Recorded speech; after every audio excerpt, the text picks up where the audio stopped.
Afadhali mzee ambaye ni mtulivu, ambaye hana haja ya kujaza mifuko yake, ambaye atachunga masilahi ya watu yake, badala ya mdomo tamtamu tamtamu tamtamu tamtamu. Lakini akiingia ni wale wa kufanya moja yako, nusu ya mwananchi, mbili yako na tano yangu. Na mnawajua nyinyi mna. Kutafuta uongozi kwa kutumia dini au kutumia kabila unagawa watu. Kazi ya uongozi ni kujenga watu wawe kitu kimoja.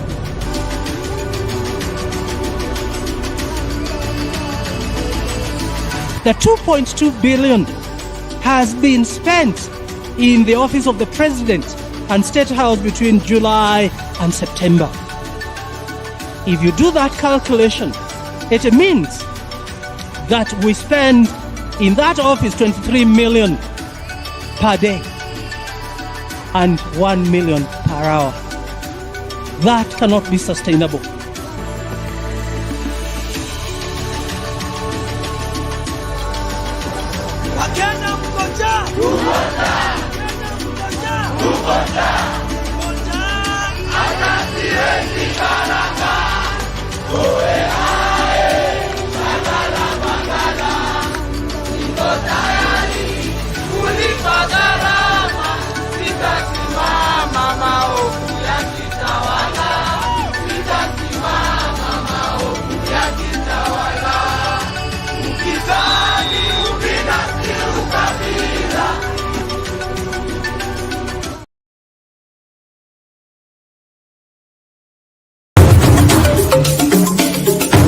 Sisi vile vile sio wote ambao wanataka ugomvi kwa sababu ya ugomvi. Niwaambia nyinyi ni wajinga mkimfuata Ruto. Mkadhani tunawadanganya. Jeti ya Ruto. Hii maisha ya Ruto ni stress na ni stress. Mungu, wewe umetukosea.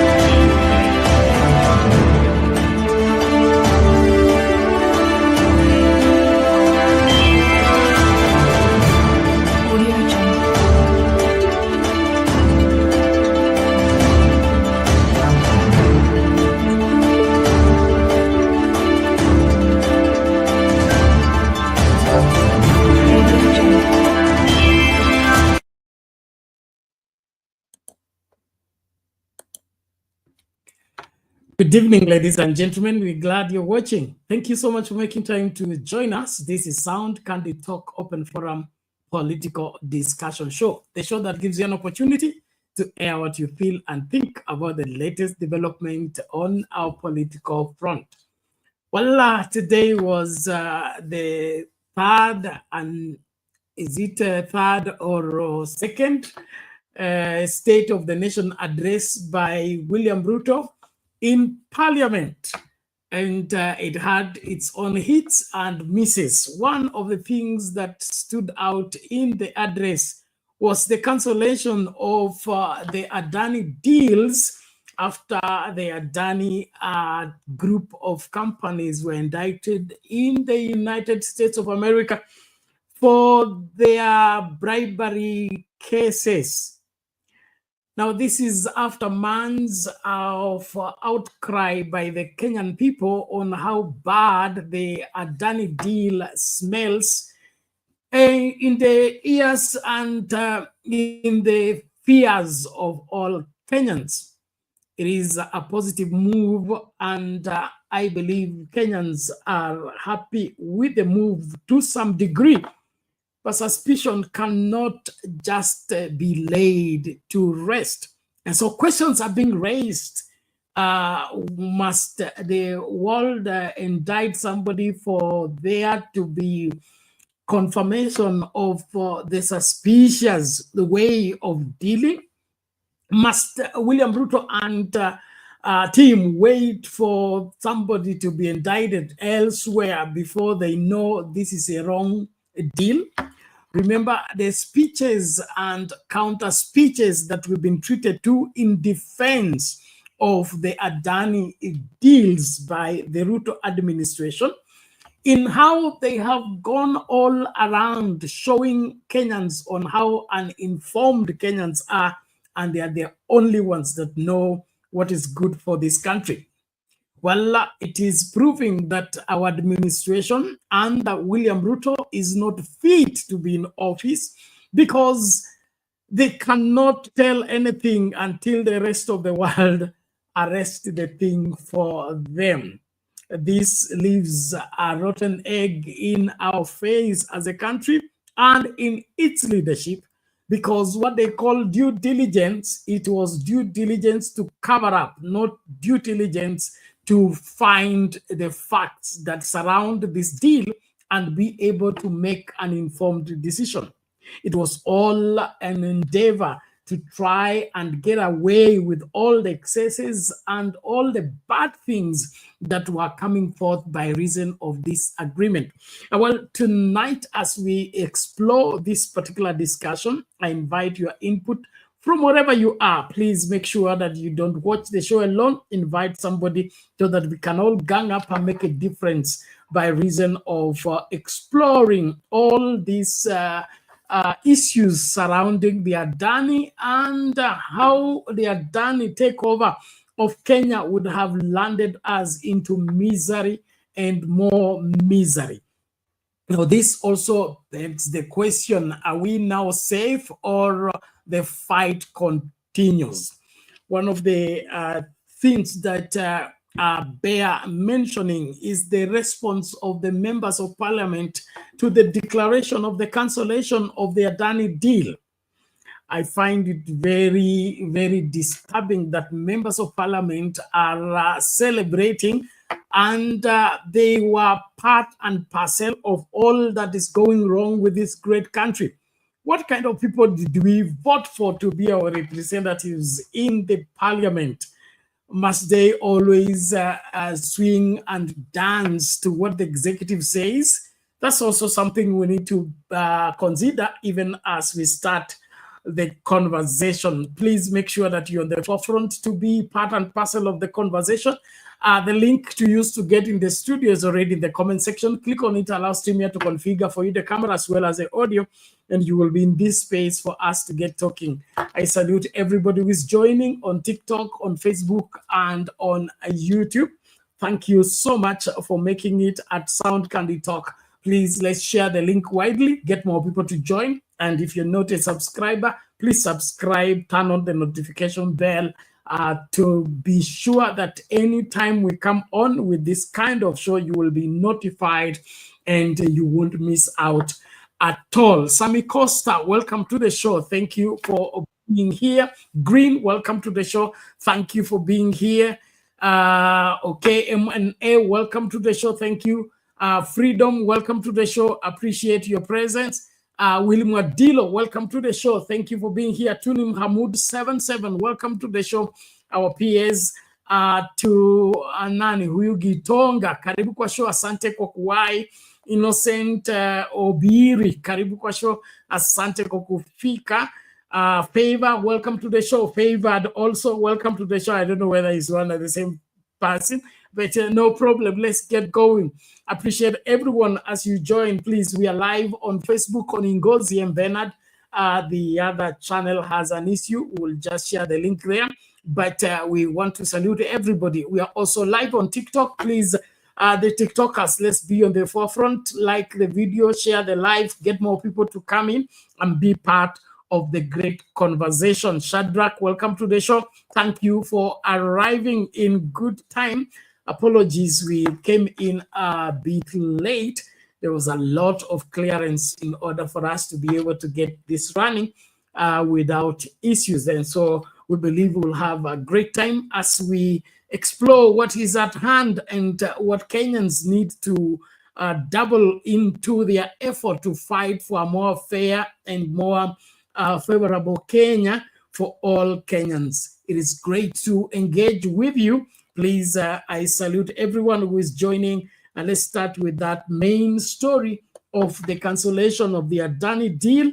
And now from a distant, let's all make sure that we are in this together in a fight for a better Kenya by all means. Thank you very much. Let's get going as we look into this matter extensively and in details. I have stated in the past and now reiterate today that in the face of undisputed evidence or credible information on corruption, I will not hesitate to take decisive action.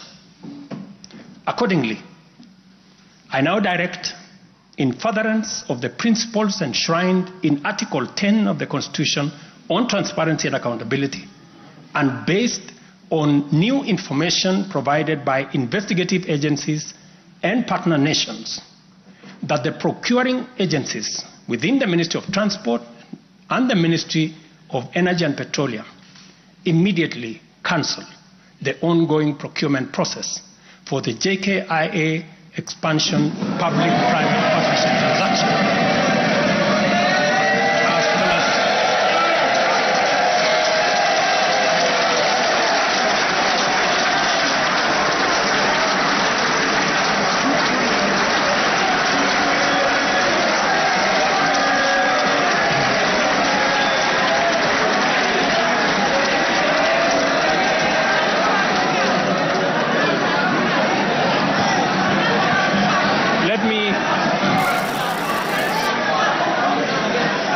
Let me repeat this for clarity.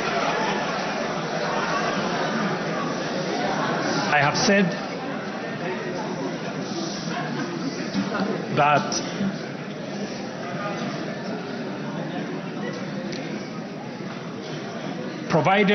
because of the information that has been provided to us by partner nations, I have directed agencies within the Ministry of Transport and the Ministry of Energy and Petroleum to immediately cancel the ongoing procurement process for JKI expansion public-private partnership transaction, as well as the recently concluded KETRACO transmission in public partnership.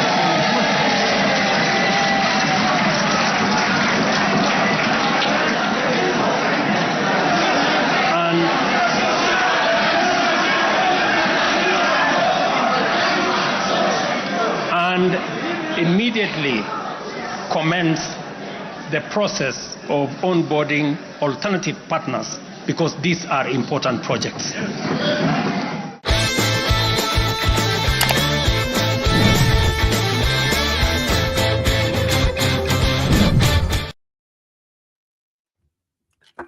Well, ladies and gentlemen, we're glad you're watching. Thank you so much for being here. Let's dive into this great information and declaration by President Ruto in his claim that he has now seen the light after Kenyans shouting, agitating, taking to court, and send his procurement officers to Parliament, to the Senate, to defend the Adani deal. Suddenly, after his Adani counterpart is cornered, is when he now has enough reasons to cancel the deal. Wana Innocent, tuko serious ama bado tunacheza?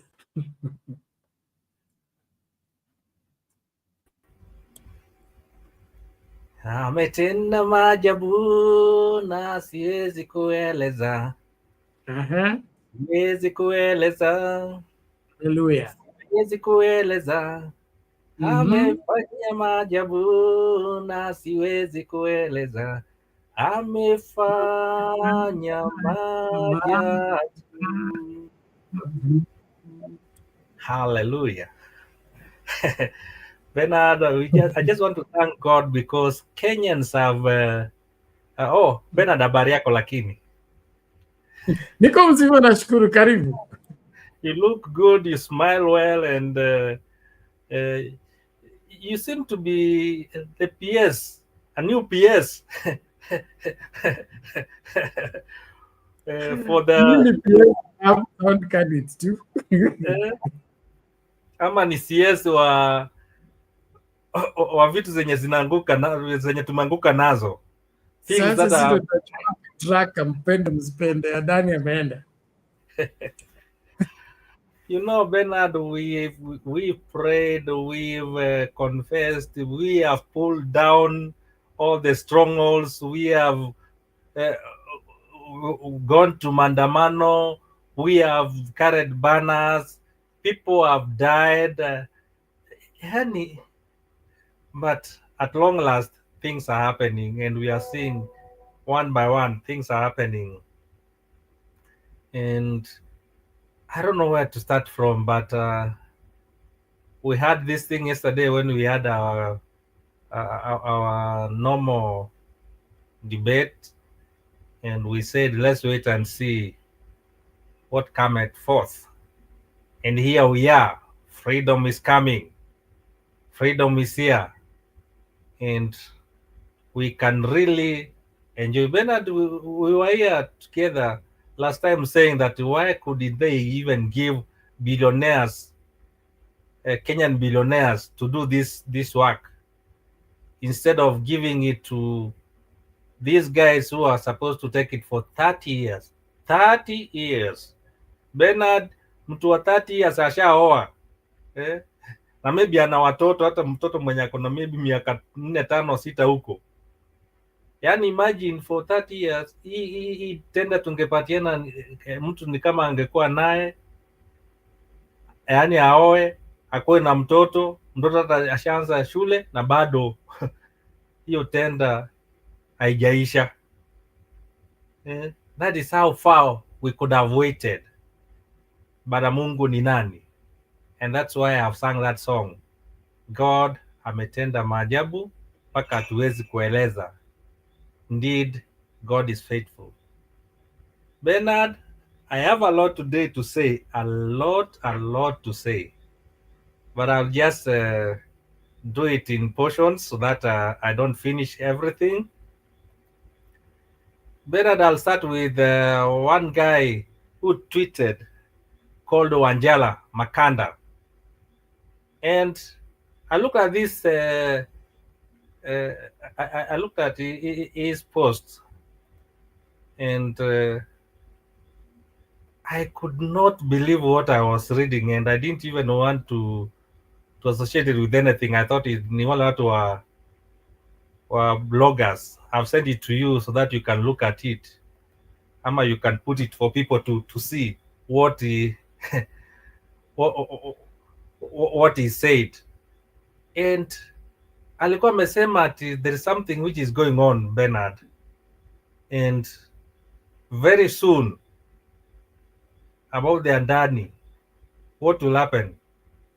It will shock people. Many people are going to be inducted.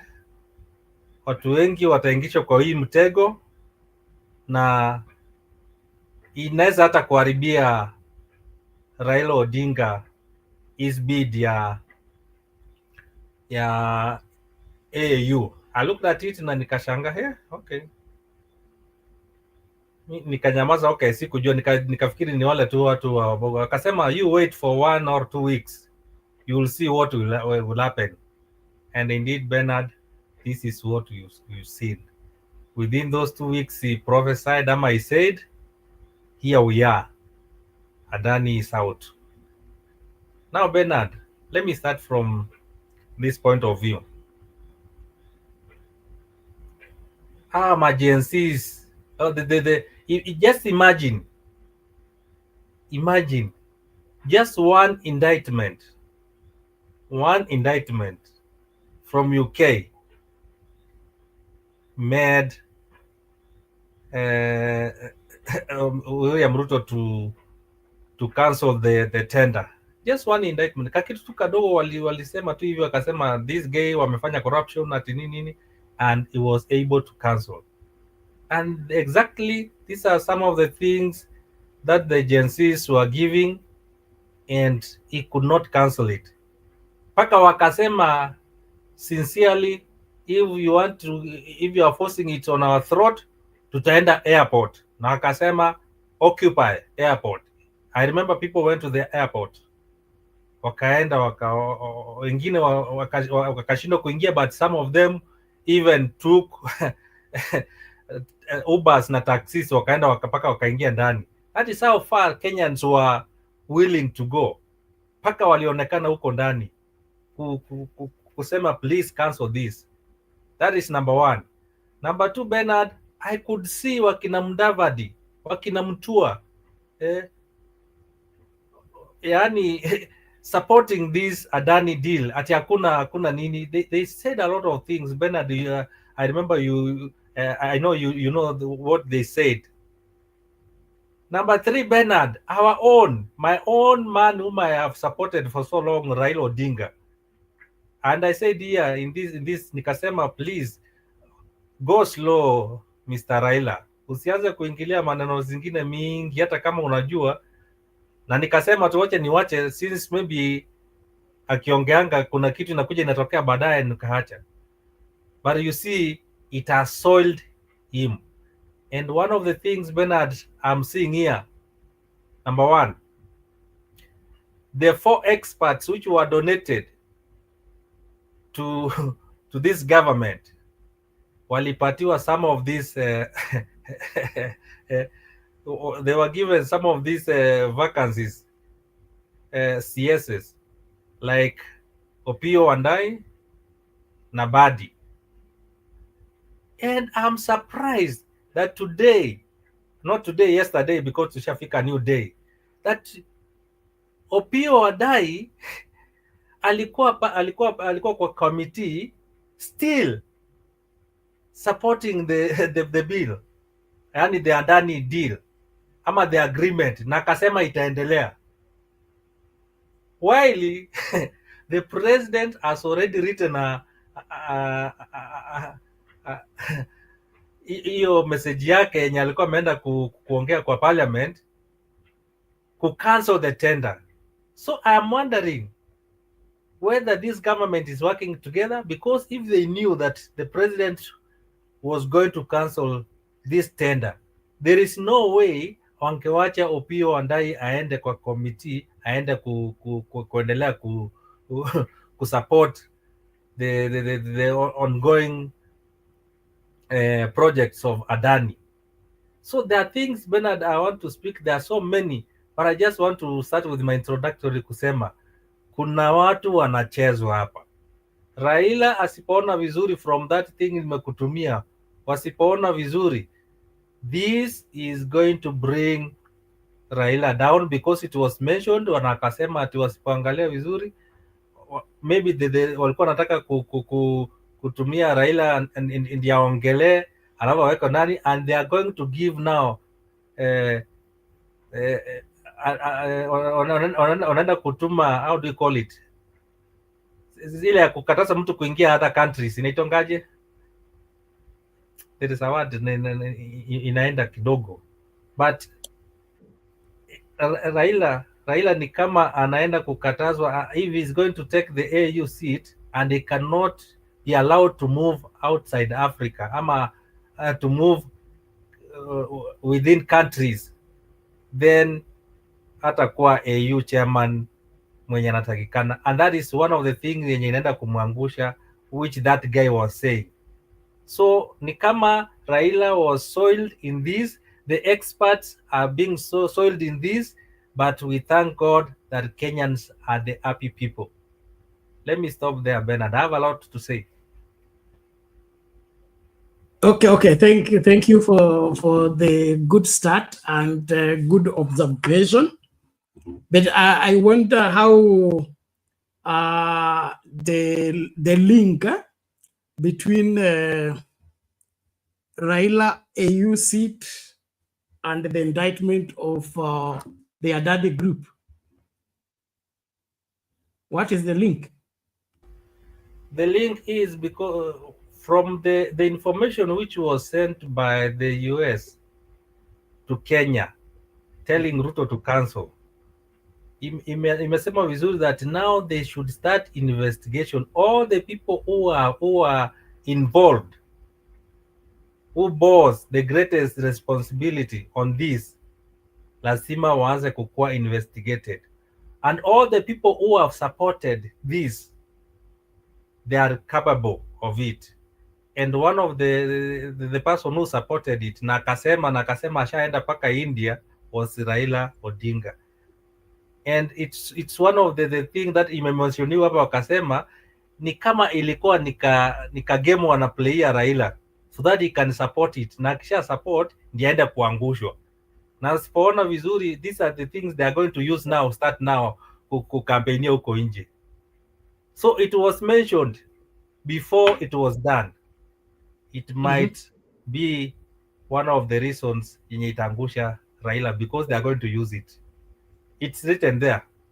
I've not seen it, but from what that guy wrote, na aliandika, I think sijui ni 2-3 weeks ago. So is there a letter or is an editor's kind of information? Have you seen it? I've given it to you. I've not seen it. You have not sent it to me. If you have it, let me have a look at it. I'll send it to your WhatsApp. Kuna kitu kwa jala kama Makanda. You've seen it. Hold on. I'll look at it and then get back to you. Yeah. But okay. Let me see. Here it is. Okay, let me just this one, Jala Makanda. Makanda, yeah. You can project it, watu wasome waangalie ndio waone watu. Alikuwa ameandika some 2 weeks ago. Ni kama alikuwa amesema from credible information that I've seen. So this is editorial. But let me share it because you have spoken about it. Editorial means many things. One is interpretation of what was written. The other one is giving personal opinion on the matter. But from all matters arising from this, the indictment of the Adani sucking in all the involved parties, the involved parties were the direct procurement officers that were in the middle of the deal. Not people made comments about it. Okay, here we go. Highly placed sources indicate that the United States and the United Kingdom governments might place travel restriction to some individuals serving in Kenya government who have been involved in signing fraudulent deals and receiving huge kickbacks. You saw the heads of top intelligence institutions from the UK and the US last month when files of the Adani Group were ready. The travel advisory assets freeze and other economic sanction on those characters might come as soon as next week. And the targets are not far from this post. If true, then it will badly damage the image and profile of Raila Odinga and his people in government, and can assure you that it will injure and puncture his bid for AU seat, as it will be untenable to have a chairman who can't fly out of Africa. It is sad. Let me repeat this. ODM left their genuine brothers and sisters in Azimio and joined Fox. Sleep with one eye open, friends, or you will be consumed by the greed while you hold on the skunk. This is Wera Morris, Liman Queen, plus Honorable Mbire. Now, this shares the names of those he thinks that should respond. But this is something to consider, as long as Raila's name is on the list of the people that were directly involved in it. But if it's based on the statement he gave about his dealing with the Adani while he was prime minister, that's a long time ago. If that's all that he is the basis, then I don't think it will get to where this one is going. But if there other deals that he's involved, and his name is in the Kinachirichir, Murkomen, and the team that went to evaluate and came and gave a green deal of health, then he's involved directly. But giving a pressure, to me, I don't think so. Well, naomba tafadhali tumakinike kukaribishana. 92 people watching. Hold on. 92 people watching, 76 Sound Candy Talk live wamelala, 16 people. Let's get more people to join, please, as we engage on this where Kenyans meet to discuss maneno ya Kenya kwa lugha yao, kwa maneno yao. Karibu kila moja, naomba tumakinike. Innocent, tulikuwa nasema? Nilikuwa nasema kama tunasema Ruto hakusikia kitu yenye tulimwambia that this deal is not good, akasema it's good. The same way Raila also said that this deal is good, anawajua paka ameenda paka ng'ambo, na alienda during his tenure as a prime minister, alienda paka huko. It means hata yeye ameitetea akasema it was good. Bernard, to me, this is my own observation, nasema to me Raila made a mistake, and by tomorrow please let him know. So the way umeona Ruto, the way hata ukiona the way alikuwa anaongea ni kama ilikuwa imemuaffect. Hata Raila tu akuje tu aseme okay, I made this statement, maybe I didn't know that there was some information na nimeona simekuja, but mimi wakati when I was the prime minister, this is how it was, but I've realized it's like this, so I disown these guys. Let him also disown. That's what I mean. Thank you. Okay, thank you. Mbio tumlete mama.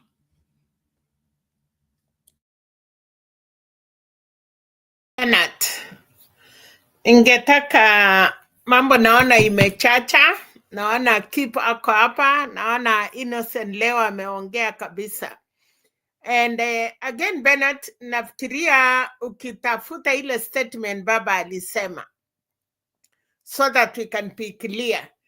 Alafu again, for experts waliingia serikali lini na deal ya Adani ilikuwa lini? Was it 2024 or it was 2023 wakati Makurumen alikuwa minister of roads or wherever?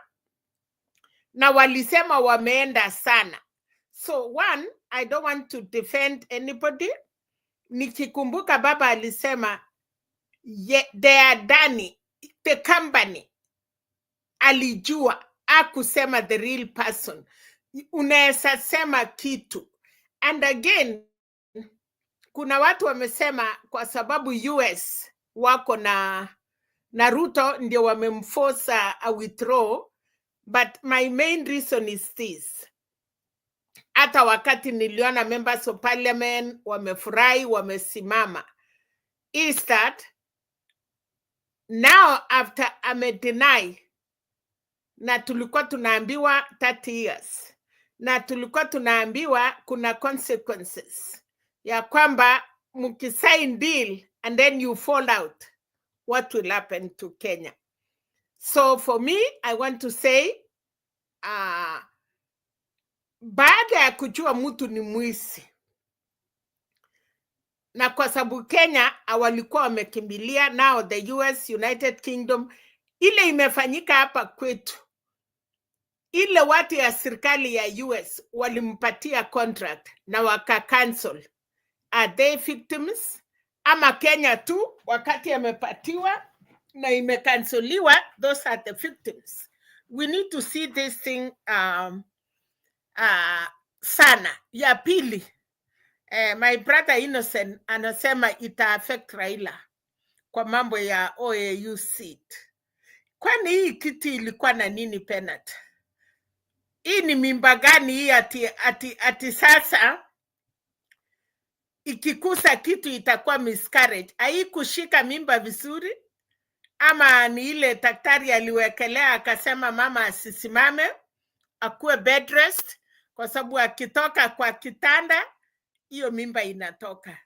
I think what we need to do as Kenyans ni kwamba tuone what happened na ilikuwa lini, and penalty kwa sababu imesemwa mambo mingi.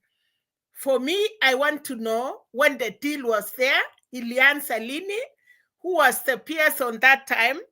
Mimi nikiingia ofisi yako Bernard today, saa ile umeenda function, umeenda Kakamega ama umepatia Chatiso akushikie. Wakati Chatiso amekuwa on your seat na ile mambo umefanya Bernard for 2 years ama 3 months, Chatiso atahukumiwa kwa nini? Now, yes, nasikia pia Opiyo Wandayi alienda na alisema, so hapo ndio mzuri hii siri tujue ilienda namna gani. Na usuri Ruto mwenyewe amesema wale waliyekuweko ni kama hiyo kesi ya Moi University, tuliambiwa kuna watu walikuwa na supply mayai. Saa hii wale wakubwa yote wanachunguzwa. So I want nataka kuachia keep, nataka kuachia wale watu wameona maneno, lakini tusione tu hakuna kila, yani like imekuwa mayai. Hata countries aya, Raila kusuiwa ati anakuwa ati atakuwa chairman ya OAU na hataenda mahali. What does that mean? Yeye hakupeana deal, hakukuwa ndani, na Ondai na Mbati wameingia kama everything was done. So I want to understand ya kwamba nikiingia, how will I carry the burden? Umesign deal, imekuwa tayari, mimi tu nimekuja kukaa chini. So Mbati ama Wandai angeenda kutupilia mbali na kusema I'm the new CS, I don't want to work with this thing, or what was going on? Thank you. Kwa mimi tu mimi sielewi. Unajua tunaambiwa tumekuwa wase, atuelewi what is going on. Mutatuhurumia tu, you know, we are slow learners, but we wanted to understand more. Thank you, Bernard. It's okay, mommy. Thank you. And I love that train of analysis, because it gives the chronological order of events. Now, there are those of you who are caught up with the aspect that if we say anything about the case, we are defending Raila Odinga. This Raila Odinga doesn't need to be defended. That's one. And those that seek his downfall makes them have wherever, feel successful and feel accomplished. You are still entitled to what you take. But our analysis here is just to get the train of evidence. Like any case, you don't just come and say, I don't like Bernard because his eyes are bigger. I mean, you need to prove it. So it is not just like the US have said, now Raila is cancelled and because he gave a presser. I'm looking for that original presser so that I play it. But remembering what Raila said, he was very careful with the choice of words that he said. One, he defended the Adani company, not the Adani deal. Two, he supported the PPP agreements, not on any specific deal. He spoke on the importance of the PPP to enhance development. These other things that we are dragging and say he was in this deal, he's the one who sponsored the deal, he's the one who made the deal. It's all but political push for people to just, try so hard in ensuring that Raila looks bad and they look good. To me, hii kesi ifuatwe bila ilikuwa. Kama vile mama amesema, wakati hii mambo ilianza atakuwa na broad-based government. The Adani deal was done long before the broad-based government. They just came to take over from where I left.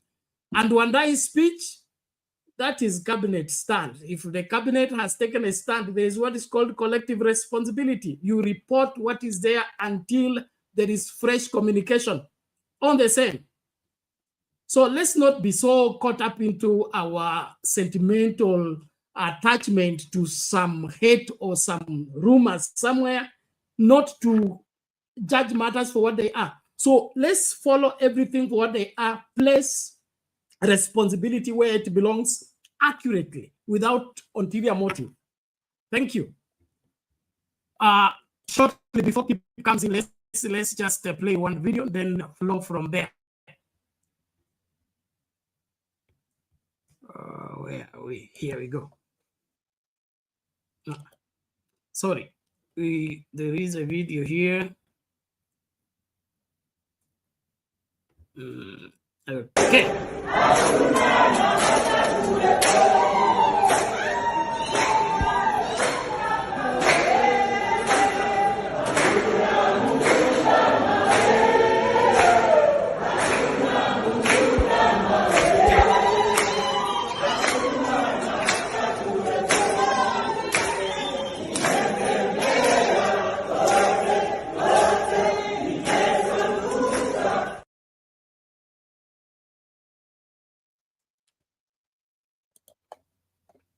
Okay, those are the Jomo Kenyatta staff members celebrating the decision. Take it. Mapangali. Yes, Bernard. Hello, everybody. Innocent, Mama Selina, Ndume. Yeah, today is a very, very strange turn of events. Very funny. First of all, naona tu ni kama Ruto aliona vile huyu mtu ameindaitiwa akaona, this guy amekuwa kibribe $250 million. I was shortchanged bana. Hao Maamerika wamepatiwa mingi sana, Adani hajanipatia kama hiyo. Kuja parliament akasema no, it can't be cancelled. Huyo mtu lazima akuje na pesa ingine bana. 250 million, you know how much that is in Kenya shillings? That is in the billions. So Ruto is not very happy. Let me start from scratch. First of all, Mbadi said this. He said that the deal is still going on and can be cancelled at any time, and it was in the infant stage of the deal when the four crooks joined UDA government, because they joined UDA government. Opio, Mbadi, Joe, and Oparanya joined the UDA government. There's nothing like broad-based government there, according to the constitution. So they're part of the UDA government. And unless ODM is in an alliance with ODM, those four crooks joined UDA government. So those four crooks, one of them is in energy, which is Opio. He's part of a travel band, meaning that with this Adani deal, alikula kitu. He ate something while they were negotiating these things. So he was substituted with Chirchir. I don't know where Mbadi comes in. I don't know why Mbadi is defending it. I don't know why the two former ODM party members were left Mata. 5 hours. It's as if this is not Ruto's executive. How can you embarrass them and announce that first of all wanakuja asubuhi kudefend alafu jioni unakuja kutoa? That is just, I think that was also nefarious. Because now who am I talking about? I'm not talking about Ruto, I'm talking about them. Ruto planned this to embarrass those two. They have been embarrassed. As for the Adani deal, Bernard, no matter how much you can say it, he endorsed it. Raila endorsed it. He endorsed the deal. Alisema publicly. I don't know if he's shared anything. I cannot say anything about that. Ile ati ya kwenda huko ndani. But Bernard, he endorsed it. He says it's a good company. It's worked in the past and you always say Maras usually defend Adani himself as the man. Now you're saying Adani the company. No. Bernard, Raila endorsed that deal. It's as much as endorsing it. Now, my advice to Mr. Raila is the fact that Mr. Raila, no, forget about the advice. Raila endorsed it because of one thing only, is the fact that to get to vie for the AUC seat, he needs the endorsement of the country. Haezi enda peke yake stage 2. So what happened is Ruto alimwambia, you have to say these things or I'm not going to endorse you. And that is let's just know how ruthless Ruto is. So huyu mzee aliambiwa enda akasema hizo vitu by Ruto and he did it. So what he needs to do is what Innocent has just said now. Come and apologize to Kenyans. Apologize to me. I'm one of the Kenyans that was seriously angry with such a bad deal with crooks. And we said this very many times. We said here that him endorsing it gave credibility to him, gave credibility to that company, and made us fight here every day. Me and you, Bernard, we fought every day. You know it was a bad deal, but because of your love for Raila, you never looked beyond that. We've been telling you for days. We've been telling you that this. No, you were accused of that thing, please. We're going to play the video. Criminals prosecute your case without.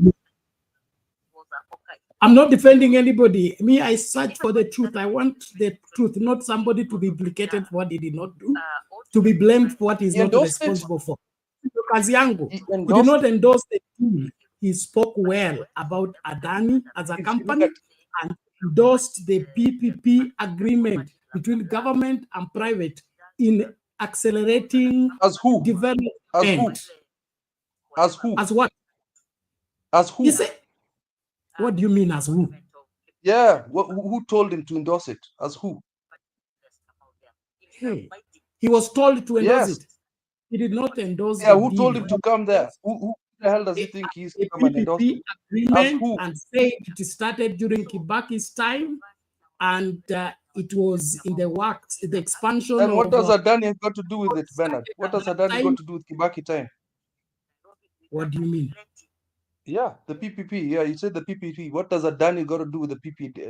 No, the PPP approach was development, not Adani. Why are you obsessed with linking Adani? No, he endorsed Adani. Look for that clip. Why are you hiding that clip, Bernard? Hey, Bernard, we are in November, middle of November. We only have 2 months. We will come home to talk again. Kwa sababu, hii mambo ya individual, hii mambo ya Raila is not a government. Yeye see anything. Yeye is not a minister. Is not a vice president. Is nothing. People are saying Kachakwa kukua ndani. But did he talk? You know, if you hate somebody, Bernard, ata kitu ikifanyika, you look at him. We want to say this. For those who hate Raila, he did it. So what? Tungoje. Kama Raila amefanya, why are we angry? Kwa nini tusiseme Ruto? Alifanya makosa. No, hata kama amefanya makosa, keep. Raila is almost 80 years. Amefanya kazi yake. Yeye si kijana kama wewe. We will never take that away from him, Mama Selina. Wait. Okay, let's do this. 1 minute, Bernard. 1 minute. Give me 1 minute, Bernard. Keep. Raila amefanya ile amefanya. Na kama alisupport Adani, we cannot change it. Na kama alisema hiyo kampuni imefanya kazi kitambo, nimeuliza swali. UK na America mahali niko, wametuambia story ya Adani. The only thing I could say, Bernard, is kwa sababu Biden, the bad government, sasa US wameongea, wataokopa. Na kama Raila atakuwa ndani, we will know. You will be ashamed tomorrow. Unajua hapa watu wameongea wanarudi chini. Kitu ikitokea wanakuja juu. But tomorrow you will be ashamed. Kwa sababu, look at Museveni.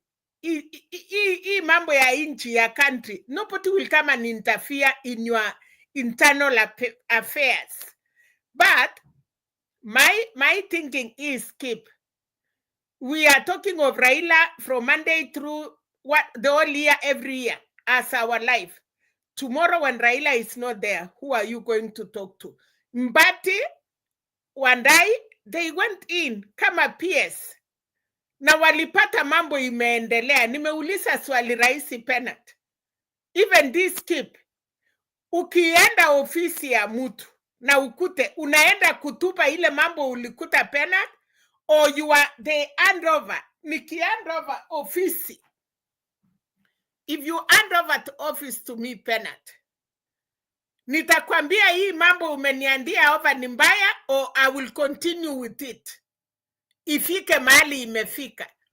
Maybe the Ondai and Mbati wame expose some things. Ndiye tumejua. But because we don't like it, let it be the way it is.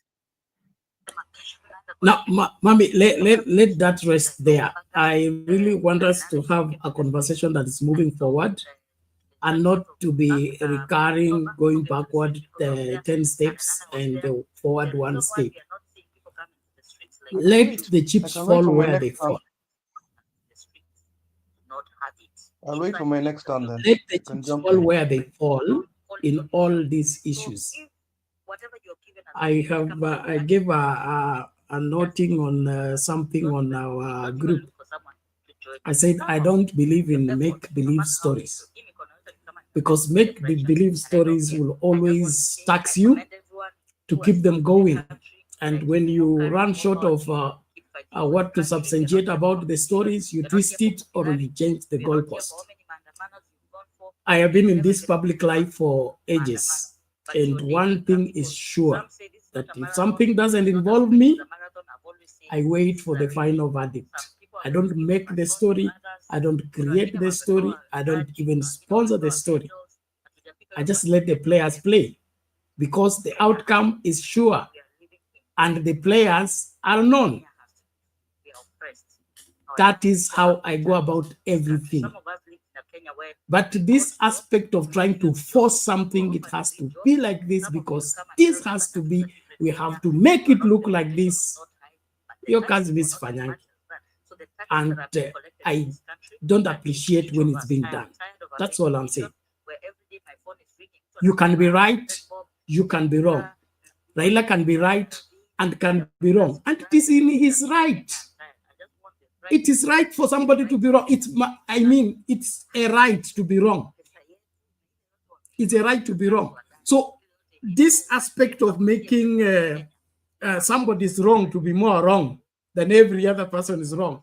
And if it's not wrong very well, we should make him very wrong, because his wrong is very wrong than any other wrong. Hey, let's wait and see how it ends. He's wrong is very wrong because we believed in him. His wrong is very wrong because he's one of the fathers of this nation. His wrong is very wrong because he fought for us. Towards the end, towards the twilight of his life, he's letting us down. That is why we're upset, Bernard. We're not upset for the things he's done for us. We're upset for what he's done now. What he's done now is endorsed something that is hurting us. What he endorsed for us is the NADCO report, meaning that he signed it, Bernard. I am angry every day, Bernard. I'm angry every day. It's not because I do not thank him for what he did in the past. I'm angry for what he's done now. And I have a right to do that. And I have a right to say it. The people he's loaned. You have a right to be angry, you have a right to say it, yet you don't want others to have their own rights. How fair is that? Let you talk, then I'll continue. You want to be angry every day? You want to paint everyone in black light every day, as you are right. While others don't have rights. Just the same way you're angry with Ruto, I'm angry with Raila. Balancing Ruto with Raila is not a balancing factor whatsoever. Balancing evil with evil. It is not. Wrong is wrong, right is right. When somebody does wrong and you say also somebody did wrong, does that cancel the wrong? It just makes double wrongs. But it's okay for me to express it. It's okay for you to express it. It's also for me. It's also for me to show you the when side. You take it upon Okay, yourself, you can interrupt me. I'll wait. I'll wait for you to say it, and then I'll continue. I'll let you talk, then I'll continue. Okay, let's do this. Like I said, I want the show to progress, and that is you're looking at the council. Gonna keep. What's your story? I'll wait in line. I'll wait in line. You said you're going to give your remarks in the second bit. So what is it? Okay. Bernard. I'll wait then. Bernard. Yes, then wait. Let's not drill into unnecessary exchanges. Goja keep. I mean, innocent Goja. When I'm giving a directive, everybody needs to listen fast. I want the show to move forward. I'm saying kuna mtu ameweka kitu inaongea kutoka nyuma, sijui ni nani. Kuna kitu inaongea kama radio. That's what I want to tell you. Sijui ni nini. Mnaongea but kuna mtu ameweka something inaongea. Sijui kama ni Bernard. I know. There's the other link I'm playing on the other side. Just hold on, tafadhali. Hey. So you want to run me as I run the show. Hapo sasa tutachokana mapema tu. Number 20 slow. Let's wait. The shouting match is not proper. That's why there is private chat here. Notify me in writing here. I will see it. But you are behind the camera. You are shouting. Somebody else is shouting. We are creating noise. We are not helping the debate. So tafadhali, let's just order ourselves and conduct ourselves within the framework of our standing orders. Thank you. Now, let me play the clip, and then Atumani can come in, make his submission, and then we'll have a second bunch of submissions. Nairobi. Now get this. Former Prime Minister Raila Odinga has publicly backed the controversial Adani Group of companies, which has been linked to the expansion of Jomo Kenyatta International Airport and the Social Health Fund under the new medical health scheme. According to Raila Odinga, the company has a clean record and has successfully handled major projects in other countries. However, as our senior political affairs reporter Chris Thairo details, Wiper Party leader Kalonzo Musyoka has criticized any potential dealings between the Kenyan government and the Adani Group. Well, Kalonzo Musyoka claims that the impeachment process against Deputy President Rigathi Gachagua is merely a distraction by the Kenya Kwanza regime to divert attention from such scandals. And in a surprising turn of events, a former Prime Minister Raila Odinga has come forward to defend the Adani Group, stating that the company should not be barred from doing business with the Kenya Kwanza administration. The Bombay airport, which had been fly-infested international airport, when it was given through PPP, they took it over and converted it into a very modern first-class airport today. According to Raila Odinga, the Adani Group is a successful company with a proven track record in handling major projects, particularly in Asia, and has the capacity to deliver on its commitments. Adani company conglomerate is worth over $200 billion. It cannot be an Adani gate. Deal with the issues as they are. If some people have made mistakes, let them own up that they made some mistakes. However, Wiper Party leader Kalonzo Musyoka has raised concerns about the Adani Group of companies, cautioning that there are still unresolved issues surrounding the deal between the Kenya Kwanza government and the company. We will not allow our country to be auctioned by this bread-based regime. We shall fight in parliament. We shall fight them in court. The Adani Group of companies has been linked to several allegations of fraud, especially in Asian countries, with claims that the company has been used to defraud nations.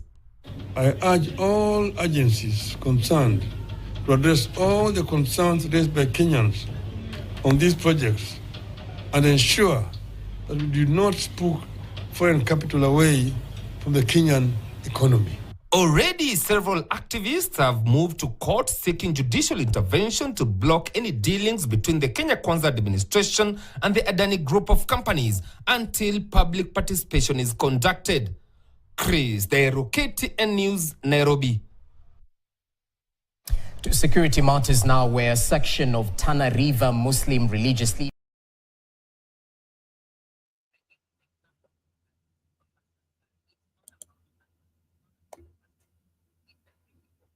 Okay, there you go. I believe from there we get the premise of the presser and the purpose of the presser. Unless we still want to add our own record, but from that information alone, it does not say what you are saying. It says just somebody saying this company is good based on his experience with that company and all that. And then kuna mtu hapa anasema, I want people to reason like me. Don't reason like me, but don't exaggerate matters where they are not. That's all. Atumani, hali vipi?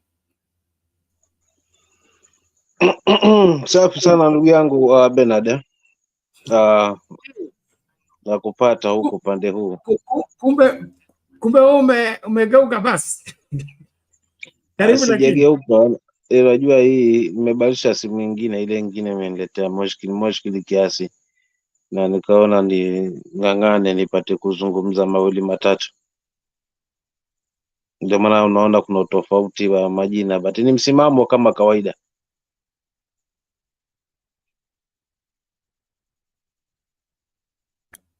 Endelea toa maoni tafadhali. Okay, sawa. Haya. Wacha kwanza nisalimie ndugu zangu hapa, maana hiyo ndio desturi.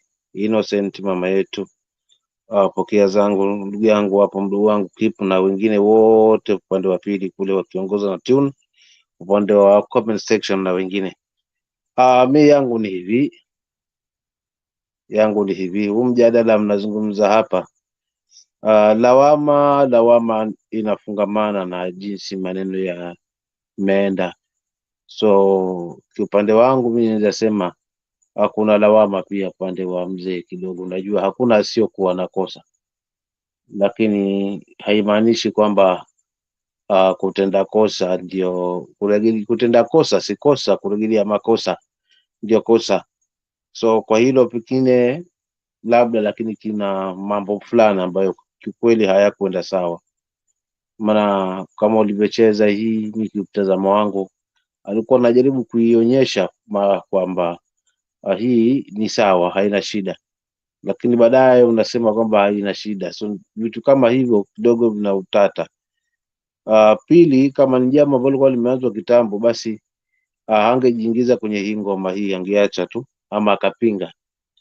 Lakini all wacha turudi katika matukio ya leo ambayo ni ya kufurahisha. Kwa mara ya kwanza tumesikia kuna Taifa Care ambayo itatuhudumia vilivyo. Taifa Care, mambo mapya haya ambayo tumesikia leo. So kukiwa kuna SHA na SHI, basi kuna Taifa Care. Lakini nikizama zaidi haswa katika masuala mazima na deduction, mimi sijaona jipya, kwa sababu naona ni kama pale mwanzo tu alipozungumza vyombo hivi vihusike, haipoa si wapi judiciary yote haya, mimi kwangu zilikuwa ni pang'ang'a. Kwa maana haiwezekani kwamba hawa wote umewakalia kwenye kiganja alafu tena urudi utudanga wenye kama Wakenya kwamba ati hawa wafanye kazi kwa sababu mambo yanaharibika. Kote huku mimi ni kutufumba macho. Hapa hakuna jipya, hakuna IPOA itafanya kazi yake. Maana haifai kama kiongozi ichukue muda mrefu kutoa maamuzi. Yani 7 nitakaniambia ndio amegundua kwamba ni kweli mambo yanafanyika, lakini yanasemekana hayana ushahidi wa kutosha. Yani pia inasemekana hauwezi tofautisha waandamaji na wahuni. Wajua vitu vingine mimi sikuvielewa hapo. Nikawa sasa kwa kweli, japo ameeleza kiutamu na lugha ya ung'enge nzuri, lakini naona ni yale tu ya sifa nyingi na kutaka kupata imani upya kutoka kwa wananchi. Ndio maana akatuletea haya masuala ya Adani kuondoa. Kwa sababu nimeangalia mzizi wa Adani kuondolewa. Je, ni kwa ajili ya sisi wa Kenya tulivyopaza sauti zetu juu ndipo akasikia kama kiongozi wa nchi akaacha, ama ni punde tu alipojua kwamba Waamerika huyu jamaa wamemtia kiganjani kule. Kwa hivyo kutokana na mzozo huu ambao unaendelea hapa nchini sasa, kwamba imani inazidi kushuka upande wake, the only way ni kuweza kujitetea hapa kwa Adani kwamba amesimamisha kwa sababu amepata fununu kutoka kwa mataifa mengine nje ya nchi, ndio maana amechukua maamuzi yao. Laiti si kwa ajili ya sisi wa Kenya ambao tumeweza kuzungumza kwa muda kwamba hii kitu si nzuri, lakini pia imani yangu naambia hii kitu haijaenda, kwa sababu kuna tetesi na kuna fununu kwamba pia shi na sha inaofungamana na huyu jamaa wa Adani. So it's like yani umechukua mzigo kwa kichwa umedegesha kwa bega na mwili ndio huo huo. So hii Adani kwamba amestopisha ni sawa, watu wamefurahikia wengi, lakini cha msingi mimi naona hii Adani ni mchezo tu wa kutaka kupata amani upya, ili Wakenya kidogo waweze kumpa pumzi kama anavyojinadi kwamba apewe muda na mambo yatakuwa sawa. Masuala la housing ameyaeleza, hayana tofauti na yale ambayo yalikuwa. Masuala na masomo, hapo ndo kulikuwa na uongo wa kutosha. Ushaona? Yani masuala yenye alikuwa anajivunia nayo ni ya mbolea, sijaiona mimi msimamo huku kabisa kutoka tuambiwe kwamba hii mbolea ipo, hata kidogo hatujaiona upande huu wa kwetu. Sasa hii mbolea ambayo tayari shapewa tayari, ndio maana chakula kipo cha kutosha kiasi kwamba Kenya sasa hivi haina njaa na uchumi umeimarika. So tunashangaa. So kwa kweli Bernard, hii yote ilikuwa ni sarakasi, kwa sababu angalia tu vicheko vya wabunge, alafu vinaashiria nini vicheko hivi na furaha hii? Je, furaha hii pia kwa wananchi ipo? So ukitaka kujua mnafiki, msikize tu atakavyotoka pale. Baada ya kicheko hicho, wanahabari walikuwa wanasubiria nje. Sasa cha kutamausha, kuna bwana mmoja amenikosha zaidi aliposema kwamba lazima tutii sauti ya mkuu. Hapo nikajua kweli hawa watu wamechanganyikiwa, kwa sababu aliotoka pale kauli ni ile ile tu. Hata ule mama ambaye si wa agriculture, si wa nini, si wa tourism, masuala misitu, ukisikiza yale alikuwa anaulizwa na wanahabari, vile alikuwa na hoji, ni sawa sana ile kwamba hili jambo lilikuwa limepangwa. Unajua kumeharibika. Ili tupate imani kwa wananchi, wacha tutoke na njia hii. So hapa tusichezeshwe karata ya pata potea. Ruto ni yule yule, si mwingine. By the time tutaanza kustick na kuanza kurudi nyuma kwamba unaona huyu jamaa akipigwa mshindo zaidi ndo ataacha, ndo anapunguza haya mambo, yatakuwa tu sasa na finance bill kwamba ametoa, mwisho wa siku unakuta bado inaandama, kwa sababu kama anataka kuleta ya 2023 2024 hapo upya tena, lazima pia hili tulitafakari na tuliangalie. La mwisho ambalo pengine labda ni langu tu mtazamo wangu, pengine kama ule jamaa Muhindi alitoa akiba mapeni kidogo kuanzisha huu mradi, maana kile ilivyo lazima kulikuwa na chujio mwanzo. Je, haya pengine aseme kwamba na mimi kama ni hivyo mmemkatalia na kuna mapeni yangu na yahitaji, wakina nani wataweza kuyalipa? Si mimi msimamo na wenzangu?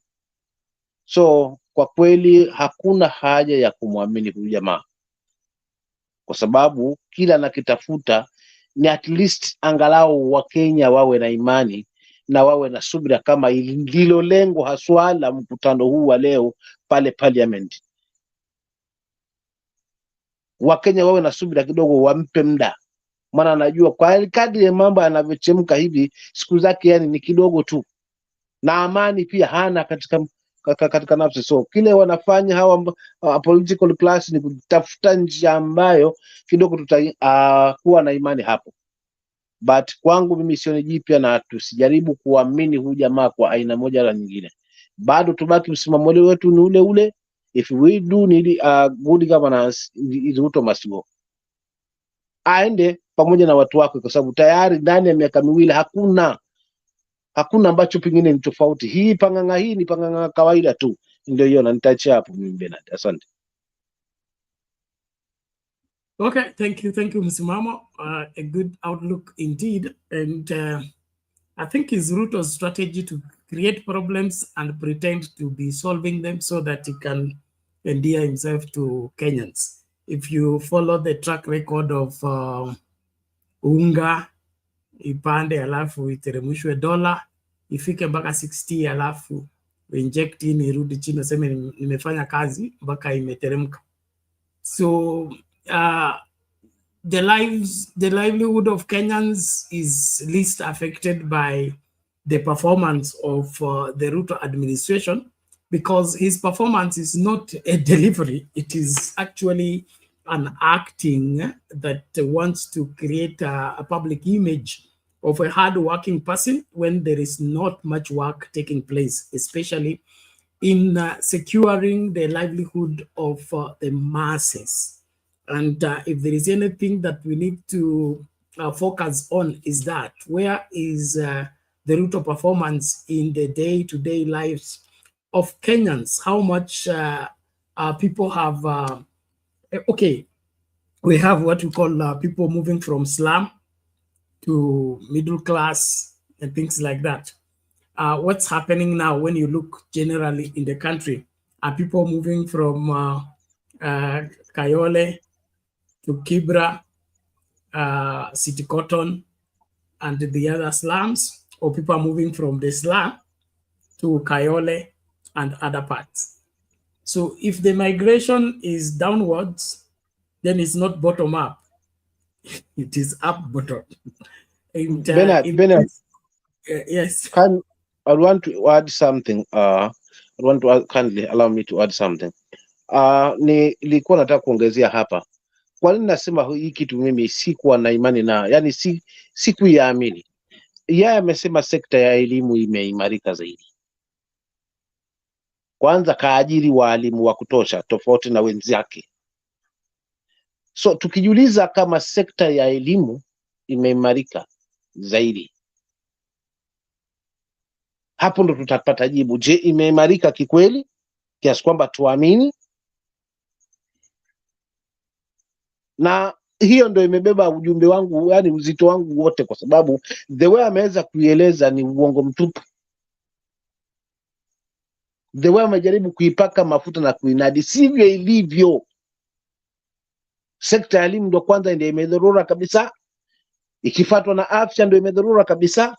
Lakini angalia jinsi alivyopanga maneno yake yani maneno yake kana kwamba yani mbinguni ndio hapa. So for real mimi nitaachia hapo, but wa Kenya tusijaribu kutia imani na kuamini haya tukasahau kwamba huyu ni Ruto. Asante. Okay, thank you, Bwana Athumani. We appreciate that. And, I don't know, I can't help but look at Ruto as that lover who keeps on mistreating you, and he keeps reminding you how much he's doing for you. Okay?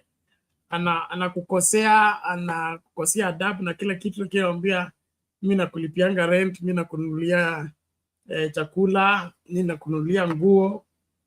Anataka hiyo nguo na chakula to take care of every other thing. He keeps breaking you, but he wants you to remember, mimi nalipa rent, mimi nakununulia nguo, mimi ndio na kusustain. And so it is that aspect of being negligent, yet you use whatever that you pretend to be doing to be the justification of your wrongs. And to me, that is a great unmaking for his administration. So walimu kuajiriwa na huko hakuna shule, ama wanafunzi majority of wanafunzi hawaendi shule. So what is the advantage of hiring teachers? Hiring teachers was in correspondence with how many students are in school. If majority are dropping out, hiring more teachers is just getting people salary, but not improving education. But we'll look at that extensively. Naomba tumlete nani? Innocent, as I deal with the rains. It's beginning to rain here, and windows inaleta kizaza. So wacha tuweke hii alafu Innocent come in as soon as Back it is to the done. House, members of Parliament have lauded President William Ruto's decision to cancel Adani deals, saying the move will restore public confidence in the executive. The lawmakers, however, called on the national government to take seriously the challenges in the education sector and in the implementation of the new healthcare insurance scheme. Whether it is JKIA or even the ones relating to energy, they were all under procurement process, and the negotiations had not even begun. For JKIA, what we were still doing was the due diligence. And so, to me, it is timely, it is stopped at a time when we don't have any legal challenges, no issues. Actually, this is part and parcel of the process of procuring through PIP, what we call public engagement and also due diligence. Public-private partnership is not new to Kenya.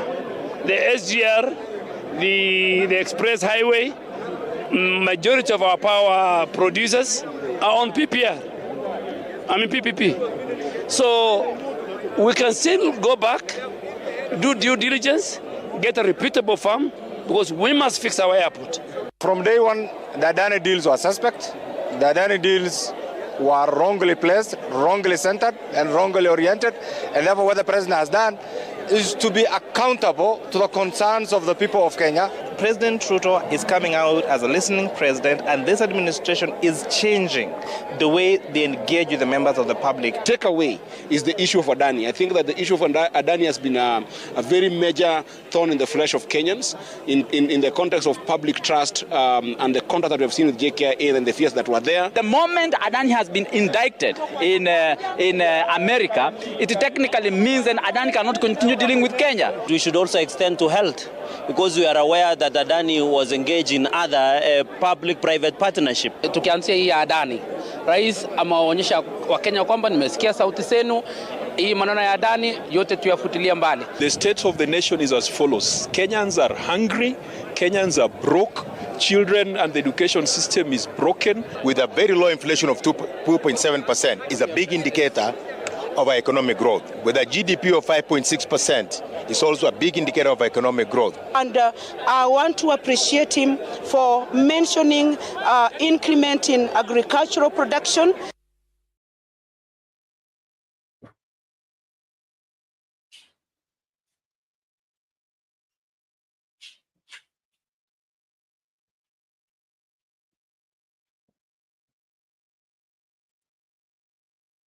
Kwani kumeendaje? Innocent, you have to take over.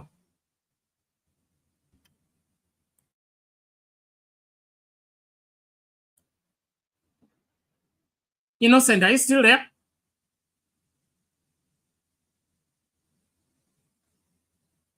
Okay, let's get Mama. Bernard. Yes, Bernard. Okay, wacha mama yaongee basi. Endelea Innocent, you are called. Yeah, Bernard, I was in a call, that's why nilikuwa nimenyamaza kidogo. Yes. Bernard, nilikuwa nasema hii Adani thing, mali imefika saizi watu waanze kujiosha, kila mtu akuwe msafi. That's what we mean when we say that imeshika kila mtu. Unaona Ruto amejisafisha, na unajua atatoka hapo rais, unaona ameanza kurushia watu wengine. But now mali imefika, you remember him saying that hawezi uza airport, and the way Kipa ameongea amesema maybe wengine wamepatiwa deal yenye ilikuwa juu, yeye akapatiwa kadogo, so amekasirika, na yeye amesema hata fadhali ni cancel. And it might be true.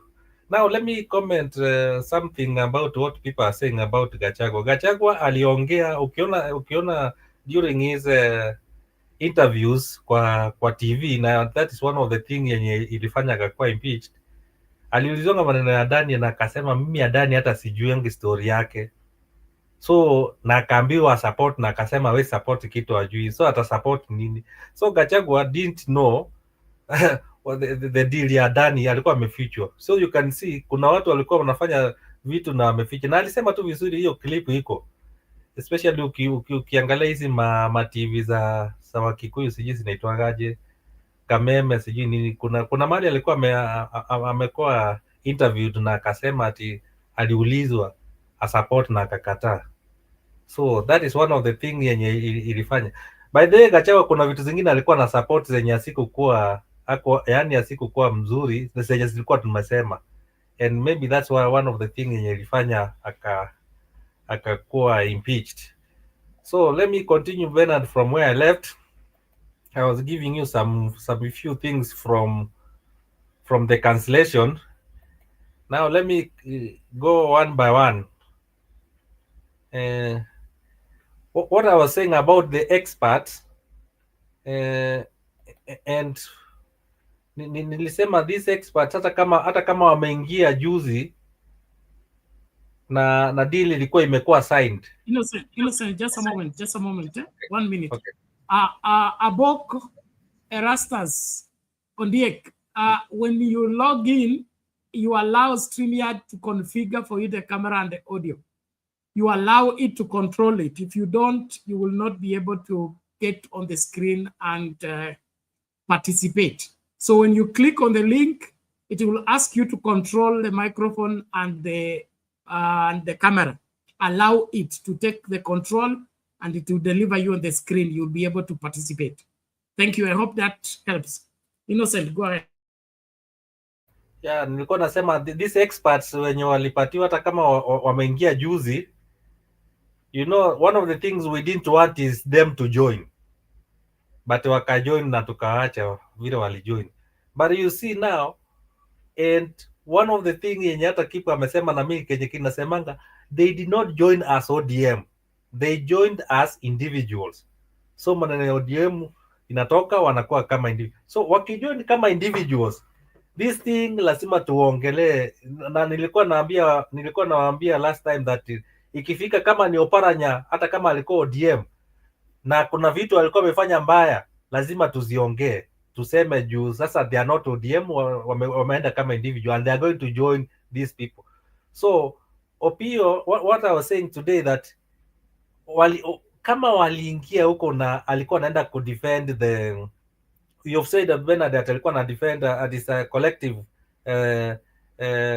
responsibility ya CS wote kuongea kitu moja. What I was saying, maybe ndio get vizuri, if Ruto knew that alikuwa ameenda kucancel hii kitu, angewacha Opio Wandayi aenda aseme what he said. If you play that clip ya Opio Wandayi what he was saying, yani it's opposite of what Ruto said, and it's the same day, a span of maybe 2-3 hours. What I'm saying, as a government, wacha wakuwe na kitu moja, yani wakisema kitu ikue sawa. Otherwise, he made Opio to look as a fool. Alikuwa anatetea kitu and then baadaye huyo anakuja anaikataa. So what I'm saying that Ruto alikuwa na make Opio aonekane kama mjinga. So if he knew that he was going to cancel, at least angeambia Opio, we ukienda hiyo kitu hata wacha kutetea hiyo kitu, ama you can excuse hao useme hao kitu, kuna kitu naenda kuongea afternoon, so mali unaenda kwa committee maneno ya Adani, wacha maybe utaongea after nimeongea afternoon. Unajua angeenda tu excuse na ingekuwa very easy. That's I'm saying the easiest way of dealing with the issue ya today. So he made Opio look so awkward, and you can see what Kalwale mtu wenu alimwambia. Hati imagine, you know, somebody is a rapist, na huyo mtu amekuja kutafuta kazi kwako, will you employ that person na unajua ni rapist? Alikuwa anauliza Opio Wandayi, juu umesema sana itaendelea na ushaambiwa huyu mtu ni rapist.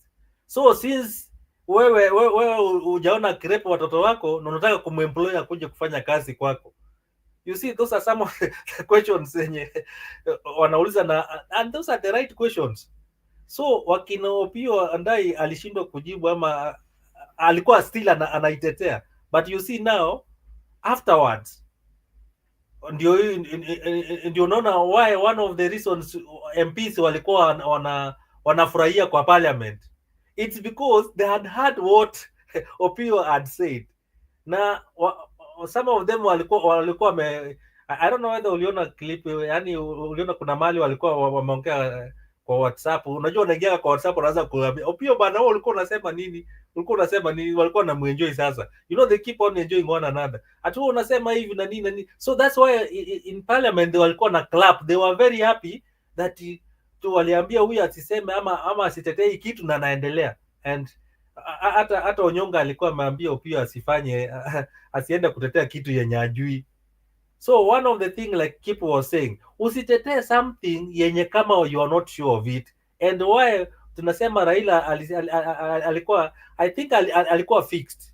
To me Bernard, nikiangalianga hii kitu, Raila alikuwa fixed the way hata Kipu amesema. Akasema enda tu useme hivi ama the way unamjua. Na yeye akasema the way anamjua. Okay, mimi namjua hivi, tulienda tukafanya hivi na ABCD na ikafanya. So hii Adani sio mbaya. But I'm saying since also Ruto amesema hii kitu ni mbaya na tumepata evidence. Na hata Raila hakuna anything bad kwenda asema na yeye, hata mimi nimeona hii kitu imetokezea hivi, wacha nifanye nini? Wacha na mimi ni hii kitu wacha iwachwe. By the way, inaisha tu hivyo na tunaendelea mbele. But one thing Bernard, all the things zenye Gen Z ama zenye citizens ama sisi hapa tumeongeanga tumesema ni mbaya, most of them umeona zimeanza kuanguka chini. So let me go to number 2 now. So I've clarified what I was saying about that. Ruto alikuwa anasema the people responsible should bear the greatest responsibility, should take responsibility of what happened. Now Bernard, if this thing was the PPP ilikuwa imefanywa na kuna people wenye walienda wakatake hii agreement ama wakaisoma ama wakafanya, and then they advised the president hii kitu ni mzuri. You know, it's very easy for the president akitoe asema wewe ndio ulisema hii kitu ilikuwa mzuri, ulifanya investigation aje. Unajua it's very easy. Sijui president ni nini anaka acha ruke aambie huyu mtu wewe ndio ulikuja ukanipatia information, enda nyumbani. Tunataka watu waanguke Bernard. I don't know whether you're getting my take. Acha watu waanguke, na the more wakiangushwa chini alafu Ruto anabaki peke yake, na tunamwambia sasa wewe ndio uliemploy, so you employed people wenye hukujua, ulienda ukachukua watu wenye na wewe anguka. So tunataka watu waanguke mpaka mti ibaki haina fruit na nini. So we want them to continue. Wacha hii corruption iende iguze kila mtu mwenye alikuwa ameshika, and that's why tunataka Raila na yeye aseme hata mimi kitu naona ni mbaya, mimi wakati ama the way nilikuwa naijua inaonekana si hivyo, but hii evidence imefanya, na yeye atoke huko. So wenye watabaki wabaki huko. Number 3 Bernard, nataka kubongeza Amenya. That's why today I'm calling myself Innocent Amenya. You know, is the one who blew the Firimbi. Kama aliblow the Firimbi, akatoa some of this information yenye tulikuwa tunashare hapa kwa debate, na ama watu wa X wakienda kushare kwa those X spaces. Kama angetoa hiyo information apatie Onyonga, kama angetoa hiyo information apatie agencies, atungekuwa na information yenye tulikuwa tunasema. So this information yenye tulipatiwa, like today I watched KTN Mijungu na kina this former spokesman Owino. Imagine anaulizwa na anasema ati now since imekuwa cancelled hakuna haja tuiongele, we will talk about it. Alafu anaulizwa now but the agencies waliwaambia information, what is the difference between information yenye agencies waliwapatiana na yenye UK ama USA New York wametoa? What is the difference? Because they gave you the same information, wakaambia huyu ako hivi na hivi. Alafu anasema now sisi imekansoliwa, let's go forward. But it was hiyo imefanywa, the investigation imefanywa huko na we are in Kenya. You see the kind of people ama the kind of response watu wanapatia, and they are in the government. Wacha wa accept hii kitu ni mbaya, warushe huko, another something new ikuje, na public participation ifanywe vizuri. We want this thing ifanywe vizuri na iendelee Bernard. So please watu wasianze kutetea hii kitu, but tunataka iendelee ama ifanywe the right way. Mudavadi, Mutua, wote wakina Chirichiri, wakina Mukromen, these are the guys wenye walikuwa behind it. Wakuje let them own up. Sasa tunataka watu wakoe clean. Let them own up. Mama bishops nini wamekuja wamesema hii kitu ni mbaya. Walikuja wamewaruka wametoka. And Bernard, you remember what some of the bishops walisema juzi? We are going to pray and wanaenda kurelease. Ukisema uongo, you remember what they said? Exactly what nimesahau vile walisema. I believe you know what they said. They are going to pray and they are going to curse them. They are going to curse this government. You remember what Wairimu said also? Na akasema hao watu tunawapeleka nyumbani. We are going to pray and pull hao watu wote wataenda nyumbani. And this is what is happening. Let them not joke with the prayers of the saints. Na prayers za Wakenya the way wamelia. Hao watu wenye waliuliwa about Adani na Bill. Zile machozi watu walilia. Hao mama machozi zenye wamelia Bernard ndio hizi zinaanza kuleta these things down. And I'm telling you from what uliona hiyo kitu nilikutumia ilikuwa imesema ati things are going to. So Raila own up, akue clean, aendelee na maneno ya EU. That's what we want iendelee. I'll come back again. Thank you, Bernard. Okay, thank you, Innocent, for that. We appreciate it. And ladies and gentlemen, karibisha mtu. Sitazame kipindi peke yako. Na kama unaingia studio wai mapema, it's already 23 minutes after 1 a.m. East African time. So make sure that unawai mapema ili tumalize show kwa wakati unaofaa. Cha muhimu hapa ni kutafuta ukweli na kuwajibika kama Mkenya ili msimamo unaochukua uwe unaeleweka kwanza na unatetea wema wa wengi wa Wakenya. Wema wa wengi wa Wakenya ama mafanikio ya wengi wa Wakenya. Kuna Billy George hapa anasema Bernard, you are out of order. A functioning government is always communicating with their workers. How can Opio and I say something different with the president? It is very easy to understand point. You people have said very well that there was official communication between Ruto and the US. And if you have been in the public space, you know that the speeches are not written once and for all. They're not Bibles.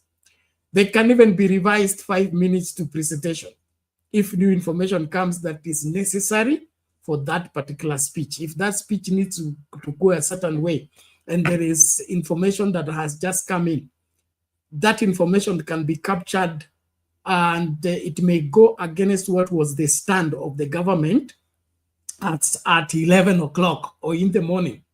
So I can read from what Wandai said and what Ruto said, it's a lapsing of information or overturn of information within the time frame.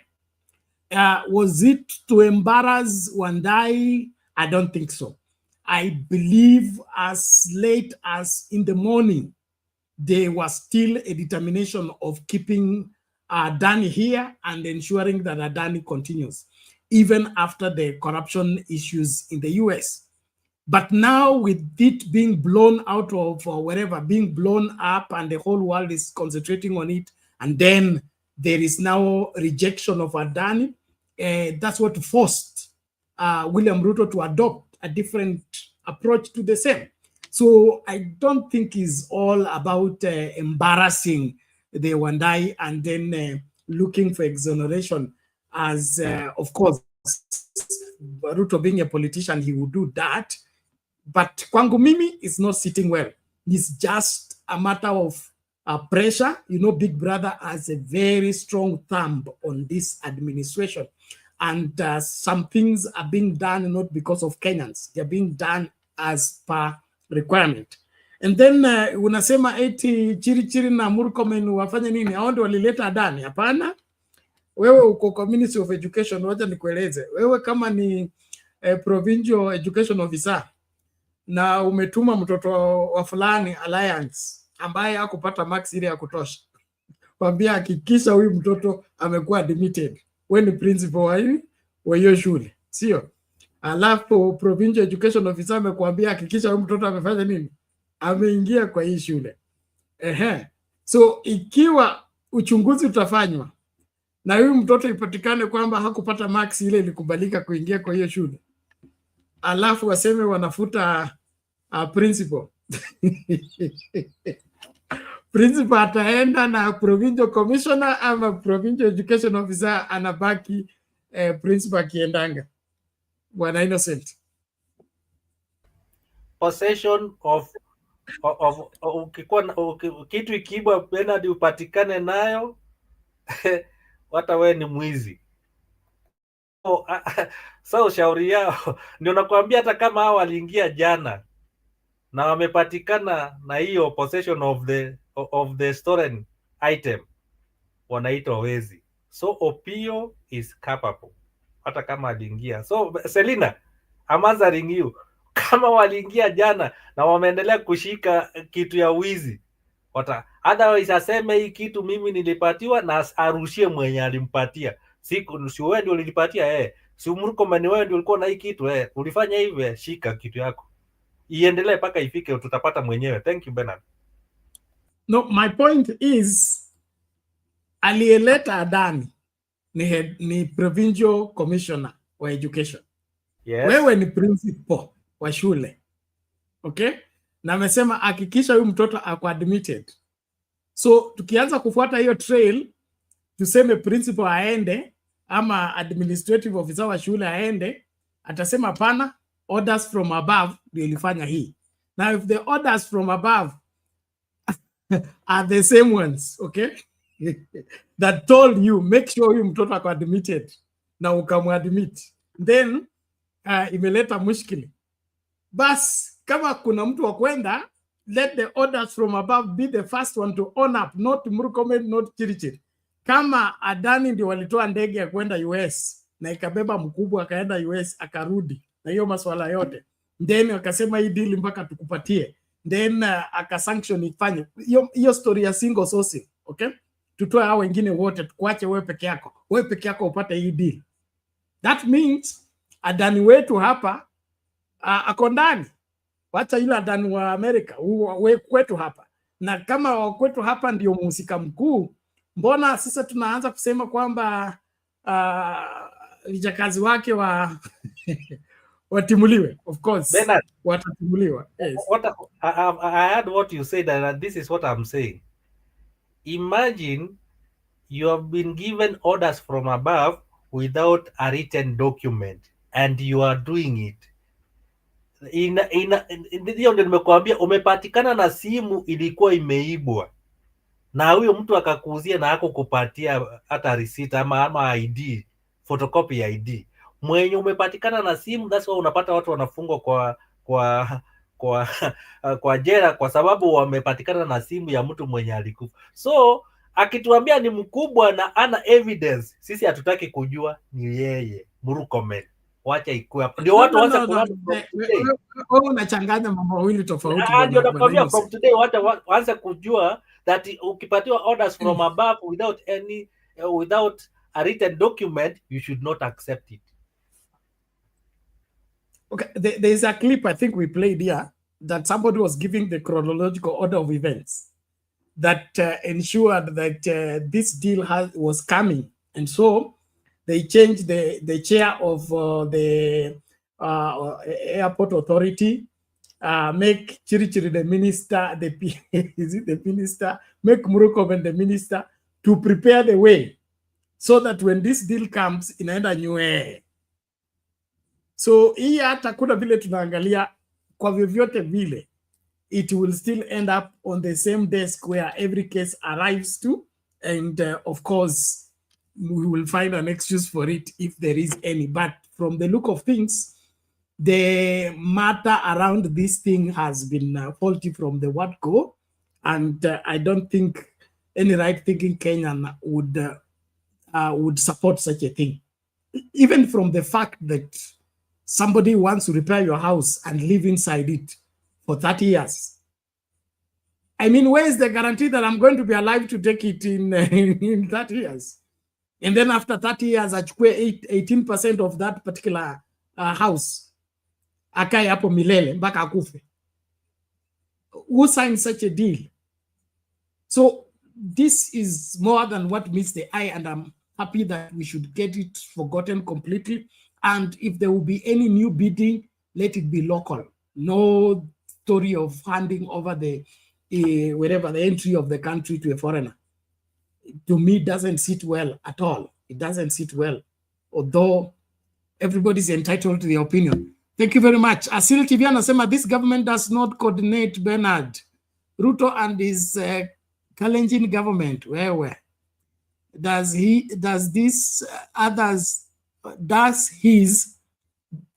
others are ignored?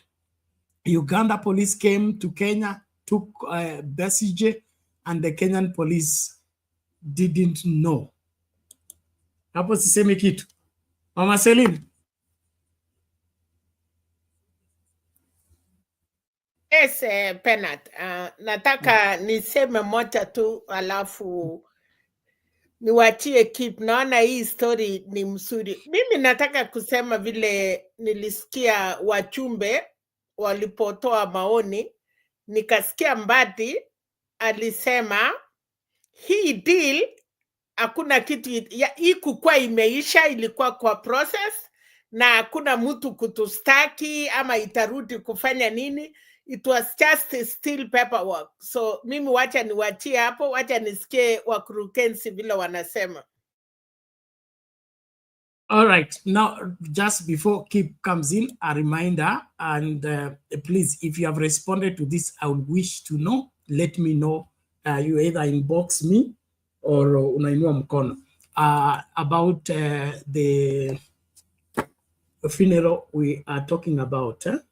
That is the sister to our mom here, Mama Rose Mshiri, and that there gives the chronological of events leading to the send-off. We had reached out to you people to support out in terms of offsetting the 2.5 million bill and of course ensure that she gets a credible send-off. The funeral arrangements daily at Flintstone restaurant near Iran Medical Center at Adams Arcade. That is off Ngong Road. That's where 5:30 p.m. That's where they're meeting every day for those arrangements. The funeral will be held on Tuesday, 26th November at Wagudu Village, Machata, Kiambu. So naomba tafadhali kama uja respond. Now respond, let me know so that at least we are aware of how many people are responding to this, lest we just leave it hanging like that, and at the end of the day, maybe nobody responded. I really want to encourage us to help out. You just never know when it will be your turn. So please, as usual, we are always generous and willing to support. I urge you, let us actually take this now. Postponed, the earlier the better, so that proper arrangements are done. I'll be sharing the number in the comment section. The person is okay. I'll give you the number shortly. So tafadhali, tukiendelea na debate, tunataka wewe uhakikishe kwamba unahusika moja kwa moja, na ukishahusika, just let me know you have responded, either you inbox me on WhatsApp or unainua mkono ukiwa hapa. Tafadhali tusinyamaze. Najua wengine wetu saa ingine huwa tunanyamaza. I give an announcement like this, we go all and keep quiet, and see, we are hoping somebody has wherever done something, and maybe nobody did anything. So tafadhali, since we are not putting the collection in one kitty in terms of Sound Candy Talk, I would wish to know how we are progressing, and the number that we are using, I'll be sharing it shortly. So next is Kip. Karibu. Yes. First of all, who the hell does Ruto think he is? What is the role of parliament? He can't just come and shut down a deal like that. If it was ratified through parliament, it should go through the same. How does he just come and announce it like a thing? Who the hell does he think he is? Number two, those stupid MPs coming to tell us on news that they're excited that Ruto changed the deal. How stupid are they? Hao ni wajinga gani sana? They're the ones who defended this deal. It went through. Kenya tunakwanga na ujinga, I swear. I think we're stupid. As you heard what Mbadi said, again, criminal, idiot, part of the UDA government. He's part of UDA because the way they've changed the constitution, the way they run the constitution, everything runs under party lines. Kuna mambo ya experts anymore because originally the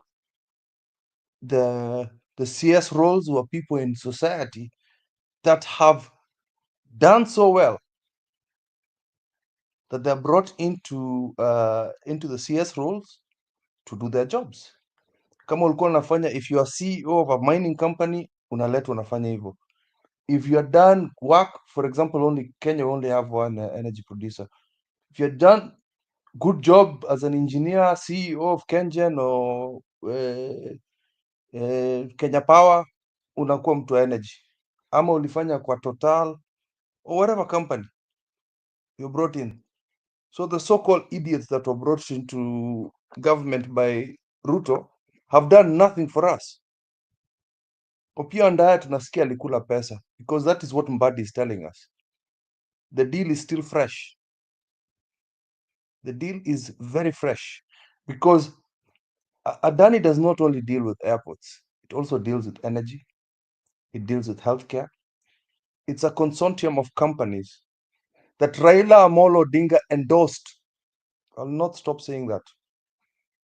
First of all, as a person that advocated for transparency and accountability in PPT, so public-private partnership, how the hell does he endorse this thing? He's fought for this thing for very many years. The Adani deal was not transparent. It took a whistleblower, Bernard. It took a whistleblower to bring this deal in the light. An advocate of the PPT for years, since Kibaki, though you're saying, cannot endorse something like that. He's fought for this. We saw him fight for this for many years. Yet this thing was done in the dark, it was done in the shadows, and he endorsed it. Again, he's going and vying for the AUC job. This implicates him. And the reason why it does that is Odinga is meddling with domestic endorsements. He should be thinking internationally. His mind should be focused on international things. Why is he thinking of tulikuwa hapa pamoja when he was alisema anafanya AAC, amepatiana kila kitu, amepatiana chairmanship, he has changed leadership, akasema goodbye, tukasema farewell mzee. Ameanza kurudi sahii. Juzi namuona ameenda huko kwa Luya Nation akimita watu. Anaenda Kisii the next day. Alikuwa huko kwa Gladys. It has to be said. Because these are the things that are angering us. And I like what Innocent is saying. Kuja uombe msamaha. You're not above reproach, my mzee. You're not. Ile wembe ni ule. What I'm going to say about Ruto is the same thing I'm going to say about Raila. It doesn't matter. It's my country. And if Martha Karua does anything stupid, nataka nyinyi wote mkuje mseme alifanya nini mbaya. Thank you. That would be very good. Kama whichever leader it is, when you decided to put yourself in public eye, gloves are off. There's nothing like sijui lazima umheshimu, sijui lazima nini. Kama ulijiweka hapo mbele na ukafanya makosa, lazima kuambie, because we need to change this country. as a whole together, because what I am seeing happening in future, and this is when mtakuja kuniambia, I wish I had what Kip said. Hii kitu mnaona tu na alliance inaanza kujengwa between UDA and ODM, and that will be very bad news for the country. It will be awful. We will be stuck, because now this goes into tribalism, and I hate tribalism, where you'll have sasa tunafanya watu wa Rift Valley na watu wa Nyanza wakuja washikane pamoja, alafu watasaidiana kuiba. I hate that. Hiyo kitu inanikulaga kichwa, nachukia sana. I hate it. It burns me when people think along tribal lines where my tribe is going to win. Sisi tutashinda tu kwa sababu watu wetu wako kwa serikali, mtu yetu wako kwa serikali, mtu yetu kwa serikali. Na when was the last time mtu yetu kwa serikali ametusaidia? Watu wa where Opiyo Ndaya is right now, umepata barabara huko. Where Mbadi is, wamepata mashule huko. Where Oparanya is, other than the time he was governor, watu wamepata kitu yote yenye inawasaidia? Mtu yetu. When you're putting experts into government, they're supposed to help the country as a whole.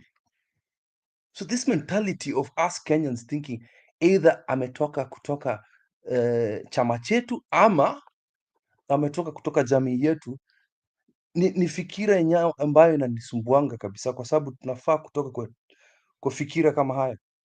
Ni aibu sana, ni aibu kama Wakenya kufikiria hivyo. Ni aibu kwamba tunatetea chama na chama chetu tunatuangusha. It is incorrigible to try and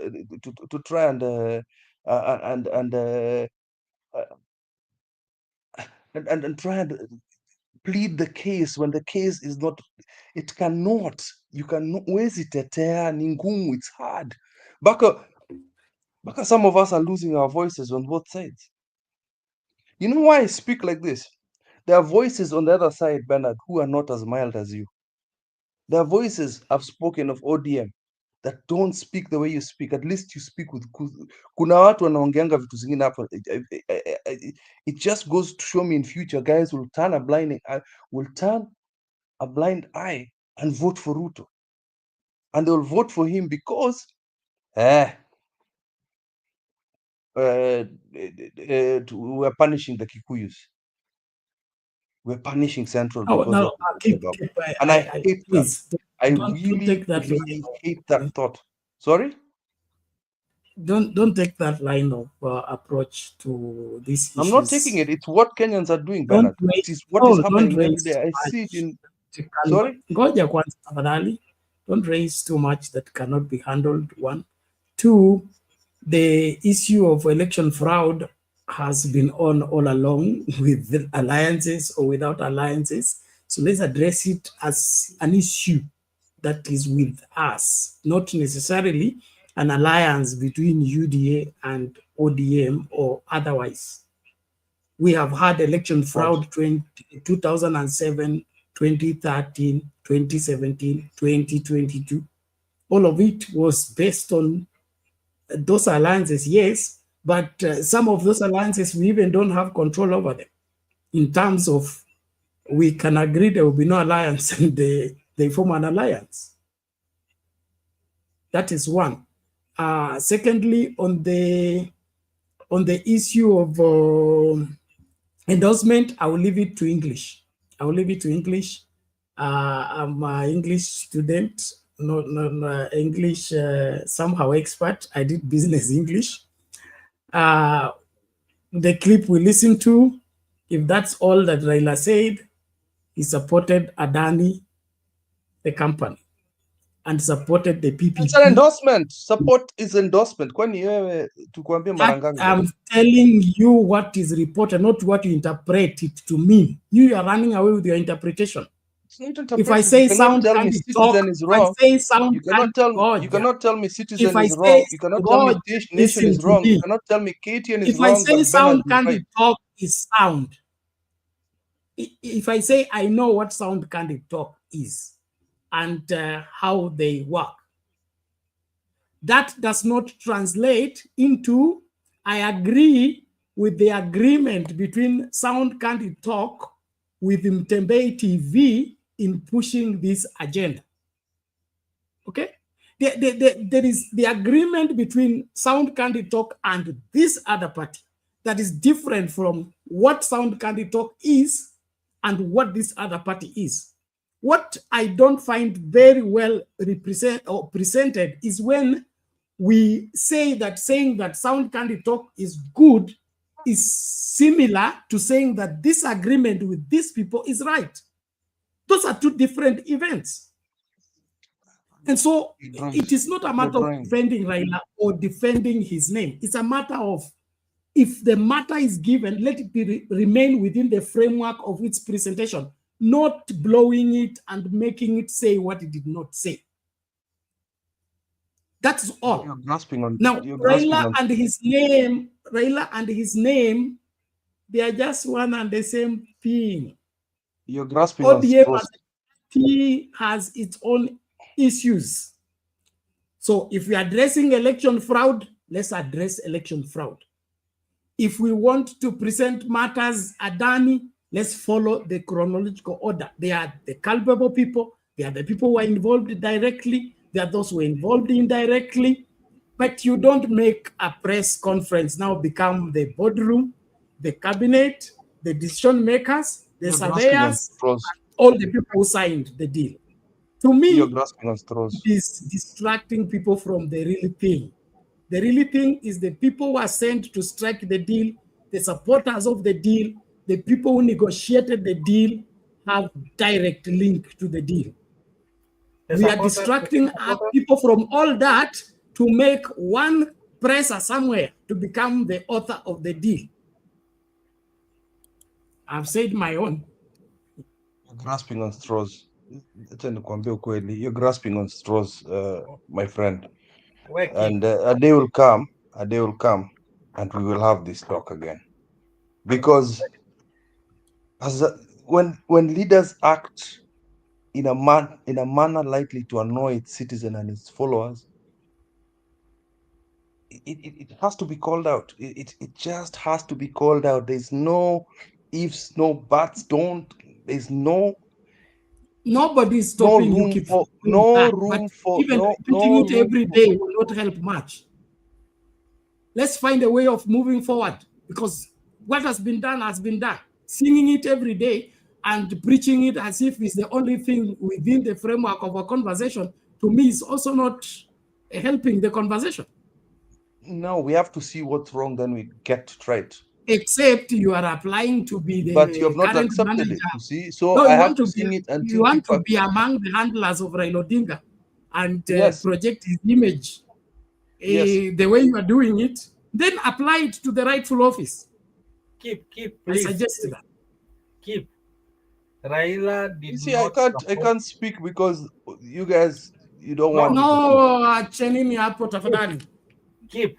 Okay. What I'm saying, keep is unajua, okay, wacha nisungumze juu ya, yani, when somebody gives a statement, kila mtu anainterpret the way anaona.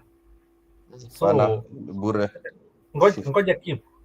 Sasa kama Keep ameinterpret, amesema ni anaona Raila supported it, ako in it, hiyo ni ya Keep. Na Bernard akisema aku support ni yake. So kila mtu I think ana views zake na tuendelee. So Keep, you are right, Bernard you are right.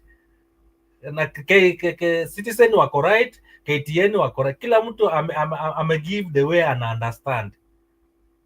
I think everybody says Raila did wrong. Okay? Not everybody. Raila did wrong, huh? Raila annoyed Keep and all the people who think like Keep thinks. No, again, don't say he has annoyed you. He has done what is wrong. We have had it. So what's the way forward? Apologize. Bernard, don't do it again. Bernard, way forward. Watu ya ODM wachalalamika na wajasema baba amefanya makosa mimi na Kip ni na Kenya, tunaingia nyumba ya wenyewe, tunaongea kama wenyewe, na sisi ni wageni. Kip amesema vizuri ya kwamba supporters ya baba, na ni ukweli, wako Indact anasunguka Kenya mzima akiongelesha supporters wake, na supporters wake Kip wacha disappoint baba. Sisi wa nje, sisi tunataka kukua watu ya Raila, and we are not. Sababu mimi ni na Kenya, you are na Kenya. Watu wengine innocent, sijui mara ako baba, mara ako wapi. Mimi niko baba. Mimi niko baba. Tena ni mtu ya lakini sijakubaliana na yeye. Apologize. Yeah, that is what I say. Wewe mmoja ya baba. Out of 90 ama out of 100, muko 5 ama 10. But 70% ama 80%, hata ukisikia vile wanaongea, wako na baba. So what we are doing here, tunapoteza energy kupiga mtu mwenye watu yake wanamusupport. We cannot change that. Ya kwamba baba ya ODM anaitwa Raila, na hata akipeana kiti wenyewe, Babu Owino alijaribu penalty. Akaambiwa tutakukanyaka na kukukanyaka, na yeye akarudi chini. Kina Orengo walikuwa STP, alikuwa amesimama kiti ya president. So what we are saying is this: wacha tuseme yale mambo itatusaidia ama isaidie nchi yetu. But talking of ODM, talking of Raila, na sahi Kip, tukiwa na mkutano yetu ya na Kenya, vile mama alikuwa na launch kitabu yake, sisi tuliita marafiki. Marafiki yetu kama Pesije amekuja akashikiwa Kenya. Hiyo ndio mambo tungelalamika kama na Kenya, ya kwamba kwa nini president yetu anaitana na nyinyi serikali mnasaidia Uganda kushika rafiki yetu. But for now, Kip, you are right, but we are not right. Unajua mama ya kambo, mama alisa watoto yake 9. Mzee akalete pipi kwa nyumba, na mama anamwambia bwana, hii watoto wanipendi, lazimisha hii watoto waniite mama. Watoto wanasema huyu anaitwa mama wa kambo yetu, tunajua mama yetu alitusaa sisi kama watoto 9, and we cannot change. Sisi ni watoto ya huyo mama, akuwe mbaya, akuwe kiwete, akuwe mzuri, is our mother. Ndiye sababu tunaitwa na wasungu step mother. Unaenda kuharibu nyumba ya wenyewe.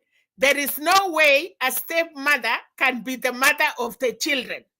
But baba, because yeye ni ya kusaidia, hata ile yake 9 ajui kama alisa, anaweza itwa baba. Lakini kuitwa mama, utakuwa na china inaitwa mama wa kambo, not real mother. Thank you. Selina. Wacha nimalize Bernard. Let me just finish. Selina, thank you. You are in Kenya. Mimi niko ODM, and I'm not supporting ODM here. I'm supporting the Kenyan citizens. If Baba is wrong, I will say it. If Ruto is wrong, I'll say. If Selina, you are wrong, I'll say. Kip ukikuwa wrong, I'll say. Bernard ukikuwa wrong. So let's be candid. Let's tuongeange ukweli. Kama kuna kitu, kama tunasema Ruto amesupport hii kitu na ni mbaya, tusiseme Ruto ni mbaya, lakini Raila akisema isikuwe mbaya. What we are saying is that any person mwenye ameongea na amesupport hii kitu na imekuwa mbaya, we are just saying confess. Bernard, a simple thing. Confess your sins and you clean to unajua Bernard, you are a Christian. Order.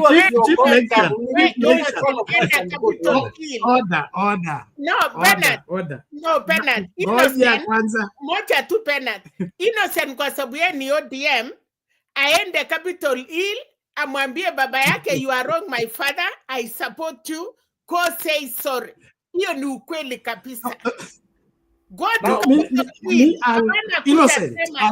Yes. Selina, let me tell you. Go again. Please. Selina, tusha as ODM sio mi peke yangu, tushatuma barua na imeenda na ameambiwa you will see him conversing very soon. So we have already sent. Thank you. So tuongoje. Soon you will see it. Soon you will see it. Thank you. But when Innocent, I still gave you people the analogy of what I got from Raila's statement, okay? And this does not mean, like I said, it zeroes down to one thing, English. If it is the same thing to say that the agreement between me and you is right, okay? When you say, I am right, if that means the same thing, I would want to be made to understand, okay? I will gladly go back to my English class and learn that when I say Sound Candid Talk is a good company, it means the same thing as every agreement entered into by Sound Candid Talk is good, is right. If that means the same, I would gladly go back to revise my English classes. But if what you people are pushing for to have been said and to have meant and to have done this, it is what Innocent said, your interpretation. But plain, straightforward English, there's a difference between Bernard is good and the agreement Bernard entered into with KEEP was good. If those things mean the same thing, then I don't know English anymore. Thank you. Do you want me to revert? No, don't revert. Don't revert. Let's Justice in court. Justice in court. Mwache kuribati. It is an English issue. It's not an issue. So if you want to check, go and get the clip again. Nimetuma kwa group. Re-listen to the clip and come and tell me if that English means the same thing. If it doesn't, we adjust. If it does, everybody's entitled to their opinion. But there's a difference between Bernard is good and the agreement between Bernard and Innocent is good. Those things don't mean the same from my understanding. If it means the same in your understanding, I don't think I can help you. So now, should it in the interest of time? In the interest of time. I'm asking just a simple question as you continue. So did Zaira support the Adani deal or I did not support it? Whether it was the agreement, did he support the agreement? No, never referred to the agreement. What did he refer? He talked about the Adani company and the approach of the government to accelerate development through the PPP approach. So yes? I'm asking you the same question Kalware asked Opio. You know this person is a raper. Ana rape watu. Na alafu unakuja kumemploy kwa nyumba yako na unajua at because haja rape kwa nyumba yako, so wewe utamuemploy now you have daughters there. Na akawachia hapo. So that's what I'm also leaving at you. Unajua this is a raper. That analogy doesn't even so will you employ? It doesn't get close to what you are saying. Let's do this. Let's not individualize these things. Keep up at that I'm not in disagreement with you, but you are a senior person here, a well-informed, well-learned. I don't want you to compare the incomparables. Okay? Compare the incomparables. If somebody gave a statement and that statement, goja kwanza. Okay, if somebody gave a statement and that statement is in discussion, that statement doesn't necessarily sum up everything about that person. Neither does it mean that everything that person does is always right. We can judge that matter based on that information only. Mixing Halwale and every other person who has said anything on this will only create more confusion, which to me is unnecessary. So please, let's remain within the framework of sawa sawa. Yeah, waje Julia kuje. Ngoja kwanza sasa.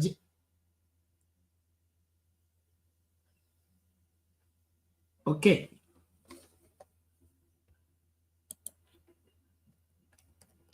One moment. And then Julia can come. And I think she's here with admin powers, so I'll be running out.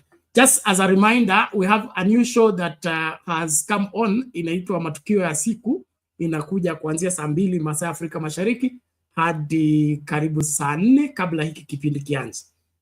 Nimeona imekuwa na good response. Ningependa tu kukumbusha kwamba hakikisha unakumbusha mtu, haswa wale ambao walikuwa wakiteta kwamba kipindi kinaanza kuchelewa, kwa hivyo hawezi kufikia. Basi kuna hiki kipindi mapema kwa Kiswahili, haswa wale ambao mngependa kuhakikisha kwamba Kiswahili chenu kinaboreka. Mjiunge na Matukio ya Siku.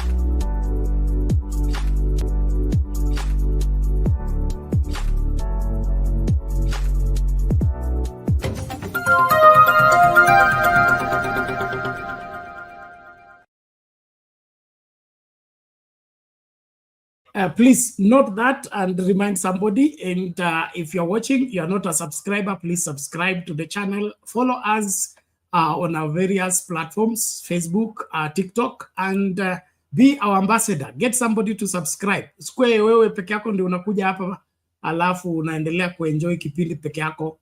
Leta jirani yako, leta rafiki yako, leta adui yako. Mkifika hapa tutajaribu kwa reconcile. Nashukuru kila moja. Moja kwa moja tumlete na kati ya James na Julia, nani ametangulia? I think okay, let's nini Julia.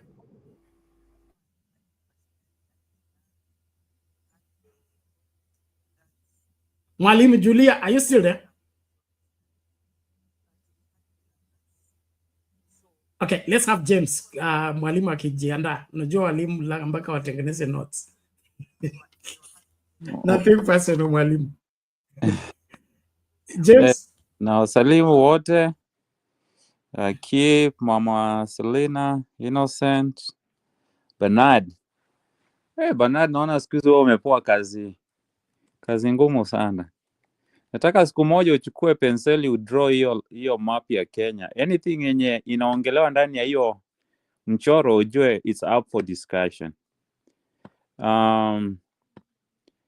So number one, I mean inakuwa ngumu sana wakati kama huu wenye it's just too much chain of events coming up and tunajikuta tuko na mambo ya state of the nation ya speech, alafu hapo na hapo pia kukatokea mambo ya Adani. So tunashangaa tutaongea ni gani tutaongea, sababu pia state of the nation I listened to it na mimi pia ushangaa.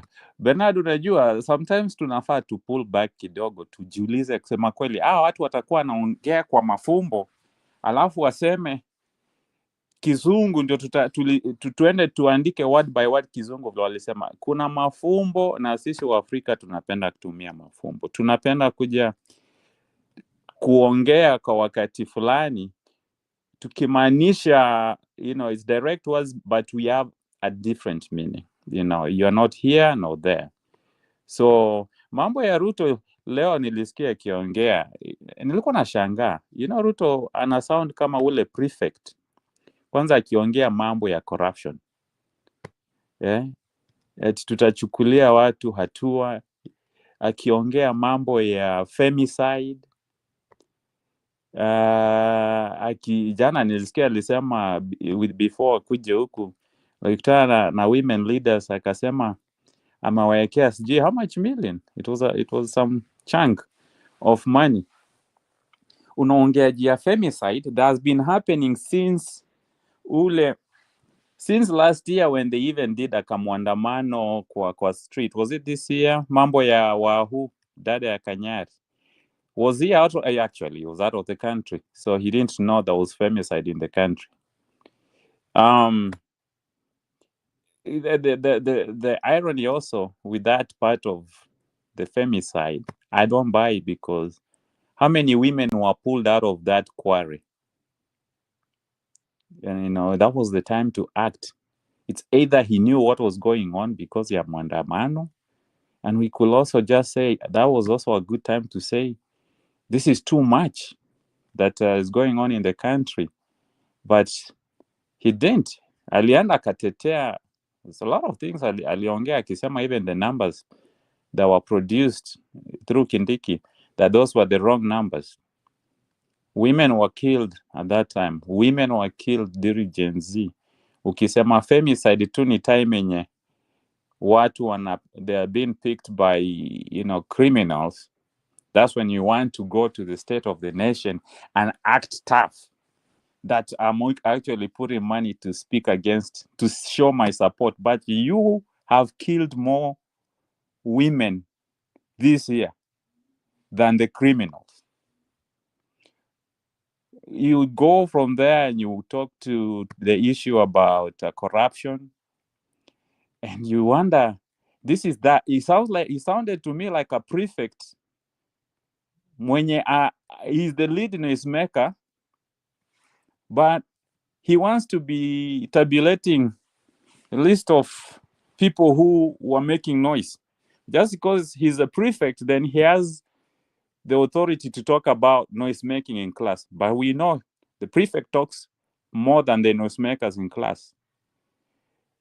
I don't get it. I don't get this serikali ya Kenya. But the one thing I'm happy is that Kenyans are ahead of Ruto, and Ruto hasn't had any good news. I think he was supposed to tell us the state of the nation. The one thing angesema tu the state of the nation is Wakenya wameomoka. So he came today, talked about the femicide, corruption, and then he talked about the Adani. The Adani has been warned. He is the chief intelligence officer. Wale wengine intelligence officer wako chini yake. He knows, just like we knew. Adani company, they have been linked, and this is just one of them. There's one huko kesi ya Switzerland. I think ilikuwa how much million. Mambo ya kuinflate their property, their value, that way they can get loans. That's good enough for you to say, hey, sound like a crook. Definitely is a crook. So was Ruto really dragging our tax money to work with that type of mentality? Or is it that he was attracted because of the business ideologies za Adani, where you bribe and kuna pesa unakulia hapo? I mean, angefanya kazi na mtu straight, this could have been accountability business, but Ruto wanted a cut. I had Kipali akisema hapo earlier that alisikia ni 286 million, akakasirika juu Adani walimshort change, which is true. That's why he went to Adani. So Kenyans are ahead of Mr. Ruto. We are ahead of Mr. Ruto. I'm glad that on the same day of State of the Nation was when US decided to indict Adani. And honestly, this is Kenyans 1, Ruto 0. And that that will be applied to so many aspects that we have complained as Kenyans in the nation. Mungu, I think God is just undoing Ruto stuff, whether or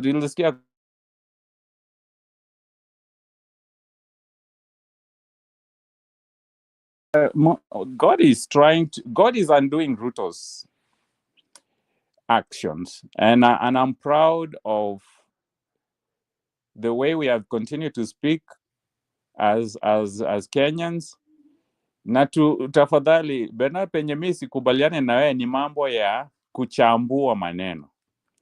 Hatutaenda hapo kwa kuchambua maneno, kwa sababu kuna time Raila anaongeanga, and the timing is when the Kenyans are making the most noise. That's where we cannot take Raila's interpretation on the English dictionary, because he's not speaking about the same issue when Kenyans are not complaining about something. So when Raila came out, it was when everybody was making this noise of Adani. Yes, he stated his opinion, but the opinion sounded like, I have nothing wrong. I see nothing wrong with the deal that Kenya is doing with Adani. He proceeded to say that, I know Adani.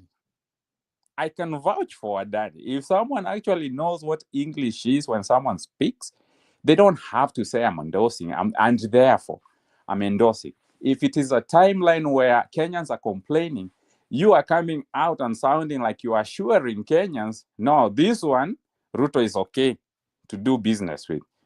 Therefore, you are endorsing the deal. It's now the second thing that, unfortunately, Baba amejikuta akichovya himself in the wrong pot. Mambo ya government of blood-based government, ilikuwa time enye Wakenya walikuwa wamekasirikia serikali. When you are vindicating Adani and Ruto, Baba needs to get out of anything that Ruto has to do with, because I think even God is not in it. I know for sure, not even think. God is not with Ruto. Baba should never be with him. Wacha kama kuna mtu ataongelea Adani, atoke mahali pengine na akuje aongee, lakini Baba asijiweke kwa mambo ya his insights on Adani, his insights on XYZ that Ruto is doing. Because Ruto is a dirty person, and so is Adani. If you defend him, the next day US is saying something, then it makes Baba look bad. So if we were to trust Baba's word, based on this one, tunasema, hai Baba, ungefanya homework. Tutafadhali na tusikwe tukimvindicate vile, kwa sababu Baba anaongea not as a Kenyan only, but as a leader. So his words goes a long way to all of us. And there's people who will take Baba's word. And I guarantee you, if someone was to invest because Baba said, guess what? If the investment was to do with Adani, angekuwa do yake imepotea. So it's good to just call it as it is. And yeah, let's just continue pushing the government and calling out as it is. Bila kusema ni wetu ama sijui ni wanani, to call out people as they are. You speak within the borderline of Kenya about Kenyan issues, you involving all of us. Hakuna immunity. If you say something good, we applaud you. If you say something bad, kaboom, tunateremka na wewe, and that's why Baba is in this situation. And that's all for now. Bernard, I take you back to the studio. Okay, thank you, James. Everybody with the interpretation and in support of the interpretation. But it's okay. Let everybody express themselves. But please, let's mind our language. Let's use only parliamentary language. Tuache street language. it will put us in problems. We are still under surveillance until January something. YouTube does not get you off the hook and you're off the hook. We are still under surveillance. Back at January, we have like, is it 60 days? So 60 days as Jaisha. Na tukipata any other warning in between, tutafunga for another 2 weeks. That is if they are lenient. If not, it will be 21 days. If we are off air for 21 days, kutakuwa shida tafadhali. So let's be lenient. Express your anger, but diplomatically, not street-wise. Naomba hivyo. Madam Julia, umerejea vipi? Oh yes, Bernard. Sorry, nilipata simu hapo. Sorry I had to keep you people waiting. Nashukuru. Niendelee ama? Endelee, alafu nauliza umekuja ama umekuja ukwenda? Maybe for a while, kama keep will hang around for 1 hour plus, probably. No problem. It's almost 2:30, so kama mtaendeleza mimi nitatoroka, lakini you go as much as you can, but kuna siku ingine mlisahau maneno ya 6 hours aswa matana saongi 6 hours mnaenda mpaka inakuwa 10, so tafadhali ikifika 6 hours kateni mwanze upya, ni muhimu. It helps also in the viewership. Ningoje, nimekuja hapa kwa sababu yako.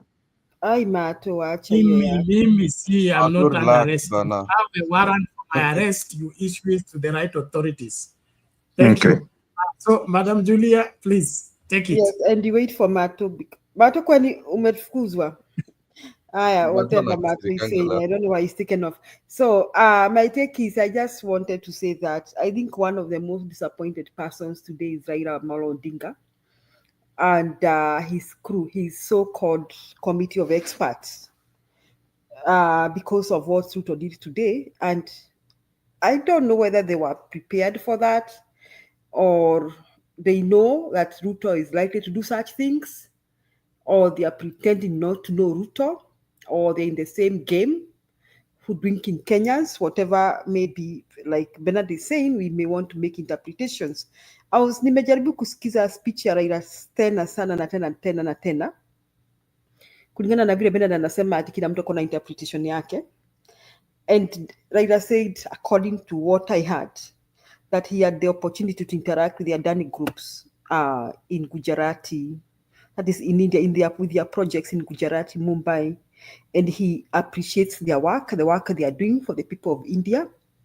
And therefore, he said that hata kama Kenyans have reservations, it is not good to oppose because we are chasing away good investors like Adani from the country. That is how I received Raila saying. That is what I view, what he was trying to say, that he was. So if he thought that Adani is a good investor in Kenya and will do good works the way he has done, according to Raila in Gujarati and Mumbai, then we can call that an endorsement. So if Raila Odinga was genuinely looking at Adani's work in India, did he take time to do critical investigation of why Kenyans were up in arms against Adani? Why? Because Raila was saying this after the scandals came up, after the opposition was there towards Adani, after the protests, after people protesting against the JKIA project. That is when Raila was coming out to say this. Why was he doing this? Couldn't he have just taken light low, just to watch things and really do a critical analysis and find out exactly what is wrong with this Adani? Okay, why is what I think Karole was asking today. You hear someone is a rapist and you let them into your house. Do you go ahead and wait to prove whether he's a rapist, to see whether he'll rape your children, so that now you can investigate and find out whether he's actually a rapist? So why did he call in a press conference to talk about it? Now, this is the second time Raila is doing this. Bernard may not want me to talk about this, but Raila asked that Kenyans are saying Ruto must go. Then what? When the Gen Z protests came out, why was he asking that? Okay, so it is not the second time. It is, we can count times when Raila is being controversial about the people's protests, when all along we have known he's the man. According to some of us, we believe he was one of those who was fighting for the rights of Kenyans. So why suddenly come around and every time there's a protest, he wants to contradict it? Did he have to do that? Na kama angenyamaza, was there anything wrong to be quiet and sit and wait and watch? So me, my take is today, Raila is one of the most embarrassed persons. Now, I understand Udai said something stupid, and he's more embarrassed. He says something in the morning, then Ruto comes later and says, rubbish is the Adani deals. So what is the ODM so-called experts working with Ruto feeling about it? I think they are very embarrassed. And if they are not, then they are playing the same game with Ruto. Okay? So whether they are playing the same game with Ruto, I think they are still embarrassed and ashamed. So tomorrow they'll be very careful. I hope they'll be very careful to come out and support something. Now, why did Ruto do this? I hope Kenyans are not buying anything that Ruto said today. Personally, I'm not buying. I think somebody said that when he was going to Parliament, he may not have made up his mind to throw people under the bus as he always does. It's only maybe the pressure was too much. Mara huku US, then anapelekwa jera, ama anapelekwa kotini. Then there were protests that were organized today. I don't know whether they took off or not. And he's around Parliament. Of course, Ruto is reading, is watching, is not ignorant, and his followers and those who work with him and his dogs follow even social media, and everybody who is in social media right now know what's going on in social media. The other day I saw a young man who was taken to court for posting a picture of a motorcade, of a presidential motorcade, of a presidential funeral motorcade. Ati alikapelekwa kotini, sijui alisema ni nani huyo. So me, my reason was watu wa Ruto wanakuanga kwa social media, wanakuanga kwa X, because that is all what has been circulating in X, anti-Adani deals and all that. So I think Ruto, kama kawaida, he went and decided, let me play cool and say that I have thrown this deal under the bus. So I want to ask, like Kip was asking, what procedures were followed? What procedures under the law are followed to decide that we no longer want that deal? How do you do it? Was it discussed in Parliament? Do you call a cabinet meeting and discuss it and approve that you no longer want the deals? Or do you call a parliamentary committee and discuss about it? Or do you just walk into a meeting and announce on the street, I have called off that deal? So I think some people were found and prepared. And what I would like to say is this, is that what when the so-called experts from ODM, they should be prepared for more. Either they dance with Ruto and they should know that Ruto is a president. Ruto is the cabinet secretary for education, for finance, for Adani, for transport. Na kwamba kama kuna watu wao hawana msemo, they have no say. They should write in their hearts, in their souls. Even Raila Odinga should write in his heart, in his soul. He has no say in that government. If he was thinking by defending Adani, Ruto was going to be on his side, tomorrow Ruto will wake up and say, for example, if Raila says the AU seat, Ruto will say, I was not part of this. I only proposed to him. I didn't even campaign for him. Who said I was supporting him? That is what Ruto will say, because that is what Ruto will do. He'll always throw people under the bus. That is William Samoei Ruto. Now, unfortunately, amewapaka uchafu wote, amewapaka matope, watajitoa namna gani? What did they have to gain after all this dirt, from all this dirt? What are they going to gain anyway, even from Kenya? Anybody following the news of Kenya, from the priests, from the church, to the smallest child, I think Kenyans are tired and fed up of Ruto's lies. So no amount of public statements, parliamentary statement, or parliament speech, or national address, state of nation address will change what Kenyans think. Sasa hata kama chenye alisema leo, I'm sure he knows it's a waste of time. Ati kwamba ati he'll address violence against women. I don't know, Adani deal has been thrown. Do you even believe it has been thrown away? Ama alisema tu na bado mtasikia deals zinaendelea. Si mmesikia hata hii SHA iko kwa Adani. So he just went there because it was the heat of the moment. Things were boiling and things are boiling nicely. And previously I came here and I was like, sipendi Trump. Lakini nimegundua hii kitu ya Trump inasaidia tu pia. Hey, I think I'm now happy Trump won the presidency. Because since Trump won the presidency, Mega Whitman left.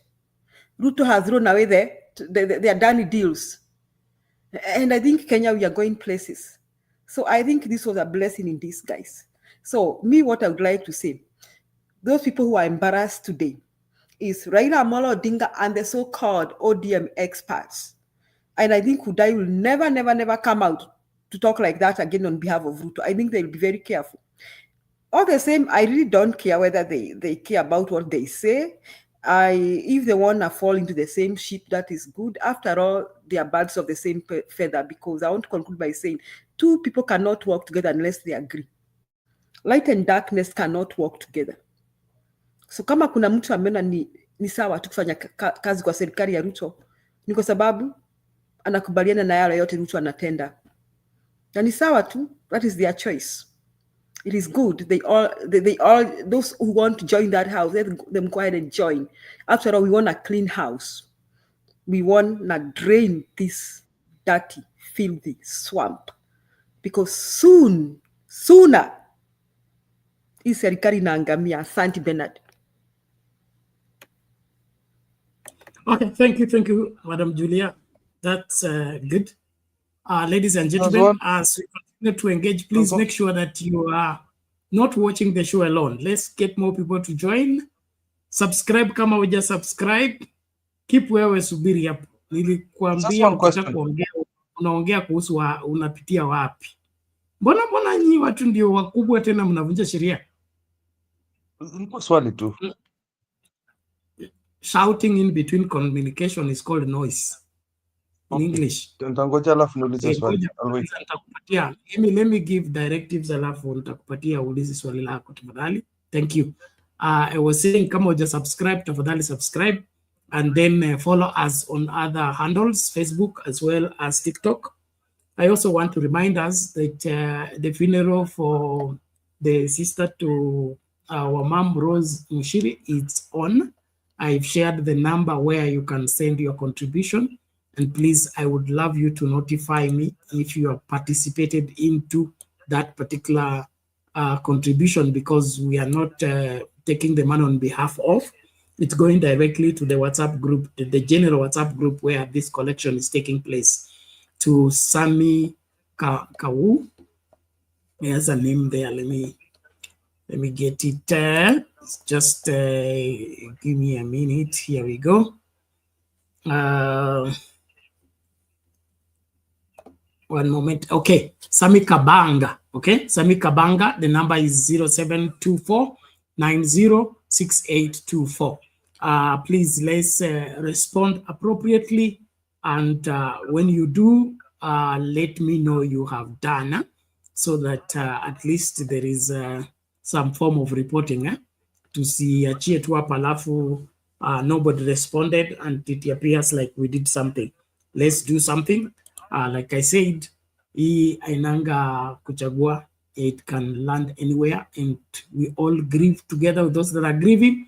We celebrate with those that are celebrating according to the scriptures. So tafadhali, those of you who have interacted with Mama Rose, she's active on the WhatsApp group, our WhatsApp group, Sound Candy Talk, as well as times on the comment section here. She's a staunch follower of this show and fully participant. Tunaomba tafadhali, let's have some good response from our end. The bill is around 2.5 million, so tusaidie mahali tunaweza. Thank you very much. On that note, I'll be signing out. Mkenya Mkora, hakuna mtu amekufukuza, wewe ndio umejifukuza. Rekebisha gadget yako, utarudi tu, utafanya, utatoa maoni yako. Haya, Kipo, swali linanihusu mimi ama mimi niondoke? Unaweza ondoka, lakini it's a very important question. The question is, kwa sababu hiyo pesa Ruto alichukua kutoka Adani ya haramu this is to Julia, hiyo pesa chafu ya Adani, Ruto vile tunamjua ataiweka, si ndio? He'll keep it. I know this fool. He'll double cross Adani. What do you think is going to happen to him? Just think very sharply about this, the animal called Adani. Ruto, what will happen when you double cross Adani? Tulisikia vile alikuwa anachapa Wetangula lecture. So I just want Julia or Ata Bernard, you can contribute in this. What do you think is about to happen to him? You saw how the son was talking. These people are not to be messed with. Thank you. Nitakuimbia wimbo ya Munishi ya Malebo. Sema wale uliwarusha dola wamesema ukikuona watayang'oa macho.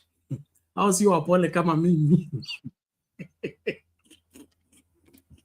Hiyo tu, lakini what I see here is Ruto being the opportunist that he is. He has been looking for a way out of Adani, and he didn't want the consequences of paying the returns. And so when this US thing came up, he said, thank God, I can now use this one to run away from responsibility of what I've already swallowed. Hiyo ndio ya kwangu. Don't you think these people have families? These are Indian enterprise. Unafikiria wataindict wote? Ngoja uone. Wait you see. Ruto utakiona dossier. Double crossing Adani utajua. These guys have messed with Australia, they've messed with the Switzerland, they've messed with the US, they've messed with Bangladesh. These guys are super powerful. Hata kama US wanaoingilia. While that thing is on court, you think they don't want their money? And you know how court cases, Julia can testify about this, you know how court cases take 1 million years in the US, especially when you're a billionaire. Yeah. Ruto atakiona. So Julia, over to you. You can bring in, there is the truthful man, and then there is Stone PK. Stone PK, how are you? Long time no see. Oh. Okay, that is response to greeting or running from greeting. Only same. Julia, over to you. Later, truthful man, alafu muendelee. Asanteni, tukutane, tutakapokutana. Sawa, asante Bernard. Truthful man, karibu. And utuambie kweli wako wote bila kuficha. Hello guys, truthful man from Madeira. I used to be the MP for Madeira constituency. And then when nilifukuza kazi as deputy president, so sasa niko na ukweli, ninaweza kutoa bila wasiwasi yoyote. So leo nimeshindwa sana kusikia hizi maneno za Adani sijui nini. My problem with these kinds of things is like I'm really kind of biased towards I would rather speak about the space of development in the rural areas. I don't really grieve much about urban politics of our country because it stinks, you know, to the high heavens. The problem I see is that even if these airports have new infrastructure, whether it's Eldoret, Kisumu, Mombasa, or Nairobi. The culture of stinking corruption has not been removed. There is no point these new airports or this modified infrastructure being, part of our obsession, because I think that the culture first is deep-rooted, and it's the culture first we need to deal with. Because if you look at the auditor's annual reports or the controller, and if those are ignored, as we do ignore them year in, year out, you've just seen the report about the universities, especially Moi University. This is a good step that now some truth is coming out from different parts of the country. But the culture of deep corruption is still the dilemma. How do we deal with this problem? Because it's deep rooted.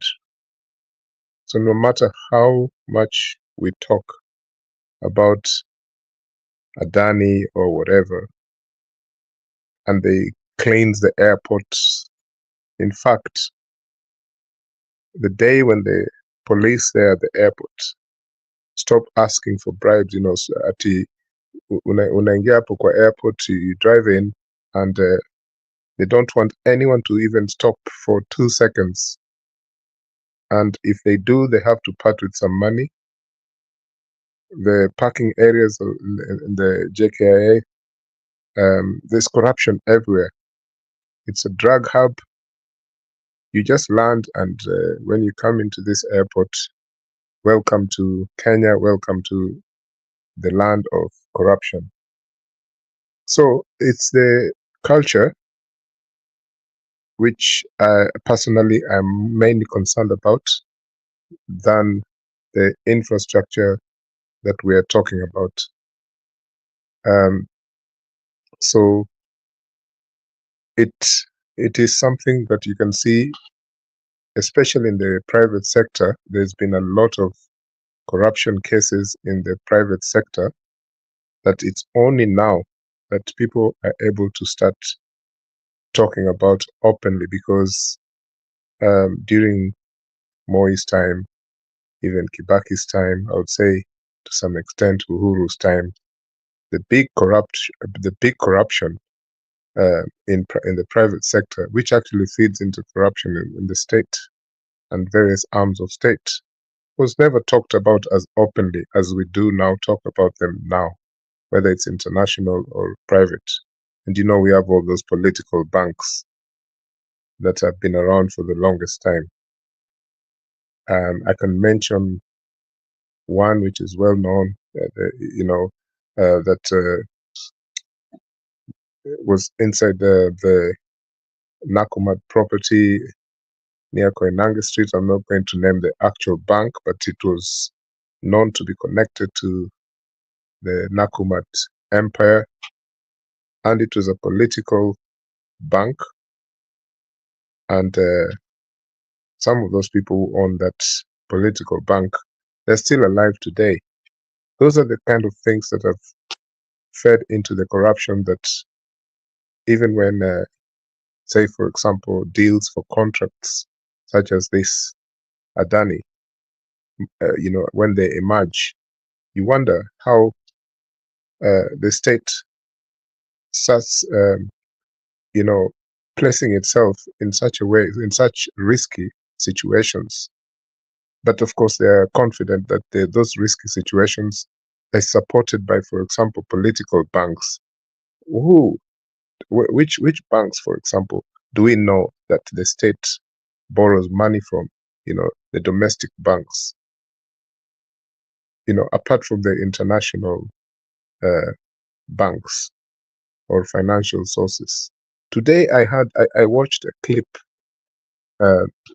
very unfortunate clip by one John Buddy. He was being interviewed by some TV station a couple of days ago, and he made a comment about this $2 billion that is being stolen every single day, that is constantly, replayed. It was something that Uhuru Kenyatta used to say, and some of the politicians who accused him are also saying the same thing. John Buddy said that why don't we change the culture instead of stealing 2 billion every day? Mbona msiibe to 1 billion, so that if the accruing figure per month, it would be enough to stop us from going to beg money from the World Bank or IMF.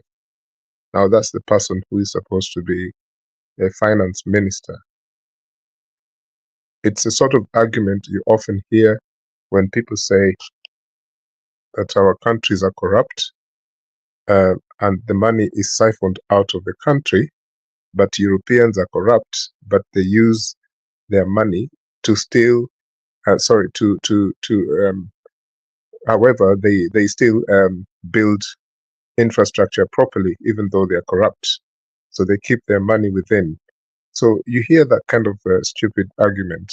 But all we're saying is, if the culture of corruption is there, isn't that what we're supposed to deal with? But it's so difficult. I mean, why is it that a person came into power through force, by force, in Burkina Faso, Ibrahim Traore, and we find that within months, let's say 2 years of him being the head of state in Burkina Faso, he has made grand changes. He is changing the culture of that country. And yet we think that it's okay to just speak about some funny Indian company that has been running the rings around different countries, and we think that that's the only problem that is messing up our country. How do we not think that culture change is the main problem that we have? And when I say culture, I mean the culture of deep-rooted corruption. This is the problem. Some people said in the past that maybe if a subject is well run in school because of our embedded corruption, that would solve the problem for the future generation. How are we going to test that, and is that going to work? Because we have to find a solution to this problem, because it's so unfair for ourselves and the future generation. And I don't want to sound like a preacher here. I heard William Ruto say that he is annoyed with the judiciary, the bench, that if these people can can bring a conclusive, if they can decide on an election petition within 6 months, election petitions overall within 6 months, why is it they cannot deal with corruption? This is the things that came from the words of the mouth of William Ruto. And I looked at him and I thought, this person is either very mad, or he does not know how to solve a problem that he is part of. Because he's part of this problem, he finds it very difficult. Like, for example, right now, he's panicking that the truthful man from Madeira is going to, deal with him fair and square. Even though the truthful man himself was not puritanical or pure as he seems nowadays, is getting a lot of support from people because of the way he's taking the bull by the head, by the horn. But the fact is still addressing what we Kenyans are afraid of talking about. He spoke about this so-called Adani thing, and he was seen as a spoiler, and I don't really have a lot of pain or grief. I don't grieve for the truthful man, as he called himself. But to be honest, if he continues revealing more things about this rotten Ruto, it will be for the benefit of the whole country, and then we have some kind of culture change.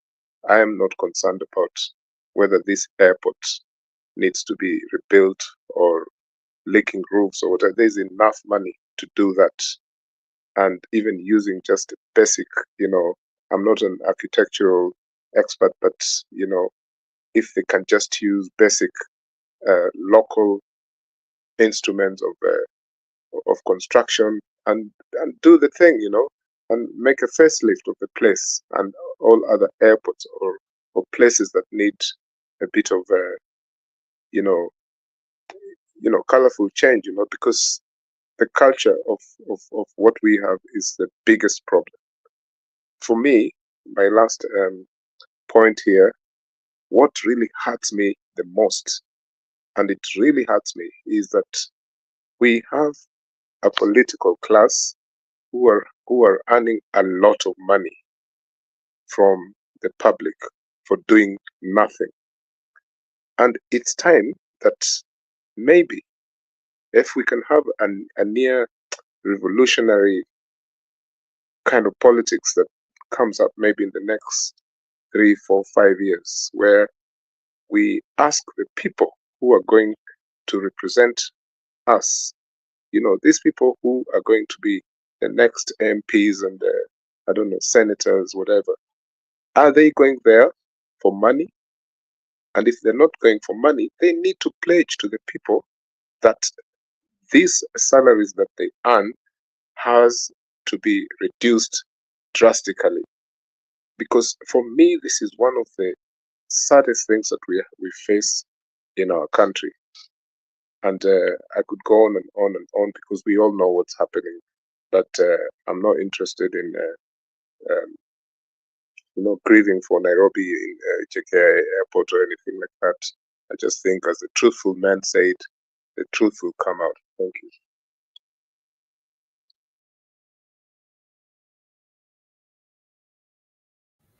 Asante. Mimi hiyo story ya truth man, I don't know what he knew about Adani, but I also don't count him helpful, because angetoa hiyo story yote kitambo, angenyamaza. I was wondering, you are thinking that Adani will retaliate. I don't know how much he can retaliate. Na sijui ni pesa ngapi Ruto alikula, but I will not be surprised if Ruto was bribed so much. But I think the pressure is just too much on William. William is really going through so much pressure, and that is why he keeps on flip-flopping. Mimi nataka kuuliza swali to anybody who can answer me here. Do you really think Ruto, when he was going to parliament this morning, mnafikiri kwamba alipanga kurusha hiyo deal, kukata hiyo deal, ama what happened? What happened between him going to parliament and and the time he gave his speech? Anybody want to say something about that? Can I come in for that? Because I just wanted to make this point, another thing is, like, are we a sovereign state? Because we have to wait for Americans to say that Adani is an evil bogeyman that we must cane. We have to wait for America or some foreign government to tell us that this is not a good company. Can you imagine? So in terms of that, yes, of course, it was the American report that made William Ruto do this, because otherwise he was still going ahead with this Adani. So it's our sovereignty here that's in question.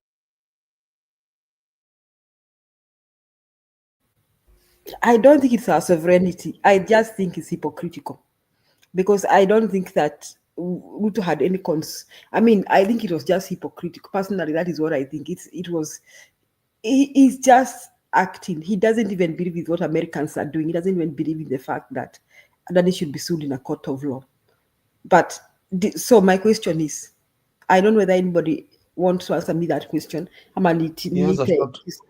Yes. Do you think by the time Ruto alienda parliament, unafikiri kwamba ilikuwa an afterthought or what happened? Because unaona Let me answer that. Can I answer that? Julie, I don't have much time. Let me answer that. Yes, it is. The Security and Exchange Commission has been investigating Adani for a long time.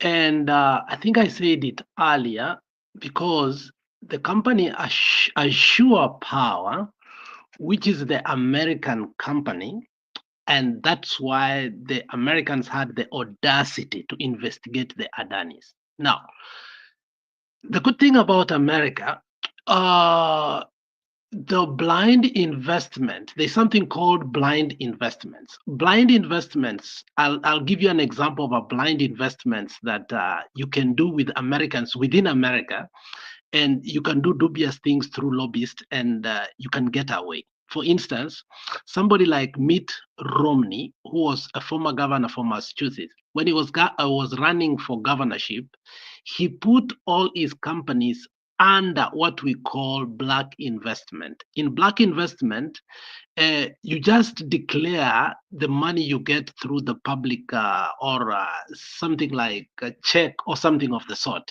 But the rest of your company are under something called black investment. For instance, George W. Bush, when he was running for presidency, he declared his salary, but he never said he owned a baseball team, which actually he owns, or some of the oil, as a family they own. So what the Adani mistake they did through this Azure company, because if you know the complex syndicate that Adanis have done, and if you realize Adani as a conglomerate, which is very difficult to explain, and I hope you may try to understand a little bit, because even me, the web is too large for me to understand. There is the Adani Group of companies in India. And then they have registered multiple companies in Dubai, which actually now were negotiating all these deals. That's why all our deals were done. But for them to get money to be the IPO of one of the biggest, what we call stock exchanges in the world, so that they can raise a capital for them to get to New York Stock Exchange, they solicited to become partners with a company called Azure Power, which was dealing with green energy, more especially solar.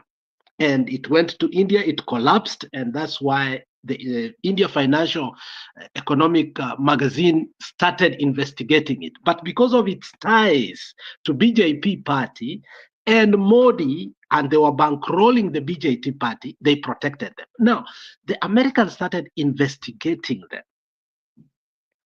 Now, on investigating them, the report that came yesterday, anybody who heard when the breaking news came, and I was listening to BPS, which is one of the most beautiful news you can watch. Watch on Fox News, watch on MSNBC. Those are political news, but BPS, Public Broadcasting Corporation, gives comprehensive analysis of everything that happened without, they say, this Azure company, and they give the examples of other subsidiary companies, and also they gave what made Ruto. Now let me conclude. You can go read everything, but what made Ruto immediately make this decision is the revelation of the WhatsApp texts. If you go to all the major newspapers, you will see that the text messages via WhatsApp, all of them were collected on how they do their deals. All of them. And part of it is they did not indict them just because of just one, maybe it could have been a mistake, but every other deals that they had done through the investigation, because for them, they were open to see if this was just maybe a mistake. They realized all their deals, including the Kenyan deal that was controversial, there was massive bribery and corruption. And on seeing that, Ruto has panicked. Adani in Kenya is Ruto and Ruto is Adani. So I hope Ruto never gets away with his company inaitwaje. Why am I forgetting? Hopefully the money trail will also show that Ruto's company. KETRACO. No, KETRACO is Kenyan company. We are talking about Ruto's company that negotiated. That negotiated the deal. It's a new company that was formed 1 year ago. I think I said it twice here. I think the name has gone. They usually confuse me. The Shah company, which has the insurance company for Ruto, but the payment plan whereby the money trail comes is a new company. The two companies that Ruto, and they operate from Dubai. So Ruto did not make a decision yesterday when maybe the speech was being made. It caught on Ruto that, look, this thing, whether you like it or not, the money trail will get you, because the deal that you have done with these people has been investigated extensively. And I think if you look at still, even if it's not on news, sometimes these people, hata kama nani aliambiwa should not release what is called diplomatic cables and WikiLeaks, there's a way, again, they reveal these things through the internet, but not as massive as they used to do. So that's the only reason that has made Ruto to panic. And I hope very soon it should be clear that Ruto is Adani and Adani is Ruto, because the Ruto-Adani deal in Kenya, the main beneficiary is Ruto himself. So Ruto is panicking, and I'm glad that is happening. So he did not do it out of the beneficiary of Kenya. He understands that in this investigation, he will be named, or his companies will be named. Thank you. So we can say, okay, first press whatever alipanga kitambo, imekuwa hapo for 1 week plus, tumekuwa tukisikia kwamba Ruto anaenda parliament, but then as he was planning to go to parliament, it caught up with him that Adani ameshikwa, na pengine vile Mswahili alisema ukishikwa shikamana. So the man is panicking. It's not that he believes that Adani should be prosecuted. It is because he himself is panicking. Now I'm wondering, I'm wondering, it is good, Alex. To Alex. I'm just wondering, how could he be so dumb? I mean, in the era of technology right now, you cannot really exclusively hide anything, even communication, even your bank details and all that. I mean, you cannot keep it secret, because whoever generates these platforms, these apps, somehow somebody is able to get your information somewhere in your deal. So did really Ruto think that he was going to get away with it? I don't know what, Mato, you think. I don't think he He cares. thought he was going to get cares. away with it simply because that has been done in South Africa and it got away. When the Guptas were finally indicted and implicated in what we call capture, state capture, they ran away to Dubai. Okay, in Dubai, they were supposed to be extradited, whatever. Yeah, back to India. But the Dubais protected them because they understood the role they had played in it. Now, Ruto, knowing, and that is why I started with my disclaimer of a blind investment. But unfortunately, it does not protect, okay, non-Americans. Unfortunately. If it was an American company, there was another way to deal with it. You can be a lobbyist, for instance. I can be honest with you here. You can be a lobbyist here and go lobby through and use the lobbyist in Washington, and that is not viewed as corruption. Why? Because it's legal. But you do it from out of the perimeters of our American soil, that is corruption for them. So you can see the mistake that was done. It was a simple mistake that has a big implication on the Adanis. I don't think they understood that the Assure company will be. Now, the thing is this, Ruto thought that the same way Gupta got away with it, because the Guptas were doing the state capture and Ruto is also doing the state capture. He thought that he was going to be covered under that deal. But unfortunately, I mean, the chicken has come home to roost. Wow. I think maombi ya Wakenya inafika. Mato, sema. Just quickly, Thank you. I've been waiting here for so long and I've seen a time sana. Hapana, hata si hatuna time. Wewe ongea. Nitarudi. Yeah, I'm just in a, I mean, my phone is like almost dying. Nitarudi once I get to where I can charge it. Okay, pole. Endelea. Yeah. I want to thank Alex for bringing that, because he's actually taken 3/4 of the information that I wanted to pass to people. But Julia, as now that I just have he's taken the 2/3. I think that, now I only have a third of the information that I wanted to give.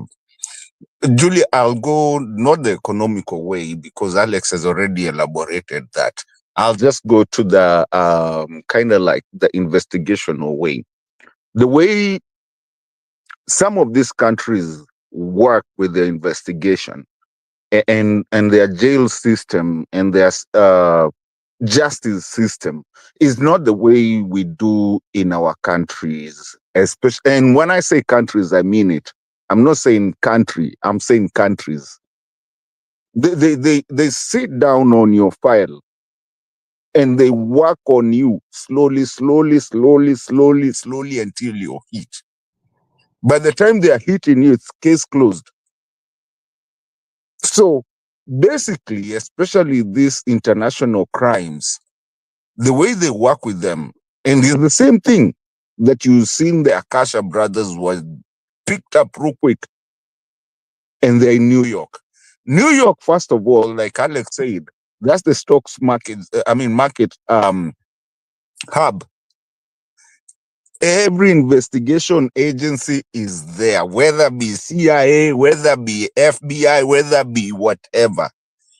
We started saying this thing a long time, my sister. We started saying here that, and we saw the Venezuela, we saw the India thing with the Akasha brothers. And some of us, like even Alex just, mentioned right there, I wanted to mention it, but he's already gone ahead of me. These guys met in the Arab Emirates. And at that time, investigation was happening. So basically, let me tell you, and to answer your question, because that's what I wanted to answer, but I think Alex has, answered almost half of it. Ruto thought he could get away with it. But when this guy was indicted, and this is not a joke, when he was indicted,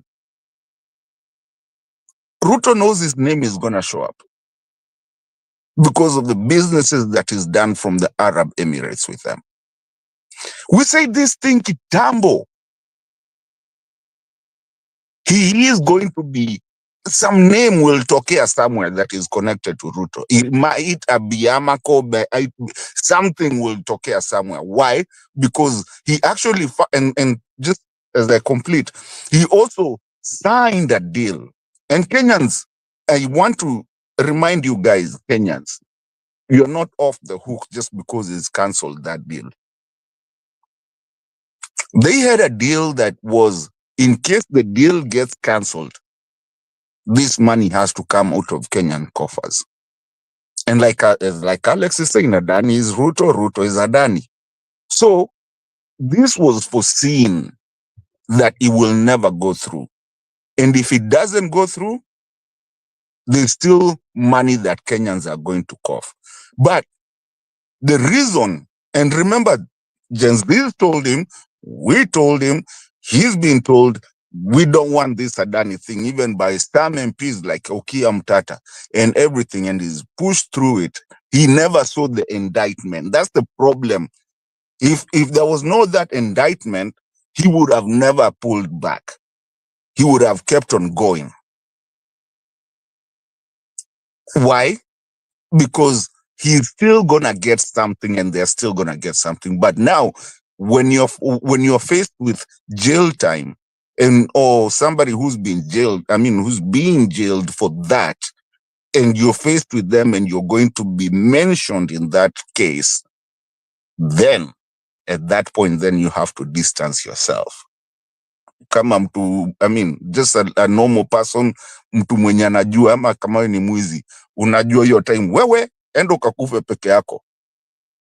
This is connected from even not Adani, even to Nigeria, that Nigeria deals you had of mtoi wake uko Nigeria. It's connected, it's big. And so, basically, to answer your question, Julia, no, Ruto did not pull out of that deal by his own willing. He's scared of the US, and especially now, like even you, and let me quote you, Julia, even me, I don't like Trump at all. Kwanzaa, I was surprised how it happened. But I am happy that he got in there, because for him, he doesn't care about, remember that famous word? Bernard ametuambia tusiongee maneno mbaya.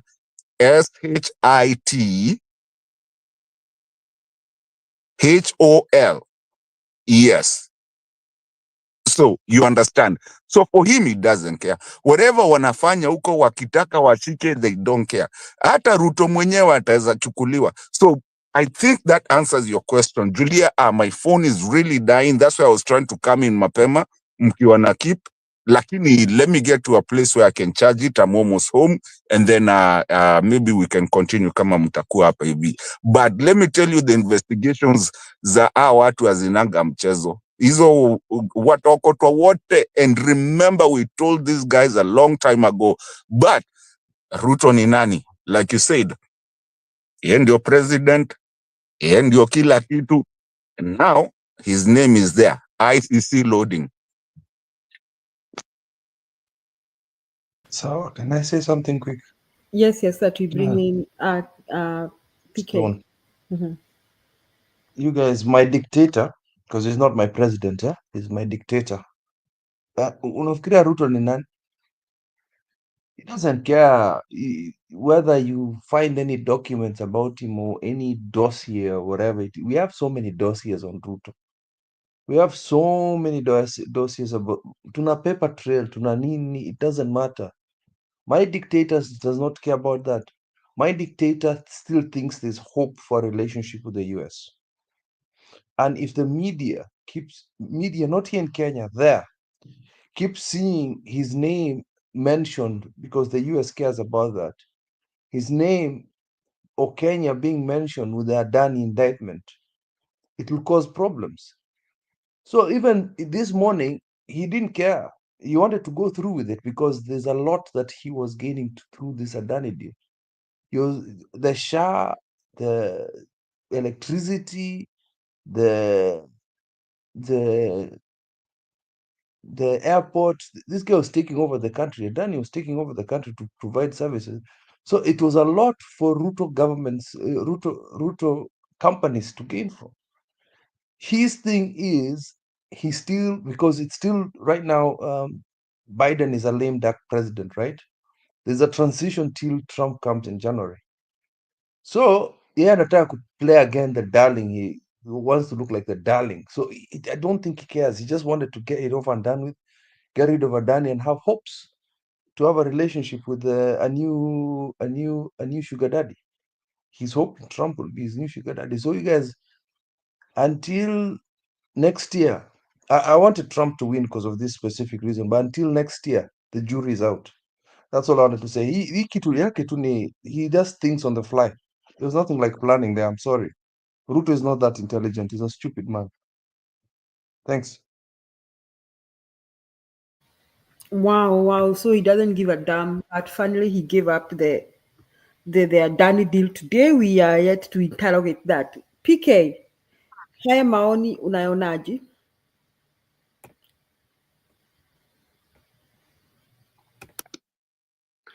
Julia, how are you? I'm good, PK. Good to see you here. Inakaa kama Adani ametuita sote. Ni Adani ama ni Ruto? Ama ni both? I think it's both, and more so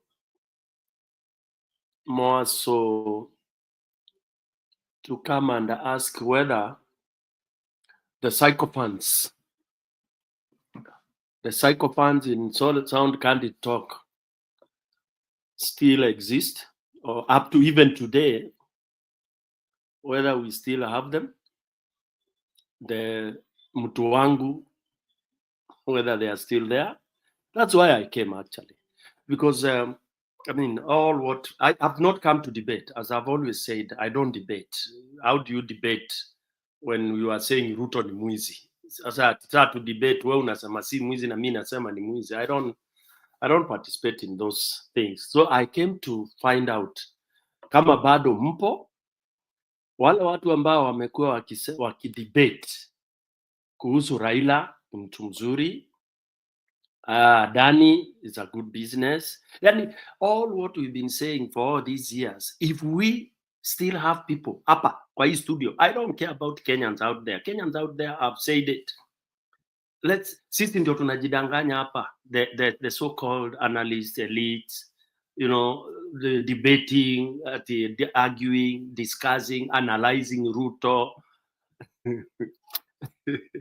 Right now, people, we even think that Ruto ni mjinga sana ati ni kama kanyoni kamefunikiwa. You know the way when we were boys we used to tega manyoni na karai, tunainua hivi, tunaweka kamiti na kamba, tumevuta, unajificha kwa nyumba, then unaweka to millet pale, tunyoni tukiingia unavuruta, boom.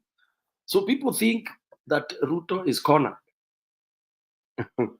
In fact, even if Ruto is cornered and removed out of power today, he will still be a winner. Yeah. And unfortunately, we have tolerated this because we have made everything debatable. Thank God Kenyans out there, they have said tawe. In fact, Kenyans wako mbele, wanafuata zile nyayo za Gen Z. Gen Z walimaliza hiyo story. Quickly, let me say this, Julia. And I'm sorry I didn't greet people because I feel so annoyed. Annoyed in quotes. Not that I care anymore about the Railas and everybody else who still watu wanafikiria there is hope. For me, what all this has happened, all that has happened today, for me the sum total is that the coffins are sealed. Okay, all what has been in speculation, some people saying bring proof. Come as of Stone PK, you are talking about Raila saying Adani is okay, is a reputable company. Give us proof. So I hope today all that comes to an end. That number one, Raila is as bad as Ruto. And why I'm saying Raila, and I'll keep on saying this name, because even when Raila dies, we will mention his name, because he was an enigma. But his enigmatism ended when the Gen Z revolted and he went against it. Because enigma means what? Somebody mysterious, somebody who comes with very, very unique things that people didn't expect.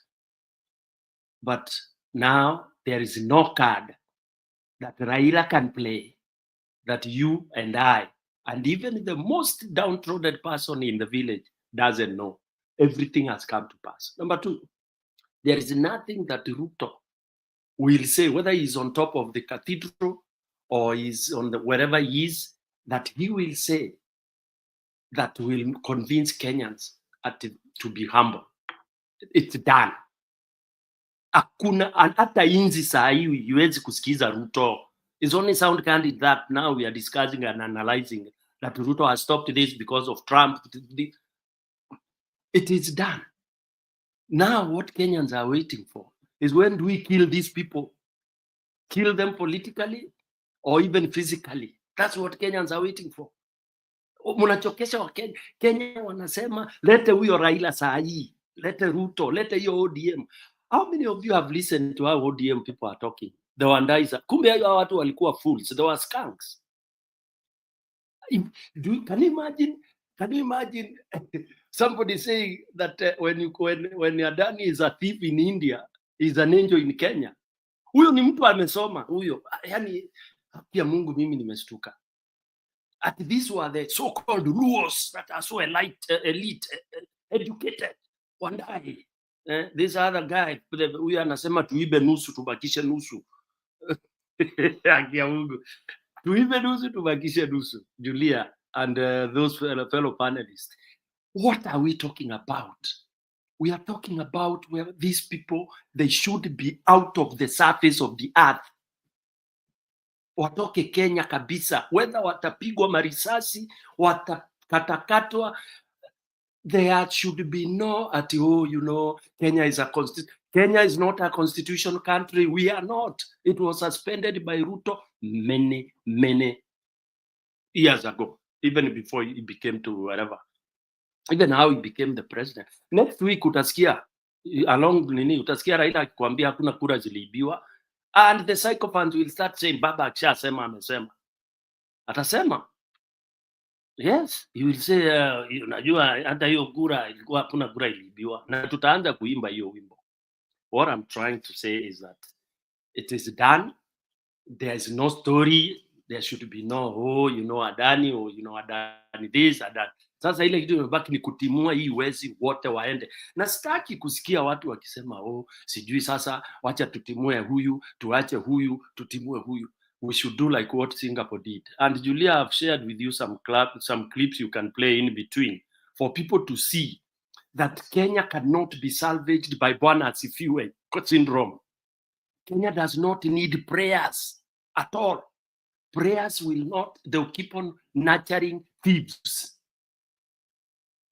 Kenya holding the Bible and we are religious, it is the ground fertile producing thieves in millions.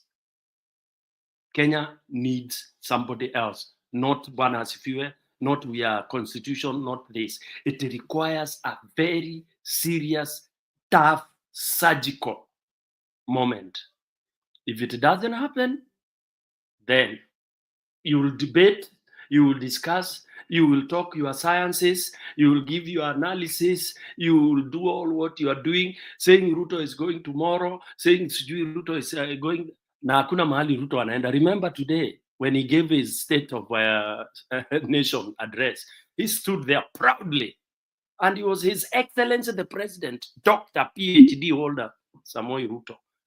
Hakuna inchi moja imetoka na anapata mshahara yake ya president by the end of the month. And he's there with all the vehicles, fueled vehicles za magari yote na pesa yetu wananchi. Hakuna kitu. Mkikuyu anasemanga hakuenyenya hata kidogo, ati mnasema alikuwa scared. By what? What? You saw. Play those clips muone. Was that a scared guy? And scared for who and where? He doesn't care. Even if he dies tomorrow, he is eating today. And in his eating today, he's killing the future generation. So do you allow him to kill the future generation today by us talking, we will have the election 2027, we'll do this. You will not have even 2027. Ruto is eating now. What you can do is to stop him now. And you stop him now by making sure that whoever is near him, the Railas, and don't start at like now I hear Mount Kenya talking about Jabayar already, at a hero of the land. Gachagua now has become hero. That everywhere, you hear people now as they are talking, even in their political matrix, Gachagua is somewhere. All of a sudden, Gachagua is somewhere also. That is being considered in that. That is the same, doing things the same way and expecting different results. Upumbavu ile tu Kibaki alituambia tuko nayo, hiyo ndio tunakoroga hivi. If we are korogaing with the talking of leadership, Gachagua is part of that leadership. and you expect a transformation, forget it. Forget it. So Julia, mimi mahesabu yote ninasema majibu yamekuja. Blood-based government garbage. Okay. Nadico, ule mtu alikuwa amekuja amesupport Nadico garbage. All right. Experts that were donated to go and salvage UDA garbage. All right. Anything that is called what is coalition, constitution moment, trying to adhere to constitution, making sure that things are happening, legal, whatever, all that should be thrown into the garbage bin and start afresh. Remember, tuliulizwa, tukitoa Ruto, alafu, that is Raila who asked that question. The most dangerous question that he asked, the most lethal thing that he asked, that is when things turned haywire. That ukitoa Ruto tutadu. And I hear some people pia, watu wanaongea, oh, you know, you may remove this and get, let's get whoever it is. There was supposed to be maandamano today. What happened? Let me stop there for the time being. I'm still around, Julia. And if you can, cheza hizo clips moja moja, kidogo kidogo. I want people to see what it means, you know, to fix a bleeding wound or a rotten wound. Kidonda kama kimeoza. You don't go there bembelezering ati wewe unajua atasikia uchungu unapuliza, hapana. Kinakwaruzwa. Unatoa hiyo nyama imeoza so that you itie dawa ndio kipone. Back to you, Julia. Okay, let me try playing this, then people can respond.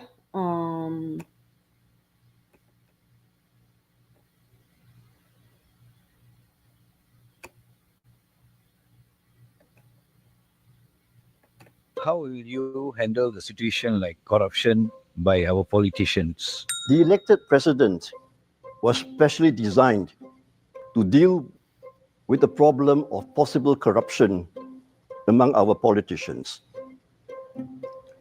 The spending of our reserves, the squandering of our reserves by a corrupt prime minister, such as what we have seen in other countries. The corruption of our public service by the appointment of friends or favored businessmen. That is corruption, and that is violating the integrity of the public service. It was precisely to prevent corruption in our political system that the elected president was set up. So if I come across a situation where I suspect corruption in the spending of our reserves, when I suspect corruption in appointing untrustworthy people to key public service positions, I will object. I will exercise my veto. Corruption is like cancer. It starts off very small, might appear to be small indiscretions, but it can only grow if you don't tackle it early. And the whole Singapore system, starting with what Mr. Lee Kuan Yew and his colleagues put in place in the old days, is still absolutely critical to our future. We must be a different country. We must be a special country where zero corruption is the order of the day. And that involves the Prime Minister and it involves the President. If the Prime Minister does not allow a corruption investigation to proceed, the President has to be there to tell the director of the CPIB, Corrupt Practices Investment Board, go ahead, regardless. Politicians in particular stand for the entire system. If a politician is corrupt, in small ways or big, it corrupts the whole system. So the President has to be especially sensitive to any indiscretion that involves personal gain by politicians. System has worked quite well so far. No Prime Minister has ever denied a request by the Director of CPIB for an investigation. But you never know in future. The President is always there. How has your experience? All right. Yep, hapo kulikuwa Singapore. Sijui kama PK, you want to say something about that? Let people say something because I'm the one who So- requested. Let me hear people's thoughts. So my thoughts about this is that is their system. That is how it worked for them. I don't know what happened in the beginning. I think a great leader came in and started cleaning Singapore. The problem we have in Kenya is the fact that we have old colonial dogs and their children taking over after. Old colonial, like mtoto wa Uhuru na Ruto ni nani? It's Moi. Don't even talk about Jomo. It's Moi. These are Moi kids. Mudavadi ni mtoto wa nani? Those are Moi. Wetangula, Moi. All these people are old colonial. They have old colonial mentality. If you look at how our police think, they're not there to protect and serve. They have the ideology that we are there to protect our colonial powers. So protect the rich and not now the rich have been replaced with the colonialist. Hata ukiona askari hapo ama watchman, they see a big car, the first thing they do is salute. But before gari ndogo hata kama anaishi kwa hiyo estate, they'll start questioning them. So what I'm just trying to say is we need to get it's very different from Singapore. For us, we need to get rid of colonial mentality. Tuna akili mbaya ya ukoloni kwa Afrika. And now we need to get rid of all the rot, old guards from Wetangula, Mudavadi, and even the children they bought, akina Irungu, all these idiots in parliament. We need a clean slate. We need leaders like Okia Mutata. That's the only one I can say. Martha Karua. We need leaders like that. Then we can say we can start cleaning up the country, because the country is rotten down to the core. We've got situations where corruption over the last 10 years with Uhuru and what's a mambo ya Kibaki, with Uhuru and Ruto. We've got situations where you have to pay to get a job in Kenya. 250 tuliona the other day, 250,000 Kenya shillings to be a nursery school teacher. To be an actual teacher, una pay 300,000. So I do understand what you're saying here. Singapore is a good example. It's fantastic. But what can work for Kenya? What can work for Kenya is a clean slate. Because your rot and unasema Stone PK, that rot, that cancer. We're actually in critical condition, my friend. We're in stage 5. Hii sasa yetu ni chemotherapy. We cannot even remove the tumors. We have to kill it with chemotherapy. Because the system in Kenya right now, you pay for services. And when I say you pay for services, it's not through your tax money. Kununua, we unaenda kwa mali ya passport, the first thing you're being told is enda hapo kando utoe 10,000 Kenya shillings ndio upate hiyo passport yako. Unaenda kupata ID unaambiwa utoe 2,000, and it's not part of what you have to pay in Huduma or in Nyayo House. It's actually the government workers are asking you to pay extra for what? And it's normal. It's normal in Kenya to do that right now. No services from county to national government are free. Kwenda KRA to get your KRA papers done quickly, you bribe. And it's no longer called bribe, it's a facilitation fee. So from this hiki tunaitwa digital brothers Ruto, from the time they got into power, the corruption mentality is ingrained in us as a society. We have the cancer as a people. So the question is, rather than looking at the Singapore methodology, Stone, I want you to come up with a solution for us. Sisi, what can we do as Kenyans? Kip. Yeah, what can we do as Kenyans? Let me correct something. let me correct you something. And those who have viewed that clip. I think I want to go give you a time and study that module. Corruption is corruption, whether in heaven, in hell, in Kenya, in Uganda, in Tanzania, in US, and all that. Corruption is corruption. Yani wizi ni wizi. And the formula of dealing with it is as simple as what has been said. If you pay attention to that clip of Singapore, and go ahead, it was part of my project some years back. Singapore was worse than where Kenya was.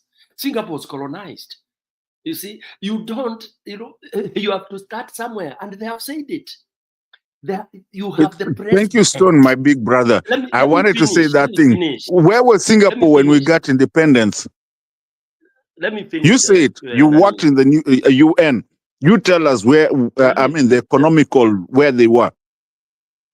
Let me finish.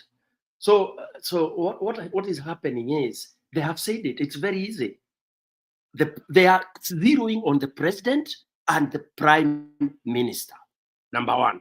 Then they have a system like what we have in Kenya. System means what? You have anti-corruption. You have all those garbage organizations.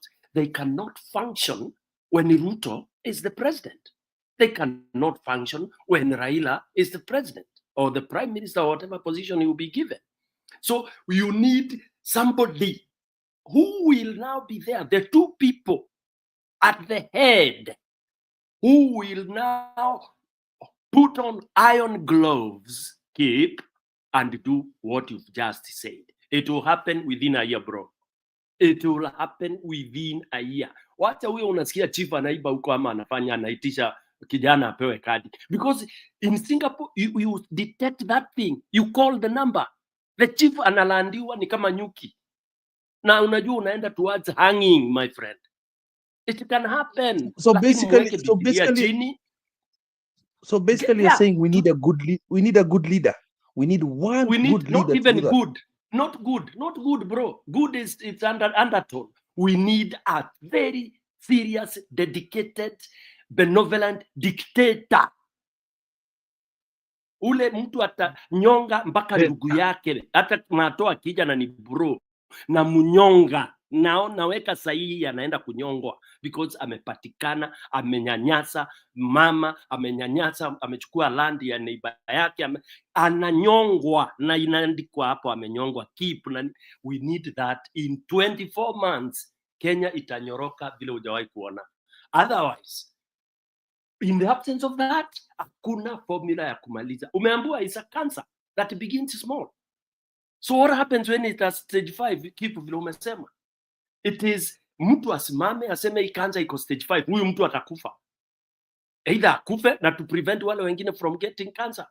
And you don't start dwelling there, unalia kama ishaenda 5. So Kenya, it needs somebody akuje ashikilie wawili ama watatu, like what you have said. You've picked a few leaders. Wasikuja hapo wakisema na tuache kuitana brothers, because that's another stupid thing we do. At brother, sister, nini, ni uongo. Those are pretenses. Mtu aingie pale afanye mambo and it will happen. Chukua hiyo module ya Singapore, weka to Kenya, pap, and implement. Get a dictator, benevolent dictator president, pap, it happen. Kama ni Uhuru anafungwa, kama ni Ruto wanaingia ndani. Yes. Stone Picker, for me, I think when I look at Kenya honestly, and I've had a privilege of maybe being in a few countries, including that India, which is one of the most corrupt countries in the world anyway. And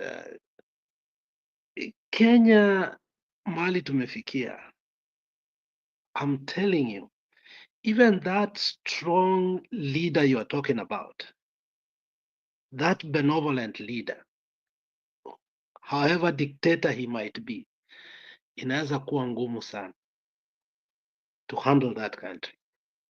If you look at the structure and the system, the way it has been designed, more especially the current system ya Ruto, he has successfully, painfully been able to institutionalize corruption to a level higher than we ever thought our country to go to. We eliminate Ogola. We put in an individual who I cannot even remember his name. Up what? The salaries and officers' mess in DOD. Now, instead of getting alcohol as 40%, it goes to 70%. To a point that our military is not thinking. You understand what is going in the judiciary. Totally a sham. I saw a few things saying today, was it LSK, Law Society of Kenya? I think they want even to sue the Chief Justice. I don't know which court you want to sue the Chief Justice. And we have the first Chief Justice in the world crying for justice. I've said this here many times. It sounds like a joke, but the first Chief Justice in the world to cry for justice is Martha Koome. Then we have a parliament that gets excited that the Adani deal has been withdrawn, as if they were incapable of doing that. You can go on and on and on. You can get anybody as strong as Matiang'i or whoever you want to look at, because people project other people, including Matiang'i, who was part of the system. I don't think he was also very clean, because even in Kisii, he has some scandal with some big land there. Okay? Because it will look improper for us now to project somebody to be so good. Later on, then we bring it up and start saying, oh, I thought he was Mr. Nice. Stone PK, we don't need a benevolent dictator. We need a total overhaul. Total. And I will go to how you have been saying before. Bob Marley said, check out the real situation. Nations war against nation. When did it all begin? When will it end? Well, it seems like total destruction is the only solution. Kenya, you must totally destroy the system. Totally. Nobody in the judiciary, in the military, in the executive, should remain, including their generation. Because the problem is you live one generation, later on he looks like his father was a little bit better. The way we left Moi, and then his son almost became a good person, but he's sitting on the proceeds of corruption. Today, many of us say, Uhuru, where are you? Akiongea tu kidogo tu hivi. We are so happy. But the fact is that he is benefiting from the proceeds of corruption. So if we have to kill corruption, we cannot ignore even one thing. We cannot. And that is what the systems that went through Alex, revolution I have a question did. with you. I have a question for you once you finish. But I have you a like question for you asking once you finish. questions all the time. You like disrupting people and question all the time. Why? Okay, sir. Endelea. You need to understand that you can always come It's to your just a time. question of what you said, man. I just wanted to ask a question. I mean, is it bad to ask a question, Baba? No, continue with your thing. I was just asking a simple question, bro. Just finish your thing. My cry, Stone PK, is simply that this nonsense should stop with us. We should never take it to our children. We have an opportunity to fight this fight so that our children can fight another fight. We found our grandfather fighting it. Now, when we look at the first Kenyatta, we don't remember about his corruptions, land scandals, and everything that he did, because we have had worse in Moi's time. Then later on, because of Ruto's corruption, now we have even washed who? Moi, and we have forgotten the proceeds that he gave his kids and the people who are in that government. We cannot like to sanitize individuals because bigger corruptions have happened. Lastly, in the corruption you were talking about in Singapore, the biggest corruption in Singapore ever, go see it, because it's the lowest in the index in the history of the world, is only $25 million. And it happened 1995 when Choi, the Minister for Transport, 1995. Recently, we saw a very good example in Malaysia, a classic example of if honestly Baba was for the people of Kenya could have done. When the previous Prime Minister for Malaysia, Mahathir Mohamad, who actually is even older than Baba, saw the Prime Minister Najib sell a country and degenerate, he came together with his arch rival, Alex Anwar, who was then in the opposition. They ganged together and they removed the sitting prime minister, who actually is sentenced now, is in jail. And they washed that country. Mahathir Mohamad became a prime minister at 90-year-old, and he served a little bit, left for Alex Anwar. And that is what we should be doing, not going back to make deals with a people who have looted a country and who will perpetuate the system to continue. Because what we are doing is this: okay, we make deal with them. Anti-corruption is not working. DCI is not working. Arrest authorities are not working. Prison authorities are not working. So then, what deal are you making with them?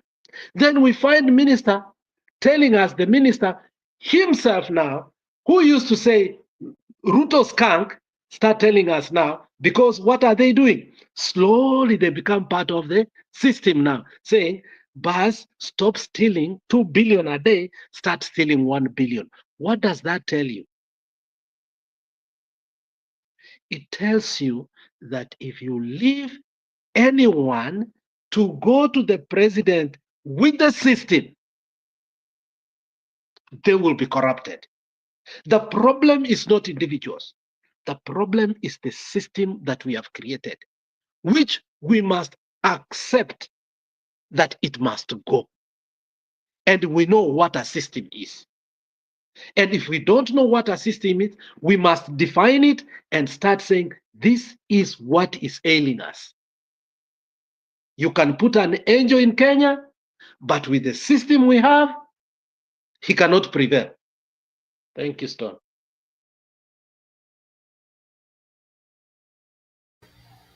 Wow, that's complicated. So who will put the system? Do you start with the system or do you start with the individual? That sounds complicated. Stone, you want to rebut that, or I asked Mato to say something? Let Mato say something. He had something burning. He had a question. Yes, Mato, you had something burning. No, it's fine. I'll keep it for the last. It's already been squashed. Stop being Sawa. sensitive. Kwenda huko. Okay, let me say something on what Alex has just said. You know, there is something I'm seeing a little bit different here, because when, you know, why I asked you to play that clip, and why I'm emphasizing on the two leaders whom we have given the module of Pakistan, of Singapore. They talked of the president. And I want us to, this is a proven module, man.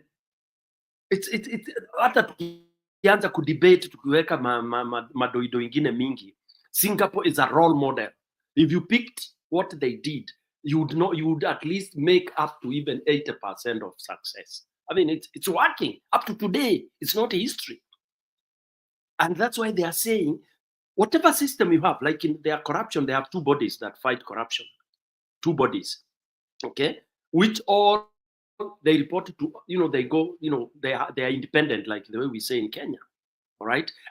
But one body cannot stop the other. They're independent. If one body finds prime minister has a problem, they'll go ahead and investigate. and they'll come up with their finding. So those two bodies check each other. If Stone PK is corrupt and he tries to be favored by this other body, okay, one is called, there is a name, PCA actually, they call it Prevention of Corruption Act, PCA, that is one arm.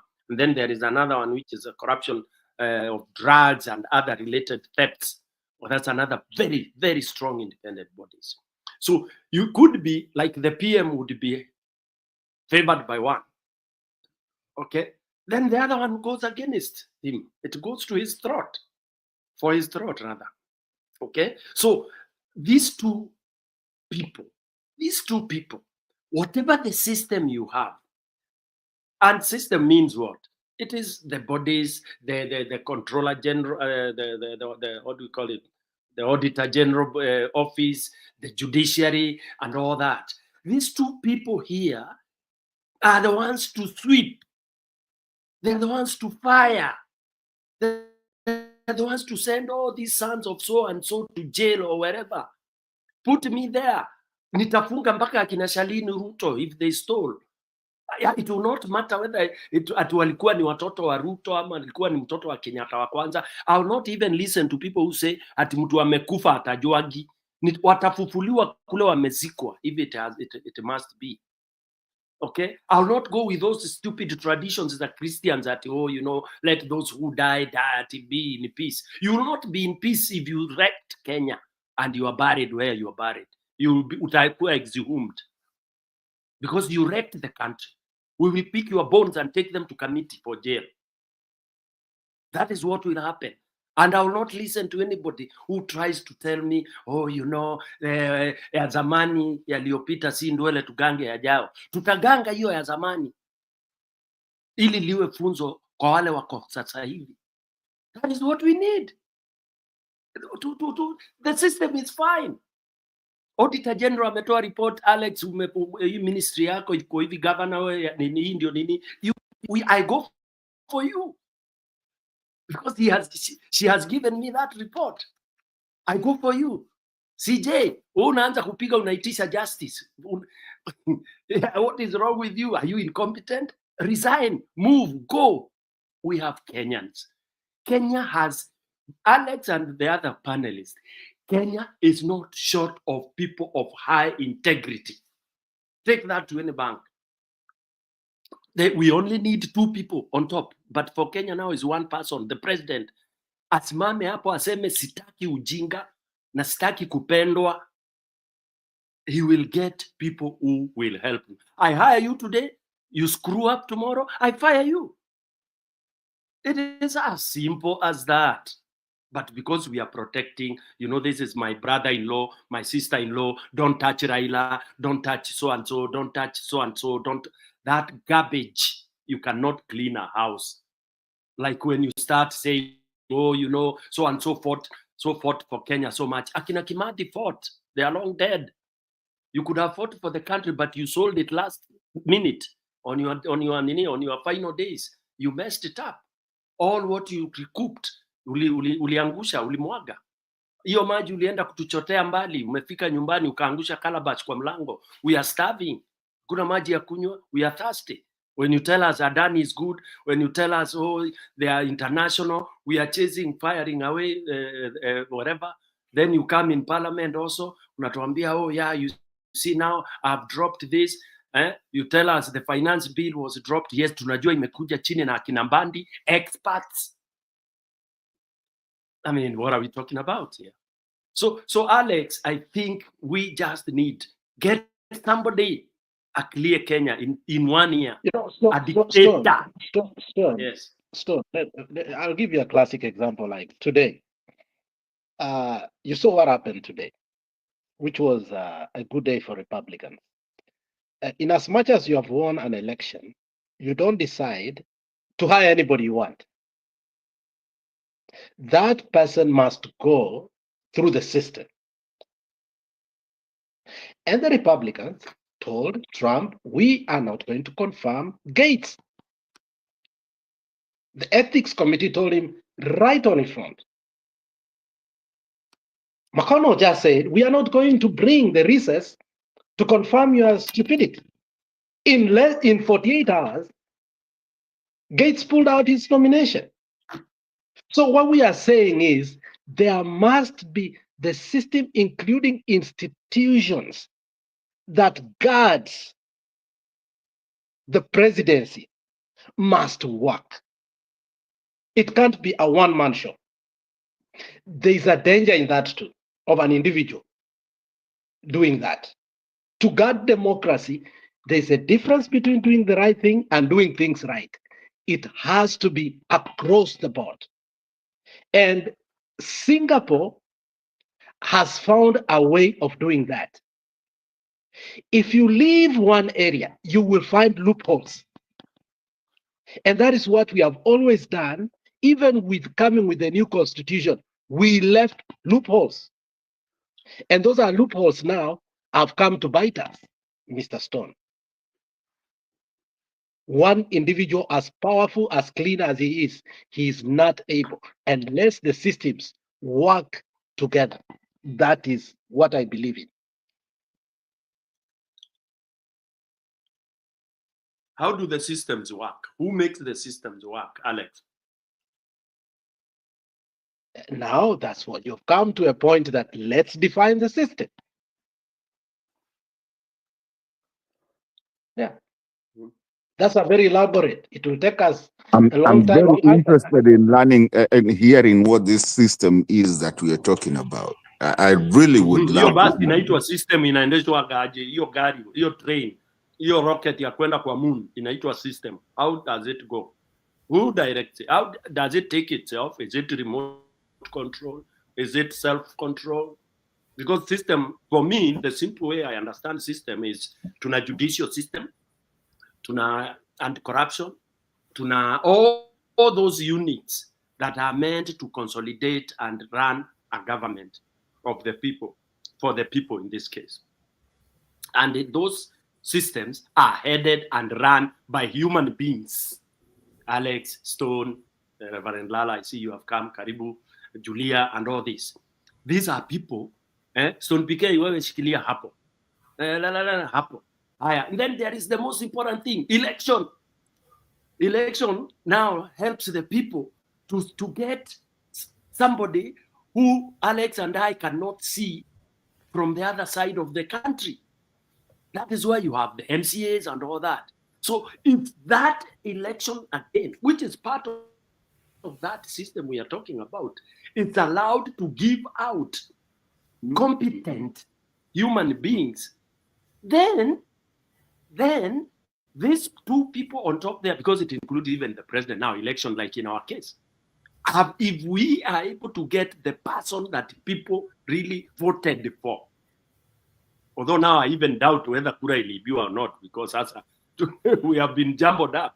But if it is true, because people can never go wrong, by the way. People, in terms of electing, you go to when people are electing their chairman, Wakato Deep. In the village, they tell you, Alex, kuna chama moja tulimtrust, alikula shilingi 12. Mahesabu yake ilikuwa na short ya 12 bob. Na alishindwa ku-explain. They know each and everything. And that's how you tell. If you want to get proper leadership at village level, ask the villagers, they'll tell you. You talk to Stone PK, unaambia, yeah, hapana. Stone PK did X, Y, Z. Let's have so and so. If you follow that system from the micro, hapo chini, mpaka juu, you will get the kind of person I'm talking about. I'm not just saying that person will dictate everything, but when he says there is no hakuna kuiba, police akishikwa na corruption, the IG should hang that person straight away. It happen. Because it has happened. The moment the IG stops being corrupt, even the policeman at the roadblock there, ukishikwa, you know what the consequences. And Rwanda, bro, it's working. Our simple country. Usiwache kwenda mbali, si useme tu George Floyd. Ako wapi? George Floyd, mwenye aliua George Floyd ako wapi? Yeah. So for me, I think tupate mtu and why is he where he is? You know, and sorry, Lala Lala, do you have a burning desire? Unajua wewe ni pastor, do you have a burning desire? It looks like we are alterating here by the 3 Yeah, hours. maybe Stone, so that we come back to you. Let's call when you are mengia kwanza, give them a few minutes. One of when alikuja Mary Wenena has been coming in and out. I mean, she's been kicked out of something. Then we got Mary Wenena, then Lara, then public participation. Mary Wenena, then Rasvik. Tutarudi kwenye na hiyo point. Mkuja mwingia haraka haraka kujitambulisha, just a brief introduction of what we are saying. We shall come back to you. Mary Wenena. Thank you, Julia. Nice to see you. Nice to see Stone PK. Cowboy number 1 now. There is the E. I don't know whether it's Ellie or who is it. Now you mwingine. It's good. Yeah, that is cowboy number 1. Truthful man. Huyo mwingine ni Stone PK. Lala, public participation. Rasvik. Nawasalimia sana ndugu zangu. It's nice that we are getting Mami, to I'm know. hurt. Yani hujaniona? Oh, Kenyan with love. Sorry. I can't do that. Sorry about that. Now, my point is, I am getting all what people are saying, and I'm very happy that we have got this day to challenge this guy who feels like he is the owner of Kenya, and he want to take Kenya wherever he want and treat Kenyans the way he want. We are sick and tired of his diverting information that he tries to make that he is the best. When I looked at him at the State of the Nation, it's like he's reading a novel to children in nursery school, seated there to hear these stories that are so scary. And surely it was scary because I saw these goons standing up and applauding his talk, which was nonsense. This thing of Adani, it was done under the ground, under very big secret. And how did we know? How did we get this information? You all know there was a whistleblower who made us know this, what is happening in our country. And for him to come out and start telling us that his investigators and him, they have come to find out this is not a good deal. What is he telling us? He's telling us he is not even good. He himself, he is not good. Kwani hawa investigators wamekuja baada ya haya mambo kufanyika ama walikuwa wanaifanya? Ni wao wameifanya. And the other point I want to put, Raila, mimi hata ninashindwa mtu yeyote ambaye anadefend Raila. Raila is the problem now. He has caused this more damage than what we had before. And he made it so hard for us to correct this damage. Na kwa hivyo, yeye hakuingia hapo by accident. It was not by accident. And so people don't try to defend Raila. Raila has done the damage that we never expected from him. Lakini kila mtu sasa ako na fikira zake. Raila aliingia hapo kwa nini? Ni sababu gani ilimfanya aingie hapo? Ni nini ilimfanya awe forceful na kuingia na kuanza kusema Gen Z vile walikuwa wanataka ndivyo hata sisi tunaongea. Gen Z, were they talking about Adani to be good? Were they talking about Shashi, Shoshu? We were not. Everything was in a proper way, but it was changed by the moment this Raila joined the state government. The other thing about Shoshu has been abolished. Now is it a state care or Taifa care? Have you ever heard of Taifa care before? You see, we are being played by this guy who is a crook. He's not a leader, he's a crook. Somebody who is trying to be smart on smart people. We are smart and we understand what you are going to do tomorrow. We have come to realize that we are chasing this guy out and we are not going to stop. Kwa sababu hata change. This is his character. This is his behavior. This is Ruto. All what he has been doing is Ruto. You see how he had attacked the bishops, trying to put them down. People ambao, watu ambao ni waamini, wanaambiwa sasa si waamini, wao ni wakora. Because that is exactly what they will call them. Remember Sudi, what he said. And he also, Sudi said again, and Sudi is the mouth of Ruto, is the mouthpiece of Ruto. So whatever we hear from Sudi, the stupidity he talk, that is the stupidity of Ruto. Exactly. Because Sudi, who is he that he will be talking stupid and he's not being reprimanded? So my point is, all what is going on is stupidity. It's things that they had planned, and Raila should not even wash himself, and he should not apologize. Me, I don't want his apology, because really, he damaged everything that was going on good for Kenya. And so his apology would be to himself, not to Kenyan people who have suffered this much. Vile ameenda huko aka advertise Andani ati ni mtu mzuri, is a good guy. He knows him, then he knows who he himself, Raila, he himself, he knows who he is. And there is no difference between him and Andani, I would call it that way. Because you cannot tell me your friend is good, who is a corrupt-minded, somebody with all these corruptions, na useme wewe ni mzuri, na mmeishi na yeye, na wewe ndio unatueleza uzuri wake. So for me, I say, Raila did not go there accidentally. He knew what he was looking for, and he got it, and he's in that matope, na aendelee kuwa kwa matope. I don't need an apology from him. The pain we have endured, it's enough for them to go, all of them. So overhaul our country.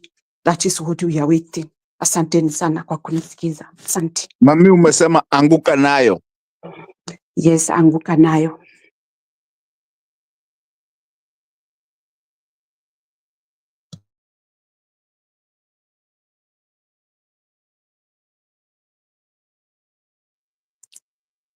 Julie, ama umetoka kidogo. Oh, poleni. Next ni Lala. Asanteni. It's good to hear all of you. I won't mention every name, but my comment is going to be very brief. Kwangu ni wajua mimi kazi yangu ni uchungaji na tena mimi ni counselor. Mimi ni professional counselor na nimefanyia hiyo kazi kwa muda sasa. Now, in my work, there are cases that you do some evaluation, whether it's a couple or an individual, and you know this person will not get out of their condition unless certain factors are taken into consideration. You do much more because that's what they know.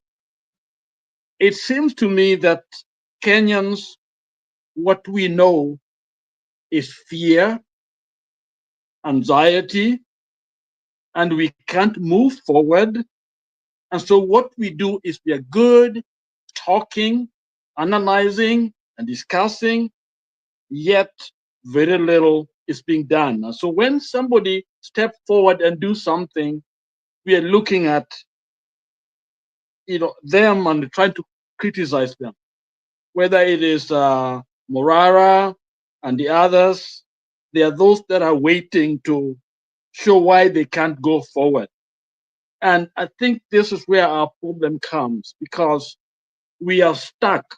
So when I had some of you discuss, how do we get out of here?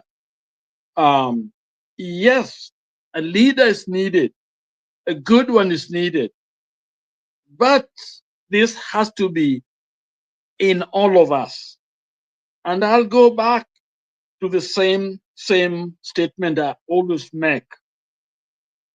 If You let somebody in front of the line against the rule of that particular line.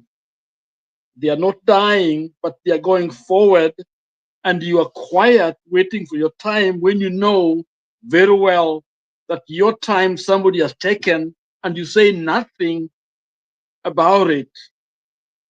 That, to me, is the problem. We are unwilling to step forward. So we wait for somebody to do it for us. And therefore, we find ourselves in this condition. So Ruto and his team know exactly what to do. They don't have to worry because they know you're all scared. I think Kenya will liberate themselves, not waiting for one man or one woman, but if we change our thinking and say, let us do it together. I watched some monkeys. I think a leopard killed one of the babies. And you know what? Every monkey in the forest went for that particular chewy or leopard, and they got it. They went everyone. They had an instinct. You attack one, you attack all of us. One of the reasons why I respect the Black Muslim in America, you see, when they're in prison, you don't touch them. No, they will come for you. No wonder they get a lot of converts in prison, because they have that mindset that it is us together. Here we are. When it comes to our own person, from our own village, we tend to be for them. This is what we believe in. We look at their history, we look at how good they are. But when it comes to all of us think that good for us, somehow we are missing in action. That's the problem with us. A lot of us will only move when that person is in front of us. If they're not there, we don't have principles that governs us. That's the problem. So all of us here must decide, are we going to point fingers at somebody to move forward?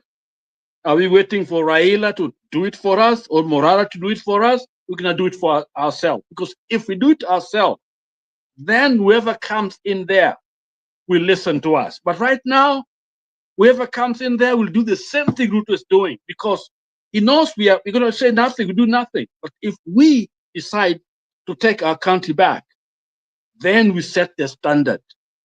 That is, if you mess around, you're gone. Doesn't matter where you come from. This has to be the teaching, the understanding, the awareness that will save our nation. Let me stop there. Somebody take over. Back to you, Mama Julia. Asante Lala, asante. Public participation. Thank you, Julia. Hi, everyone. Today is a good day. The scandal, which was whistle-blown by Nelson Amenya, has finally somehow come to an end, though we are still remaining with the chief. Adani deal with them. So that's the next frontier. And basically, this is now the new normal for Kenya, that we are going to be fighting heists, because what we have is not leaders. What we have is a pack of wolves. So our work now as Kenyans is like we have a dying cow, and there's a pack of wolves which is trying to eat the cow, and we have to come and take sticks and beat the wolves away. So we beat them today. After kidogo time, they are back. We beat them. So that's actually going to be a new normal as Kenyans, because these are not leaders we just have, we have these are is like a pack of wolves, they're in a feeding frenzy. So that's just what it is. And I did not watch the State of the Nation address because I prefer not to keep on being gaslit. And all I've done is just seen some highlights. Like I saw that Must Go was saying that milk production has gone up by 14%. This was fact-checked by an NTV, and it was found to be a lie. It actually went down. The other issue, there's something else he had said, which they also did the fact-checking, and it turned out to clearly to also be a lie.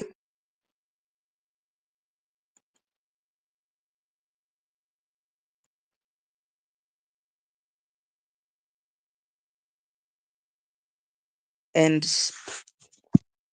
unbeknownst to him, Kenyans now are aware that almost everything, if not everything, that comes out of Must Go mouth is a lie. So they do fact checking because now he's lost the trust of the people. The church itself has complained about the culture of lies. So it has gotten to an extent whereby a whole president can stand before you and you can't take him at his word. You have to take what he tells you and you go and counter check. And the so-called achievements that he talked about, they've all turned out to be lies.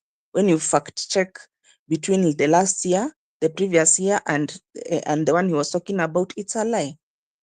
Things have it's gone down. The milk production has gone down. And in any case, why is he coming to tell us about milk production? That is not really our problem. This thing of gaslighting us and trying to divert our mind from important paramount issues and taking us on a wild goose chase, telling us about milk production, telling us about, non-issues. Those are non-issues compared to the things that we're having a problem with, of education, of healthcare, and changing the name of the chief does not now mean anything. That's why I'm telling you that this is the kind of this is the kind of gaslighting we'll be going through, because you have a problem and he's pretending. Kenyans have problems and he's pretending like there's nothing wrong. Everything is okay. I'm changing the name. Now, what does changing the name do? Does it pay the people who the hospitals and institutions which are owed by NHIF billions of money? Yeah. Does it make the thing work so that people are not dying because they are told their account is zero? So this is the kind of wild goose chase which you can expect now until when Must Go is going to leave the office, and this is usually what happens when you get an incompetent leadership. And so this incompetence is just cascading down. I heard somebody here saying that there's nothing which is working. All the institutions are not working. Nothing is working. Everything has just gone to, it's just gone to the dogs. And that's because the fish starts rotting from the head. How will the lower echelons or the lower institutions be able to be competent when their leader is someone who doesn't give a damn about the country, doesn't give a damn about anything working? He's just busy on a feeding frenzy with his close allies, that is Mr. Chirchir and Davis Chirchir and Murkomen. If those are the people, excuse me, when you can have a good company and then you put a mediocre CEO. And from there, even your good workers who were really good and they were really delivering, they'll be demoralized, especially when they see this person has just come into the office to eat. So what do? They are not going to deliver. What they're going to do is to just copy the example. So they stop doing what they're supposed to do and they start eating. And that is what is happening in every single institution in this country. You can see the parliament, how it's become. Nothing is working. The judiciary, a bit, we're having hope in it. We're trying not to lose hope. But there's nothing which is working in Kenya. The education is not working. Those are the most important things, education and healthcare. If those ones are not working, coming to tell us about milk production, and you're even lying to us, it's reduced. And then also lying to Kenyans that the cost of living has gone down. When we do the fact check for between last year and this year, it's gone up. Kenyans are hungry. Kenyans can't take their children to school. Kenyans are dying. And you don't have any plan or anything of how you're going to go about this, because really you don't care about Kenyans. All you care about, especially now when even the church has now turned their back on you because they have realized you are a sinking ship and you're wrecking the country, and they don't want to be complicit with you. So they have called you on your bullshit. They've told you the country has gone to dust. The country is in disarray. There's nothing which is working. And the best thing you can do is to call them to State House to come and get money from you, to bribe them, instead of addressing the issues. So anyway, my point is, Kenyans, there is nothing which is going to come out of this current regime. Ours now is the illustration I've just given you. We have a cow here, which we have to protect, and there's a pack of wolves here who want to eat this cow. So until we are able to get these people out of office, our work now is to take sticks and beat those wolves away so that they don't finish the cow. That is just what it is. Because once this Adani has gone, now there are other things, because these people, they're not here to work. They're here to just steal from Kenyans, to loot from Kenyans. I understand that now Must Go is having thousands of acres of land which he has he's acquired recently all over the country. So the man is there to enrich himself with his cronies. That's all. So don't expect anything. Don't expect anything to work, because even the systems which may work, it is just out of the benevolence of the people who hold those offices, not because of the inspirational leadership or the accountability that is expected by the highest office. No. So that is the situation you're in, Kenyans. I'll not sugarcoat it for you. That is now our life.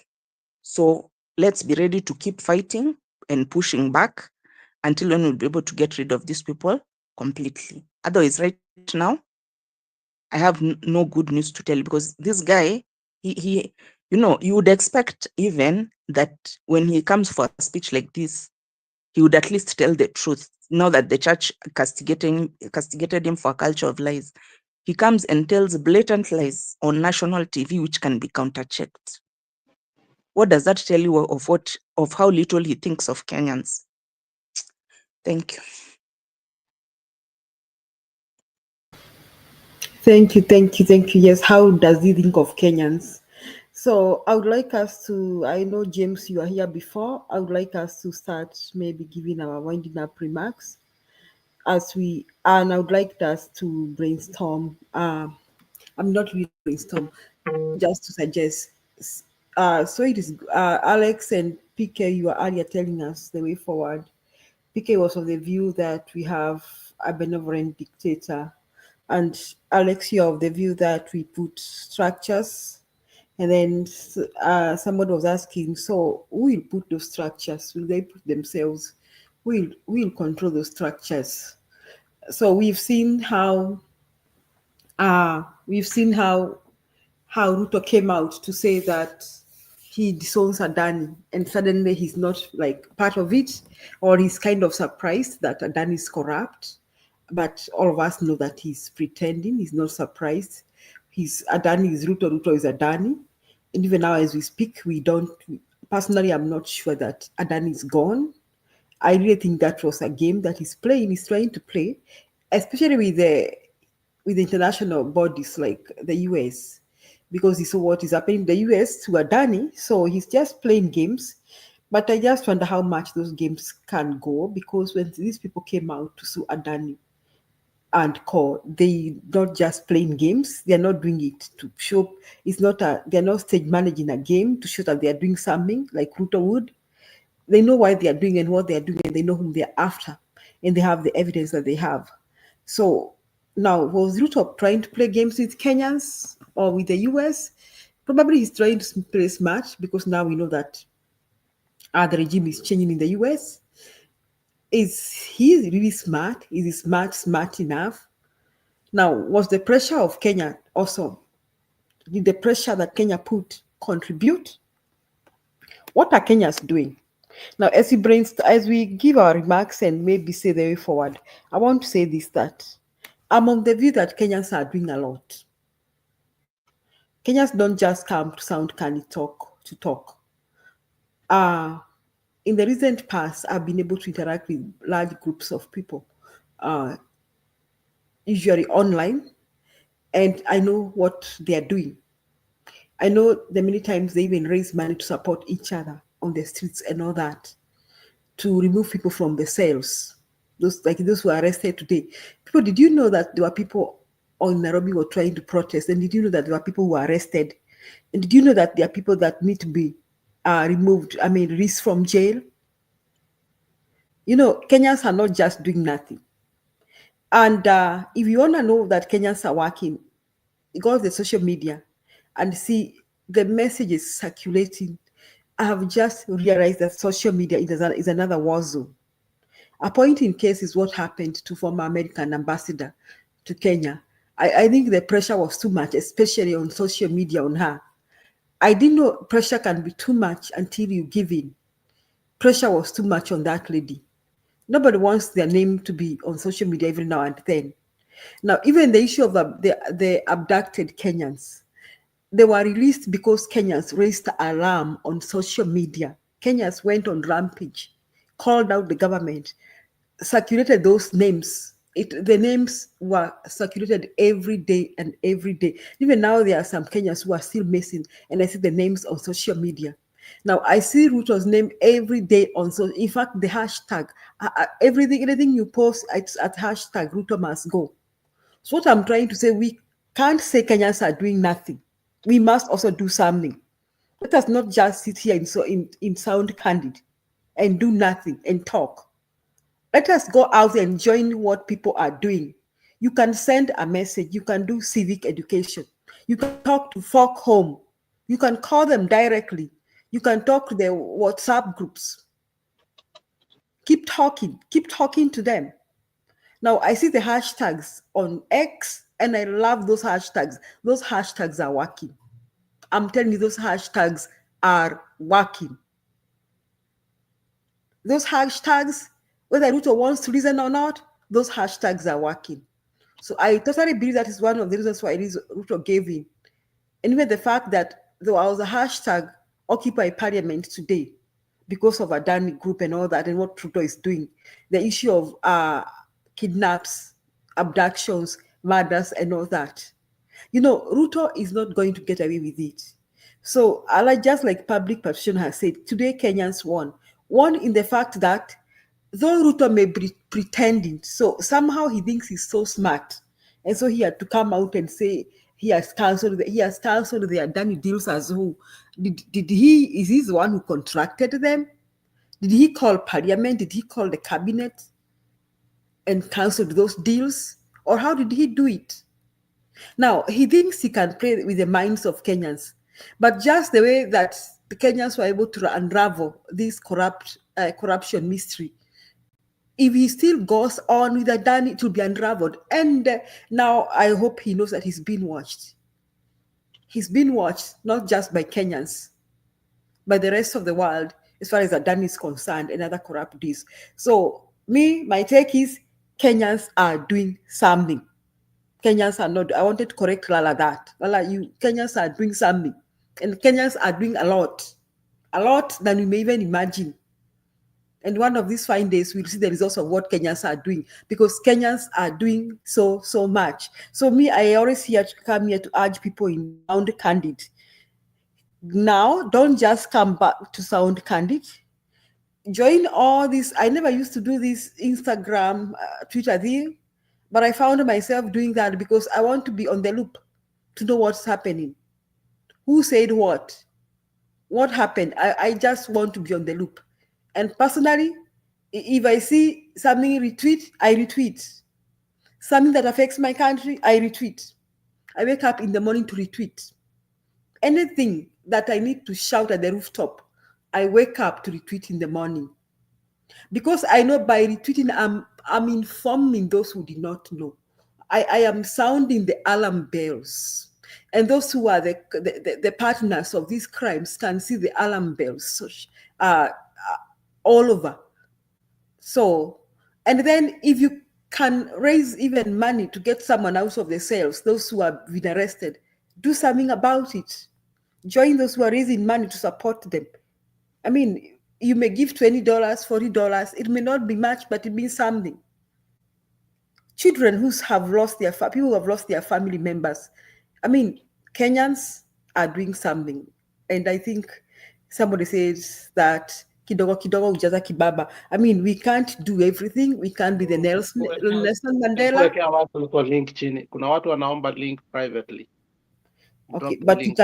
we can yes, we can't be the Nelson Mandela, but we can support the Mandelas who are there. Okay, we can't say that. Okay, I may not be the Raila Odinga of today, but I can support the Molalas of today. Okay, I can buy them gas.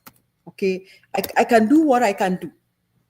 Okay, from my own small point of view. That's my take. So as we go close towards the end of this show, we can do 1 hour. Let us now say, what do we do? Okay, so we know Ruto came out and lied. He lied today. He lied that he's going to address this. We know he's lying. Okay.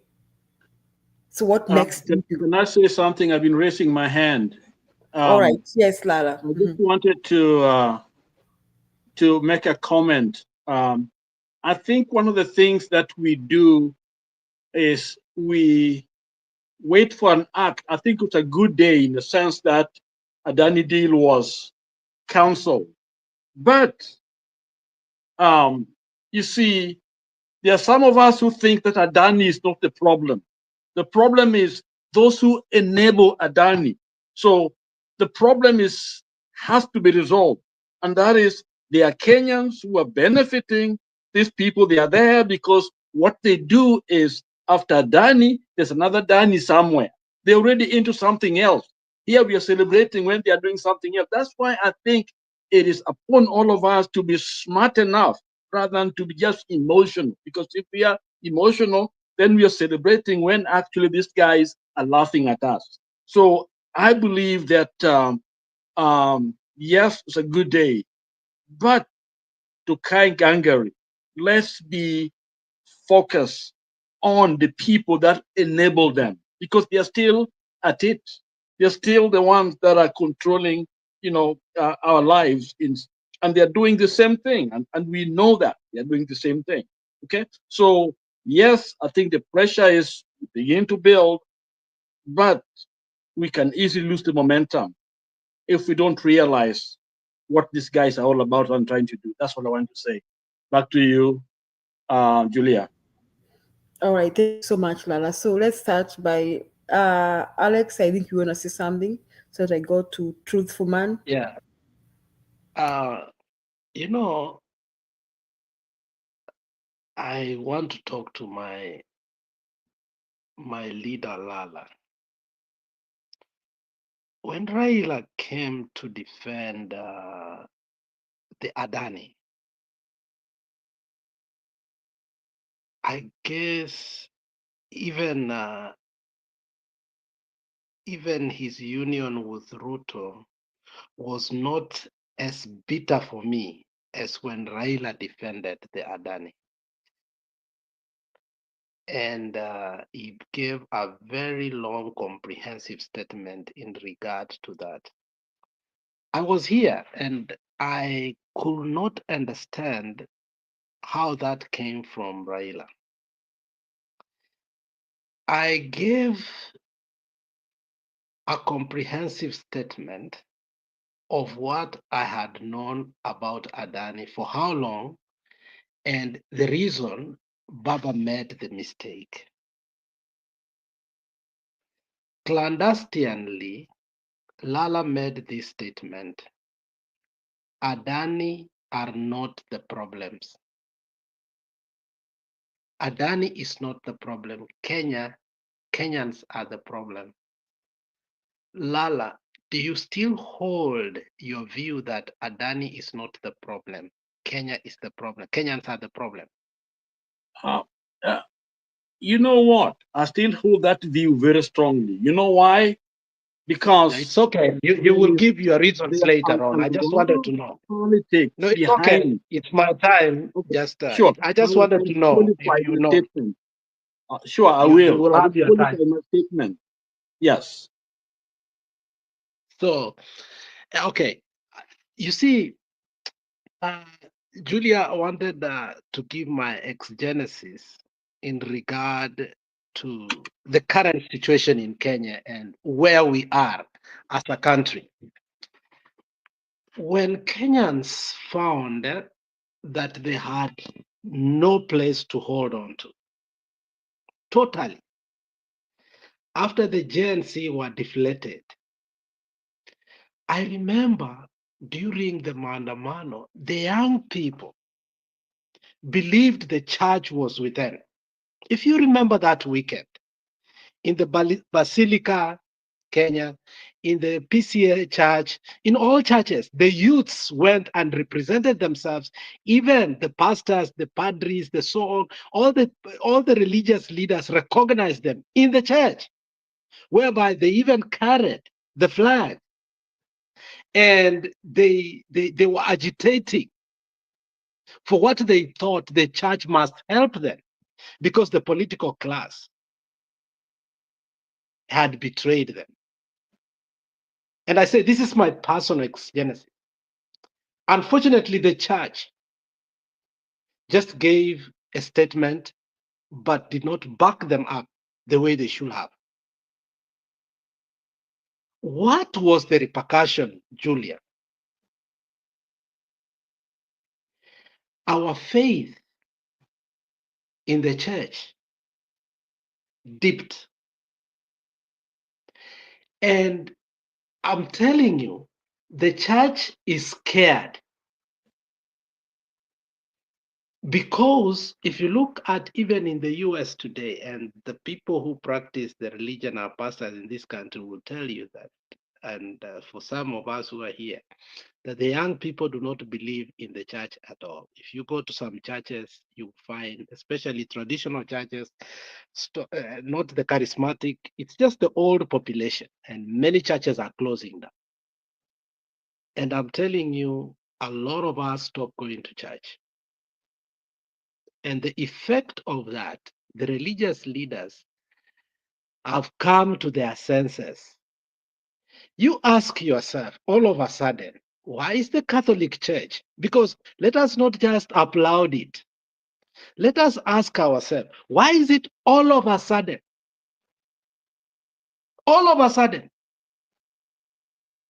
the church decides things are not going to go this way? Because there was a repercussion, and that repercussion was big. And for them to come out of that loop, they had to make sure that they do the right thing. I applaud them. But it shouldn't be that that's how they should have woken up. These things have existed long time. That it didn't have to take the recent events of giving money to the church so that they can wake up. Now, in less than 2 weeks of the church waking up, it has totally rattled, like the union of the church coming together to stand with the people of Kenya without the political class, Julia,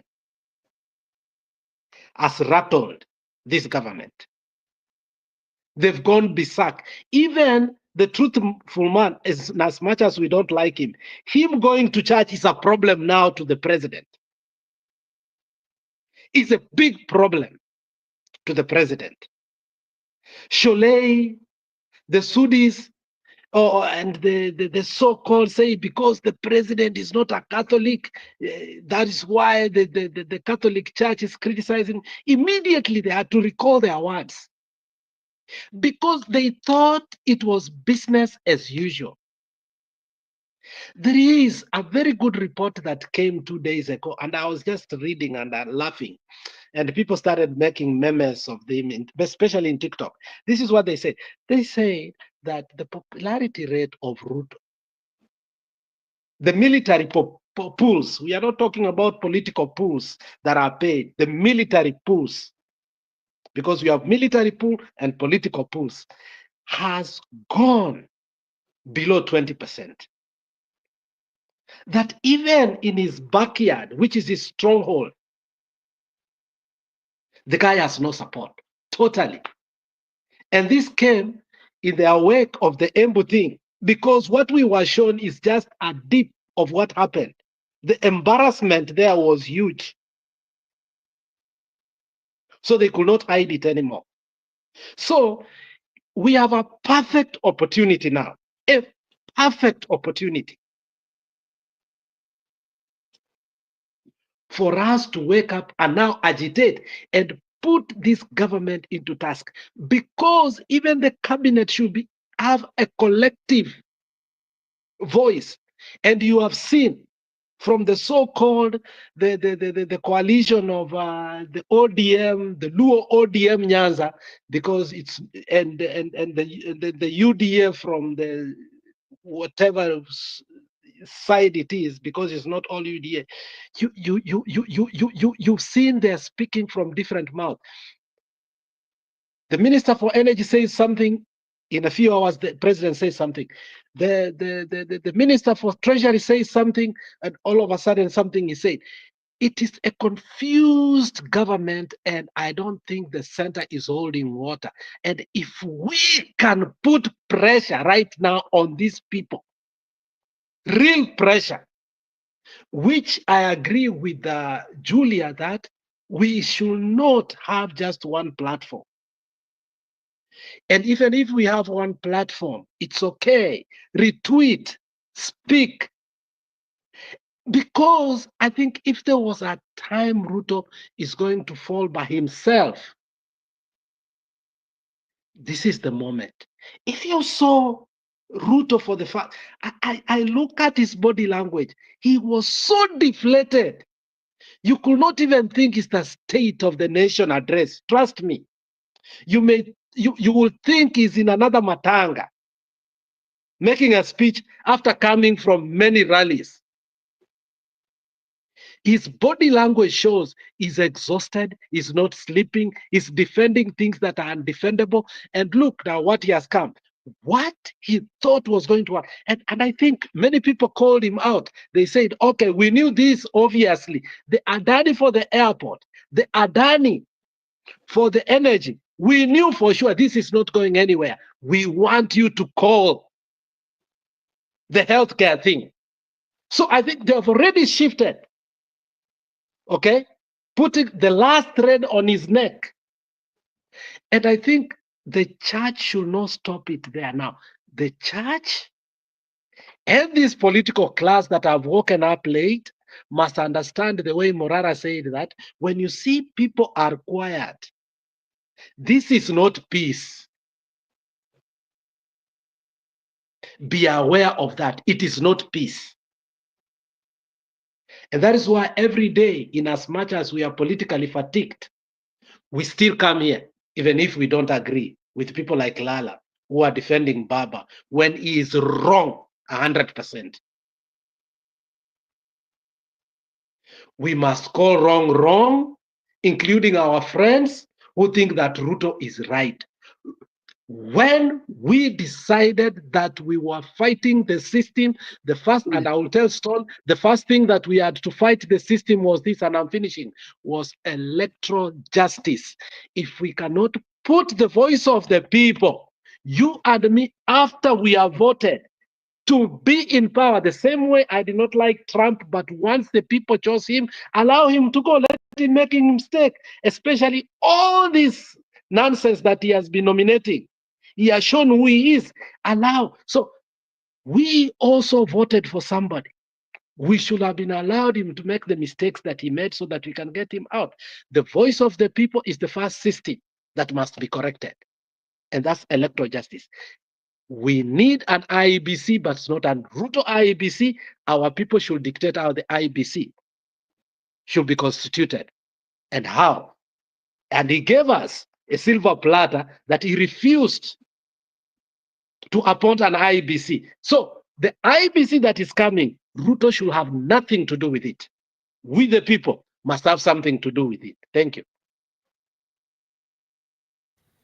The voice of the people is the voice of God. So people are talking.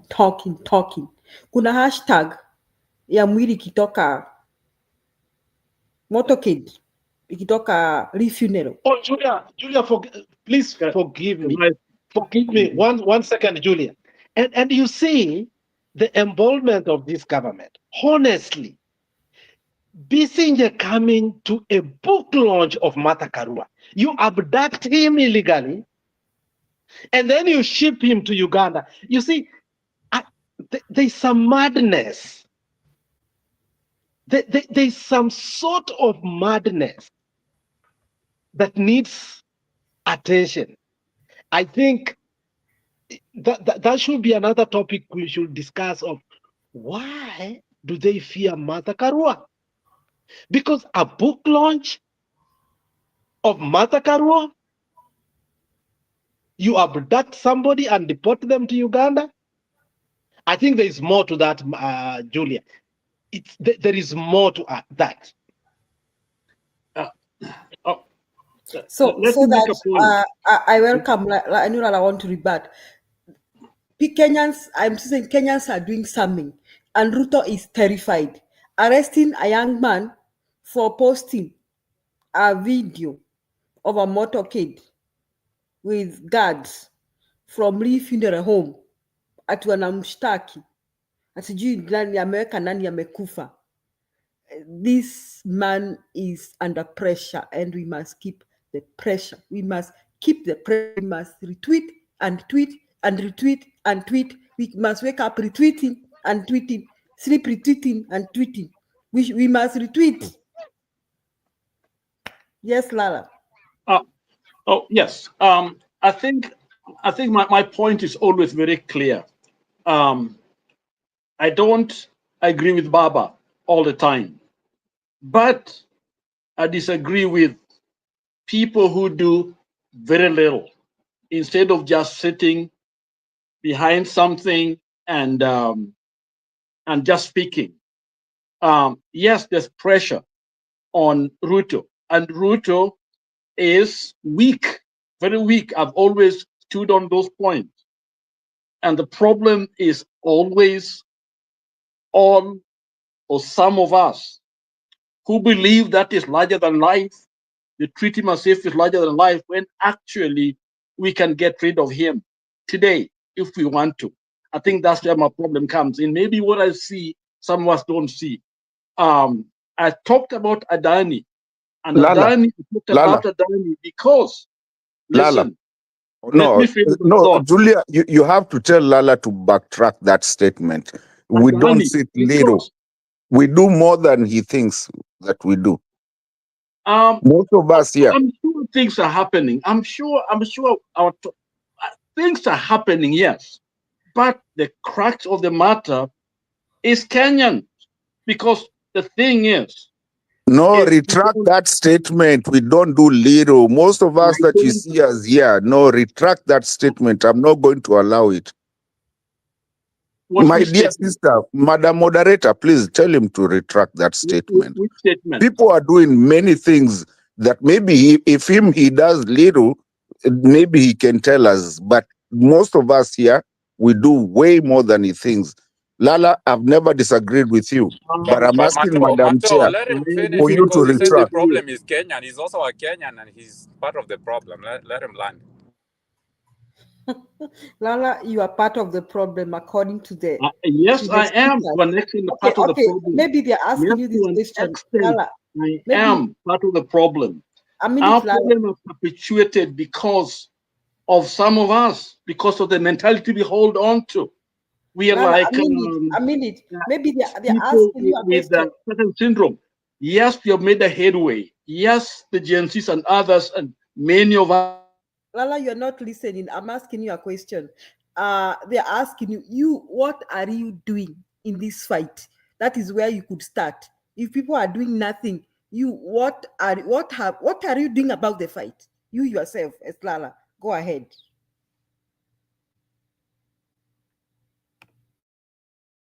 Unmute.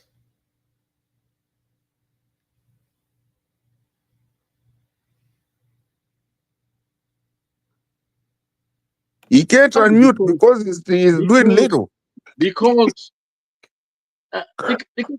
we have been here. We have been here, and then we retreat back. We've been here several times. We have been here. So, so how do you know that we are not doing what you're doing? What are you doing, Lala? What are you doing yourself in this fight? Tell us. I'm not talking about personalizing what I'm doing. What I'm talking of what we as a nation, we as a people. Don't say we. Some of us are doing so much. So you, Lala. So some of us we criticize other people, but we're just as corrupt. We steal, we buy jobs, we protect those who are corrupt. I think it is a mindset that we all have to learn from.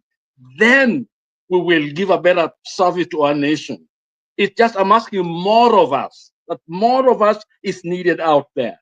Okay? People have died. People have died. I have people that are dead. I'm supporting people that have been shot.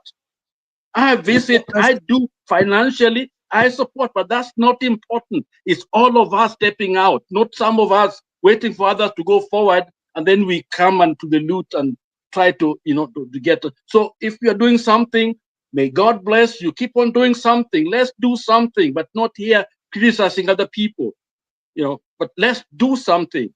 And let's keep doing it, and I think we will make it. I mean, the irony of you attacking other people and saying that they're the problem, that's the irony, man. Okay, order. You're attacking people where you're supposed to... One second. I'm attacking other people. I think it's important for us to be able to put a little bit gas on the pedal so that we can be able to get rid of Ruto quickly and enough. Or else we're going to be with him the next 2-4 years if we keep on just simply talking, which has been the problem that we have. We just talk. We have the power, but we don't use it. That's my point. Lala, how come we didn't know that you're doing all that? That means you also don't know what other people are doing. So just don't assume. I'd like to know. A lot of people doing a lot of things. People have died. People have done things. But you're doing something, right? So but let's they can't just be a handful of people. Accuse people, man.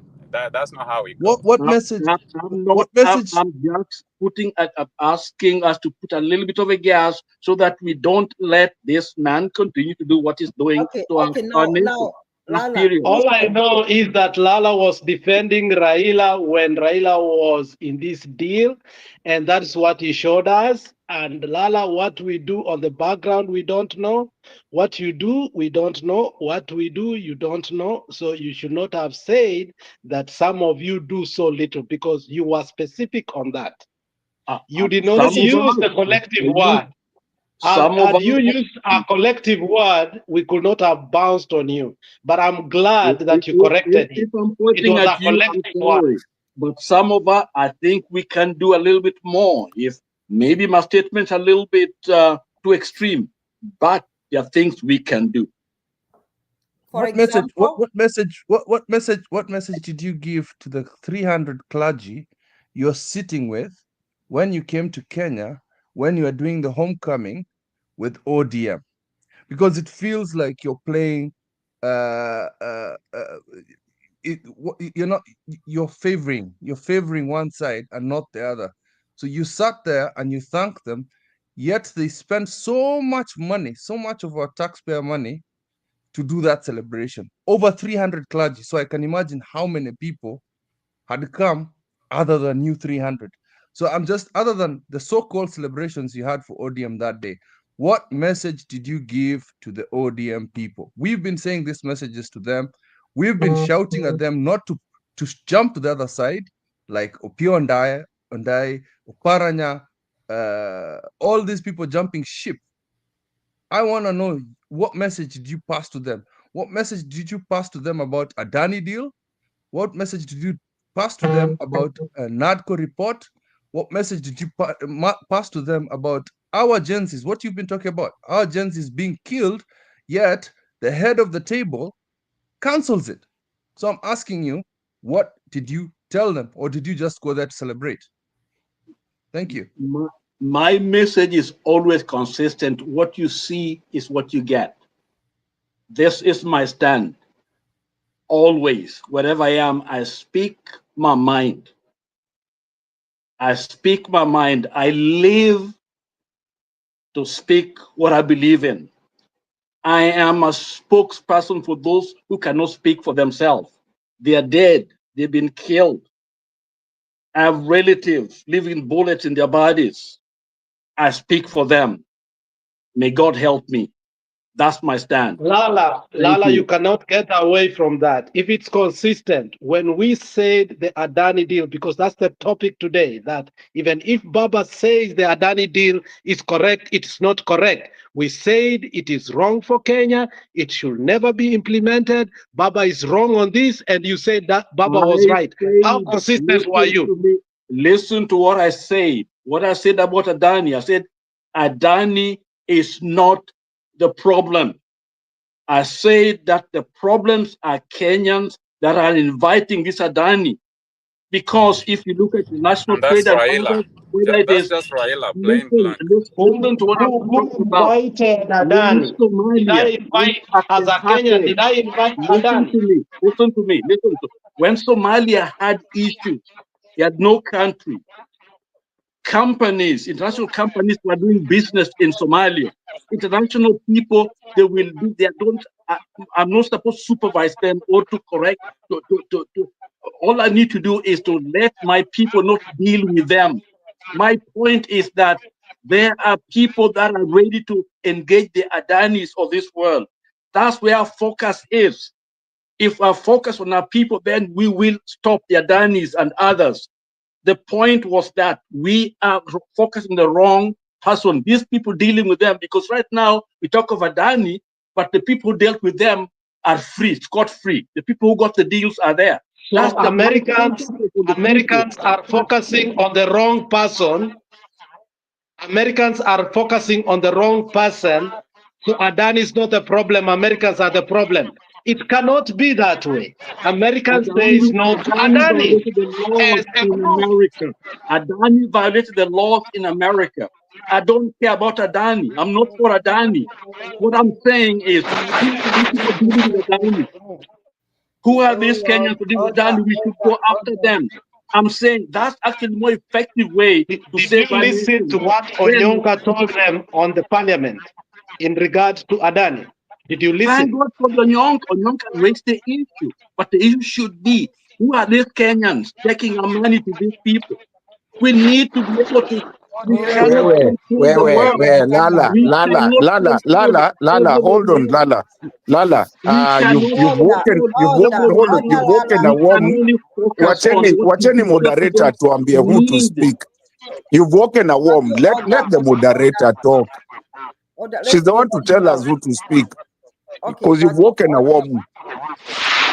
Okay, now order everybody, please mute. Thank you so much. That is hot. Now. This is what I want to summarize Lala's. Lala, you are blaming Kenyans. Kenyans is you, me, Alex, Mato, PK, James, and everybody. You have never seen me in that parliament or in the cabinet discussing Adani. Ruto is the president. He has his cabinet. He has his parliament. And then he's working with the so-called committee of experts from ODM. And Raila Odinga recently approved Adani. And you're still blaming Julia here. Now, Alex has come to you, has left Kenya situation, and has come to the American situation. The Americans are suing Adani. You also, Alex is asking you, should we blame Americans for Adani? Should we tell all the Americans you are to blame for having Adani here? And they should sue themselves instead of suing Adani. I think, Lala, you are just talking from both sides of the mouth. I've never supported Adani. No. I've never supported Adani. Let me finish. Your anger here is because we disagree with Raila Amolo Odinga coming outright to support Adani. So I think that is where the controversy When is did I coming. support Adani? I've never supported Adani. No, Never we're not have I saying supported support Adani. Adani, but your anger I've is never supported Adani. So don't. Rara won't listen to us. And No, this he's avoiding the question. I asked him when he was in those meetings and he was to 300 clergy. Why didn't he mention that? Because he's heard us complain about this. He was very close with a lot of ODM leaders at that point in time. Angetupa salam kutoka sisi. Because that is the responsibility. We don't have close proximity to leaders like that. Yeah? Mi naendanga kupigia debe kwa Martha Karua about these things. I say this is what wananchi want. I've spoken to Stone PK about it. I've talked to Martin about that. Say that these are the things, the messages from my people. Sasa wale watu wako karibu na ODM, why don't you again, it's psychophancy. People are psychophants. Wanaziba masikio, they answer another question. You ask them one question. Alex has been shouting the same thing over and over again, lakini hataki kumsikia. Hataki kusikia swali ya Alex, hataki kusikia swali ya Julia. And it's this unajua ile siku tulikuwa nasema KANU ni baba na mama. I think that is what ODM is now. Baba na mama. It's like they cannot do anything wrong, or they've suffered for so many years. Sijui ati elections imeibiwa kwao for many years, and that is always going to be the running election. Amutaki sisi tuonje serikali. What kind of nonsense ati amutaki sisi to enjoy serikali? Some of us have let go of that ODM nonsense. I think we have most of ODM followers here. I think we have county secretaries here. Yet they've said, to hell, get riddance. It's not about us getting into government so that my peers can be in positions. Then we feel good because we've never been in government. Wewe na nani wewe? You and who? That's the mentality I don't understand. It's so bad. It's so... You're looking at it like a football match while we're looking at it from building a nation. That's why I like the argument that Stone PK came up with. Where do we build the nation? Together as a people. Because when we start discussing parties, and then when we're trying to show you, guys, okay, hii mwelekeo mnaenda nayo kuangalia ati kwamba my party needs to be given a chance. My party needs to be given a chance. It's quite a ridiculous mentality. Kama party imefanya makosa, you need to shout. Ati Baba is always right. Well, Baba is always ati Baba knows what he's doing. Oh, Baba, I remember I sounded like a fool last year. Oh, sijui ana plan. Oh, don't worry. Oh, Baba's strategy is this. We talked as though we were in his heads. We were not. It was absolute nonsense. We need to kind of protect Kenyans from what is about to happen, which is going to be the holy matrimony between UD and ODM. I'm going to say it as many times as I can until it gets to people's heads. There's going to be a holy matrimony between these guys, and it's going to be a disaster for Kenyans. Hii kitu unasikia sasa ODM the other day in parliament were asking for more positions in parliament. Oh, it's okay. They need the space. They need to do this. It's about their selfish needs. Now Naskia, Ruto is firing PSs so that Raila can get 10 PSs in government. Oh, we can only change things when we're inside government. What sort of nonsense is that? We already see what these four fools are already doing to us. They're echoing exactly what Ruto wants them to echo. What change is that, my people? So ukiongeza wakumi wengine, kwanza low class of them, what do you think they're going to do? It's absolutely nonsense that you guys echoing about NAK Kenya. It doesn't matter. That's what I follow. And I want you to give me real questions about NAK Kenya, and I'll answer them truthfully. So for me, I am going against ODM because they're doing garbage. They are destroying this country. They are destroying us because we fought with them. Kumbe ilikuwa tu kuhoodwink up, and then now it is heartbreaking to see where this country is heading with such a nonsense party and its leader. And I'll keep shouting about it. You cannot say, oh, we're going to go celebrate a homecoming, which you don't ask the hard questions to these people, because we are leading into the wrong direction as Kenyans. It is absolute. It's sycophancy. Honestly speaking, patia moderator time ya kupatia kila mtu ongee. Unajua pia umeingia bila kuosha mkono, ndio umesema vitu nzuri, lakini wacha land. To let him land. So that we now wind up. Zingine unakatizanga flavor bad. Let people talk. Because it is time we speak the truth without any fear of the most popular phrase in Kenya, without any fear of contradiction. Siogopi, I'll point fingers at everybody. And you can point at me, I don't care. Because hii kitu ya kupembelezana na watu is what is causing this country to fall. Oh, sijui tunafaa kuheshimu huyu, tunafaa kuheshimu huyu, tunafaa kuheshimu huyu. These people have been stealing from us. Why should we respect them? Why should we respect them if they've been stealing? Opio, Oparanya, Mbadi, Joho, they're all stealing from us because there's nothing they're doing there. And I bet Raila anapata kidogo huko. 100% bet. I'm gonna stop there because hata naona Stone anachomeka hapo. Okay, let's wait now. We'll not stop that argument. Now, our time is up. We need at least, Bernard said that we shouldn't go beyond 6 hours. So we just want to be winding up in the next 30 minutes or so. So if I give each one of us, I can see we are 1, 2, 3, 4, 5, 6. Each one of us 4 minutes to give their remarks, like a way forward, and we land as fast as we can so that we end up. Nilikuwa nimeita James before the argument came up. Yes, James, you have 4 minutes. Well, me, I like to listen to people and act as if I'm stupid sometimes, because that's how you let people express themselves and see what kind of trouble you're about to get themselves if you let them lead you. So I agree with Lala. The problem is us who believe in people like Lala too, because when we get these people who are always using voice of reasons to defend unreasonable people, then I have a problem with that. We all know the fact is the issue that came out today. When Baba went and said Ruto, that was Baba on his knees. When Baba came out and defended Adani, Baba was on his belly.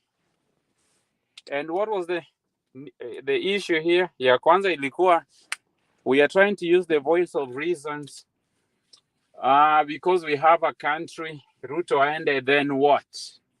In a very unreasonable way. So Kenyans, Lal, with all due respect, hiyo narrative unatumia, it's old. Kenyans wameamka. Those Kenyans that you think they are doing less are the ones that whistle blew this entire thing that Ruto was saying today. Ukikaanga tu hapo ukifikiria pengine if it was on your turn to say something, you'll have used voice of reason. Nobody's using voice of reason anymore. And that's why I'm actually not impressed with Baba at all. When he went to even Mombasa not too long ago, and he started crying about the people that were being hanged, they called him and say, sasa mimi nimeenda, ambia familia yangu bye. Watu wenye walikuwa nampigia simu, wangejua Baba ndio anauza watu, wangekuwa anauza nchi sahi. Watu wangeafadhalisha kuwa hai, ama maybe they could have called somebody else. Let's not treat Kenyans the way we have done, and especially in this regime ya Ruto. It has taken Kenyans and Kenyans only, not the no government has come to Kenya's rescue. It has taken the youth, it has taken whistleblowers, and definitely persistence. So if you either you're gonna join us or you're gonna join the ODM with the annual whatever things you guys do, or you're gonna join the bright side of history, and let's push together. We understand, like people like the bishops, they did a U-turn and they came back the right way. I have always said anybody that's defecting out of Ruto's camp, we welcome them. So NMB ODM is not too late to turn around now that Baba is flat on his belly, and that's only accredited to Ruto because he's the one that did that to Baba, not Kenyans. It's not too late. Hii mambo ya kusema ati that Kenyans don't know what they're doing, we will do an overhaul of the system. We were doing it. Stone BK was saying that if it wasn't for Baba na hiyo voice of reason yake, that was an overhaul in the entire system. It is rotten, it is bad, it is embarrassing, it's shameful, but it's only because Kenyans are pushing, and they are pushing daily. When I'm embarrassed, I don't think even anybody wants Gachagua, but they weaponized Gachagua against Ruto in Embu to just make Ruto feel bad. Because once Ruto is gone, nobody's gonna go re-elect Gachagua, and I know that's a for sure thing.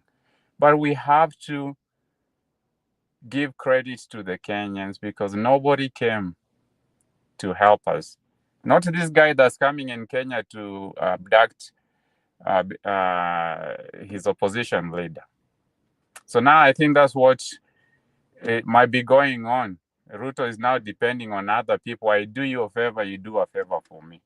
Now it's not gonna work. And Lala, change your course, because hapa hivi tunasikianga ukiongea voice of reason. Sometimes I let it go because it's just we will get back to the topic, but hii mambo ya Baba na ODM, hizi vitu zitawaangusha. Rudi tu kama mabishop wengine vile wamerudi. We will embrace as long as we are talking on the same page. And that's it. I know my 4 minutes is up. Asante, clear and candid. Somebody, I think that was, I'm not seeing the names properly.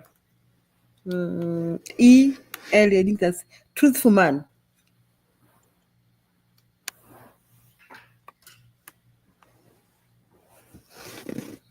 Truthful Man, umelala? Aya, pia ameenda Mathira kupika githeri. Public participation. Nasema tu asante, nimewasikiliza lakini hapa niko ni late sana. Wacha tuongee kesho. Guys, thank you very much. Sawa, tumeshukuru. Thank you. Thank you. Public participation.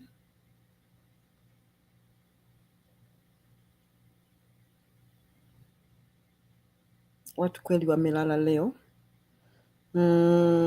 Ni mimi ama ulikuwa umesema nani? Public. Maoni yako ya kufunga kituo.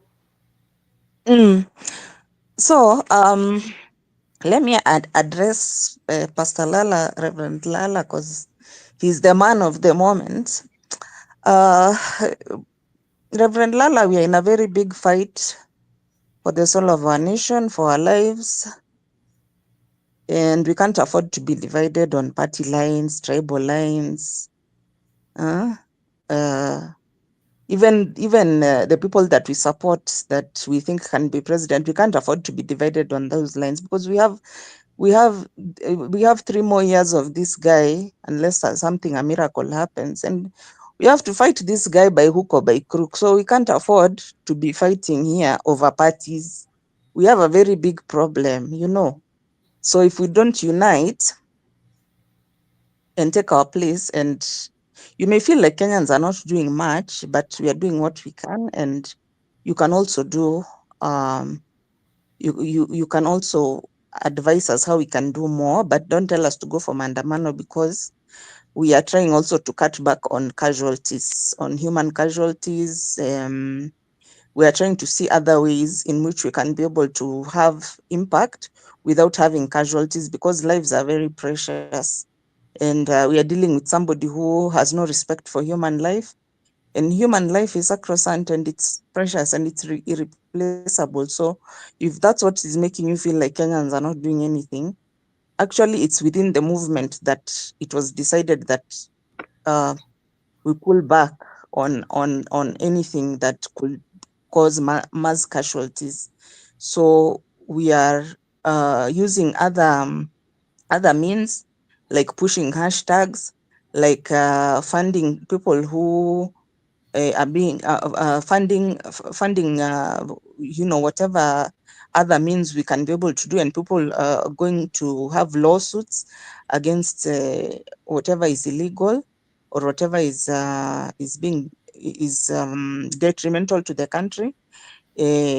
We are having whistleblowers, and we are doing it as a group. So when, like now, we are on the Adani being removed from the chief or the Taifa, it's being called Taifa. So that's what we'll work on. We'll make it trend. We'll go to court. We'll discuss it on spaces to get brainstorm how we can be able to also remove him from that. So don't have a negative attitude, because you know, we are human beings and sometimes we are limited. You can pray for us, you can give us ideas, but let's be united. The most important thing to be able to win this fight is unity. Without unity, we can't do it. But if we are just united, like how our forefathers were united, and they were able to remove the white man from this country, we can remove these neo-colonialists. So let's be united. Let's not waste energy with these squabbles of Baba. Yeah, we appreciate Baba. You know, all of us here, we were behind Baba. All of us. There's none of us here was not behind Baba. And even now, it's not like we hate him. It's just we understand his time is up. Now other people have to take up the mantle. And many generals have come up who can take up that mantle. So let's leave the issue of loyalty to Baba out of this. It's no longer about that. Now it's about saving this nation. Education has gone to dogs. Children are not getting educated. People are dying. We have very important issues other than Baba, with all due respect. Thank you. Asante, thank you so much. Lala? Asanteni wapendwa. I like to simply state that my point of view is very, very clear, and that is we need a free Kenya. And if I was misunderstood, Kenyans are doing some wonderful work. But at the same time, I think we have also a lot of interest. And those interests, sometimes they're projected when people attack others because they think others are not in the fight the way they would want them to be. But also we must remember that we have a history. And the history tells us a lot about ourselves and where we are and where we ought to be. I think the advent of the Gen Zs and others have moved us forward because for the first time, Kenyans are really tired and they have shown they are tired and they don't want this system to continue the way it is. And that is a fight that we are all in at this moment, except for the others that I would call tribalists. They are there and they camouflage in some ways, but I think the forces are growing stronger and stronger and they will not be able to win. It is interesting the way that many of you have tried to portray my stand. And I always feel like there is a point of view that is being pushed that I think should be much more clearer so that we can be able to see exactly what's going on. The forces of good are many and in every part of this country, our country. And those forces should merge a front fight so that we all can do what we need to do. Yes, we don't want to be on the street to cause more deaths, but at the same time, we must be fearless enough to be able to shackle or get rid of this old tag that allow people like Ruto to stay in power. Finally, I do believe that the forces against the freedom are very subtle. They finance a lot of work. We have evidence to confuse us. And we know that some people are in the payrolls and they are still out there pretending to be fighters. But there are some of us who know that we can win this fight if all of us join in, fight. And I'm happy that I'm in this group, that we can be able to articulate our thoughts and be able to open our mind to those new ideas that can be able to liberate us. And it's interesting that being pointed or painted in a corner as a tribalist from what I sense, but I'm not. I think I'm a Democrat. I think some of us know who I am, and many of us, let us fight. Let's forget those tribal tags. Baba, yes, he has his point of view, a great man. His time is maybe over, okay, but the ideals that we can articulate that he tried to articulate. I think young people are stepping forward, and I'm glad that they are showing certain leadership skills that we need at the moment. And we should go with what is liberating, what is good for our nation, what free us and make us one as a nation. Otherwise, may God bless all of us and all of you, and thank you. Good night. Thank you so much, Lala. It is good. Alex? Yeah, thank you, Julia. I kind of Julia like to leo ask. Julia leo Oh, umenionea. Hatujamaliza, tunakuja kwako. Okay. okay.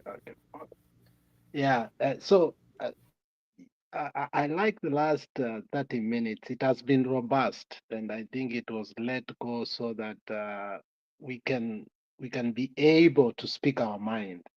And I like the way we've been able to emotionally take it, especially how Lala, he's been calm, and in the end ametuambia asante wapendwa. Lala, I think that's a very good way of handling such kind of pressure. But Lala, I wanted to say, I do not doubt your patriotism. One thing I want to tell you is that you love Kenya. That what I don't doubt. And we are not here to defend ourselves if we love our country or not. But however, in times like the times we have experienced since we were deflated from the maandamano that could have actually brought us a new government, I think we have had varied views. And those views are very robust because some of us believe that the mistake my party made and my party leader made actually stopped Ruto from going. And it's not something I would forgive him easily. And that does not take my respect away from him either. I do respect him. But I think he tainted his legacy in a way that at his sunset years in politics, I did not expect that. But I guess there's time to redeem it. If he honestly comes back and makes sure that Ruto goes, I think it will be good for the country. But for us to send experts to go help Ruto to remain in power, and this is the time we are hearing that, 5 years to 7 years, a lot of nonsense, and our party is involved in all these shenanigans. It's so impossible to defend such kind of things. In fact, we don't even need 5 years. We don't even need 2 years to wait to recall our members of parliament. We can't even recall them now because we don't even have an existing IBC. So imagine all these problems that we are having. We're not talking about them. We are defending Adani. We are defending Shisha, now Sijui Taifa. We don't even know what it is. All of a sudden, we don't even know where that name even came from. But we are defending something that keeps on changing names like crazy. I mean, if we follow that suit, I think Ruto is going to take us in circles because the guy himself is mendacious and very conniving to the core. Unless we stand on the ground and say, okay, this has been our position from the very beginning. Now we leave people, in fact, in as much as during the election, we glorified somebody, and now just because she refused not to come with us or to go to the ODM side. But Martha Karua has been consistent regardless of what he did in 2007. This time around, she's been very consistent, extremely consistent with what the people are saying. So I think we may have political differences earlier on or right now, but based on the mood of the country, I think we are sick and tired. The education sector, the healthcare sector, the higher education sector, every part, including case law in courts. I mean, kuna cases sasa, they are even worse even after even Ruto added all these judges to the courts. I hear even now the case logs are even worse than before. So the country is on a standstill. I mean, we just need a solution. And like I said last time we were with Kenyan with Love, when you look at Kenya compared to what happened last week, and for the benefit of it, let me remind, Botswana elects a leader who is progressive, who is looking at the young excellency, looking at young women, young men who have the ability to help that country forge and go forward. Masisi giving out power, conceding, allowing life to go on, even when we thought that it was going to be impossible. The president of Zambia saying we don't have so much money, but for December, every civil servant is going to have these kwachas, their money. We are going to add a salary for everybody. The Mali as a country decides, it shows the France the middle finger, and they pay off all their debts, internal and external. Senegal decides we cannot allow foreigners to come here and keep on giving birth here. To hell with the Lebanese. You are not going to do it here. I mean, look at what Africa is trying to do. Look at Kenya. We want to sell our airport. That's the debate we have. We have entangled ourselves to a point that we don't have a health care. We want to defend the 4 experts who went to the government, and yet we don't even have a health care. I mean, it can't be. We are even abducting, like yesterday, we are abducting visitors who have visa to come to our country.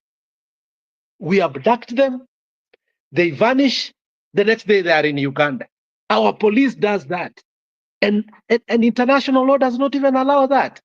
We can't allow a country to degenerate like that, and then we keep on defending the people who are defending the people who are in the government. We will speak because that's how much we can do, Lala. If you believe that we are doing nothing, we can speak, and we are speaking. So we have a political relationship, and it's based on that. And if we disagree, we do nothing. No, Alan. You say we do little or nothing.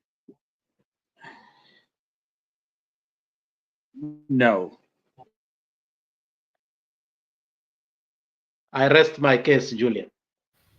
All right. Thank you, Mato. Toya Coyote. Thank you, Julia. You know, one thing that I'm liking about this, because Lala is not that we don't like you. It's just about you opened up a can of worms. When you see Alex coming hard on you and Kinakip and even Julia and the rest of the people, and I do appreciate you guys, is because there's a can of worm that you're opening that people have been so afraid of talking about. Ile munongianga pale when you're hiding, you talk two people peke yake, and anyway, there's no secret of 2 people. But where you're talking in whispers, the reason you're seeing everybody hitting you, Lala, is not that you're not saying anything. Is because what you're saying and what you're trying to show and what you're trying to tell people is way gone. Standing in for 1 EM. That's I know, so you guys can vent on me. Yeah, okay. No, and it's good. Actually, it's a good thing, Lala. Don't get it wrong. Healthy. I'm very happy. It's very healthy. Yes. Yeah, it's a good thing because yes, it's critical. We have to talk. Yeah. Right. Because there's a lot of people who think maybe you didn't mean to say that, or maybe you didn't mean that, or you did.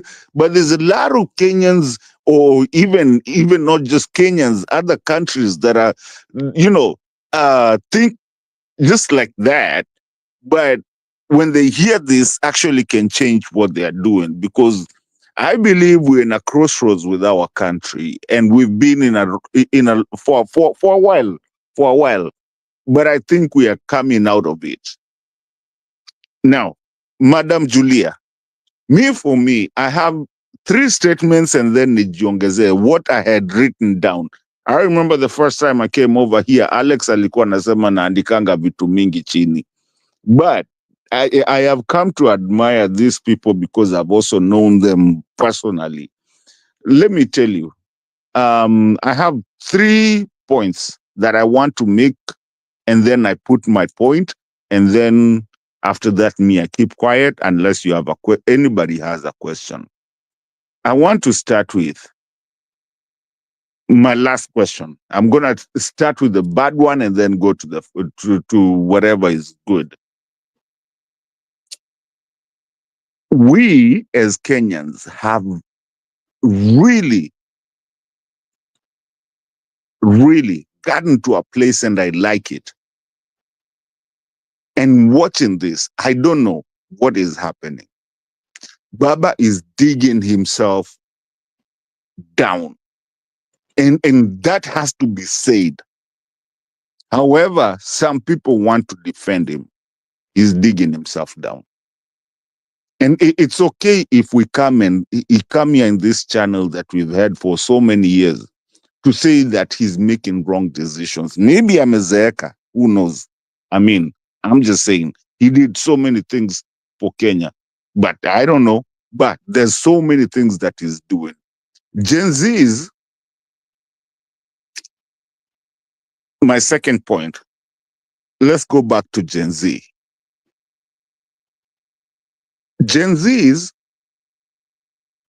they knew what they were talking about.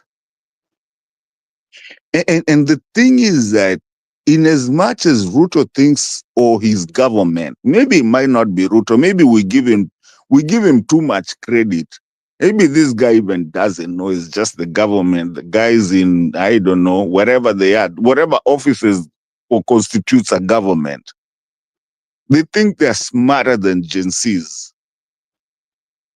And remember, these were Kenyans. We call them Gen Zs, but these were Kenyans, including millennials and whatever. It's just ni wazee wa kukuja because they cannot run, hawezi vaa rubber shoes. But these guys never went anywhere. Remember, these guys are lawyers. These guys are people who drive. I mean, what Ishungu alituambia nini? Wanapitianga nini? KFC. They come with their iPhones, nanini, and these guys, actually, even when like Morara was alishikwa, you saw them, magari ngapi zilikimbia Nairobi wakikimbizana na magari. You know, you can see these guys are not dumb and daft. These guys just, they think that they disappeared. They never disappeared. They just went into another kind of way of mandamano. Mandamano is still there. And the worst thing that I hate about the media that we have today is because they don't show when people go to mandamano because they've been told not to show, the mainstream media. But also, Gen Zs went to a different kind of way of mandamano, an internet kind of way of mandamano, and you know, getting people's numbers and doing something different. They're working on a different way. Now, let me finish by saying this, Julia. Ndio sasa nionge yangu haraka tu.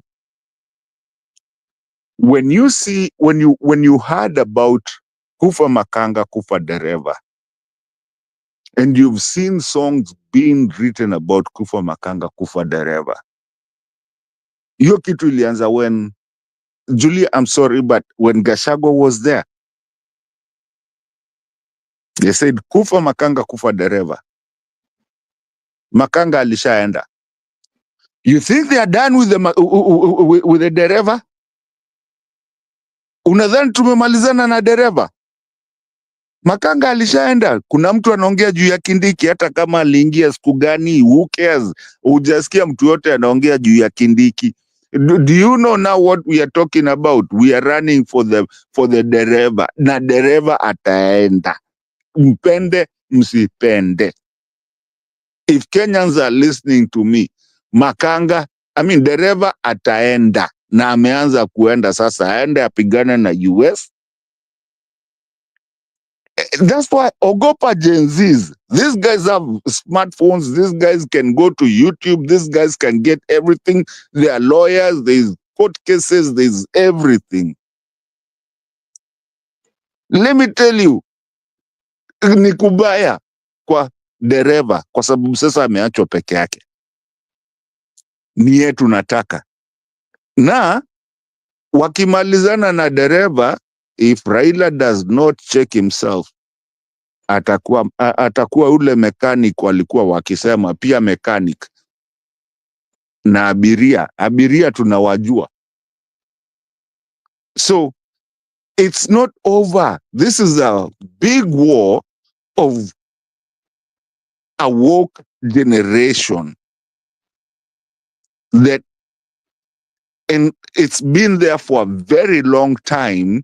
Some of us, watu kama sisi kina wanaitwa nini, millennials, we've always had this, but we've never had the guts to come out for it. So Julia, let me just for now, wacha ni nyamazia hapo hivyo, maybe kutakuwa question ingine, maybe mtu atasema kitu, maybe huko mwisho utanipatia kamwisho, but wacha ninyamazie hapo. I wish I have said everything, but it's not over. This Adani deal, this is child's play. There is more coming. Thank you, ma'am. Thank you so much. I appreciate everybody. Nasitikika. Hey, I hope I've said it correctly. PK is trying to join and is like being kicked out by his network. We hope he'll join before we are just winding up. Akip maoni yako ya kutamatisha. Yeah. I don't know. I don't know where we're heading as Kenyans. I think Julia, I sent you a clip. I think we all overlooked it. Before the State of the Nation and every single event, I've noticed this guy just loves PR. Anajipenda sana. Oh my God, this guy loves himself. Ameweka another PR video. I just felt like throwing up before the State of the Nation. I think he was trying to copy Putin. Anatembea from State House to the road, akishika a cup of coffee. No, alikuwa chai, I think. A cup of chai, amevaa suti, and he's walking in slow motion towards State House. I put the music in mute. I did not even want to hear the message. So you see Ruto walking in his blue suit, amekunywa chai, it's in slow motion.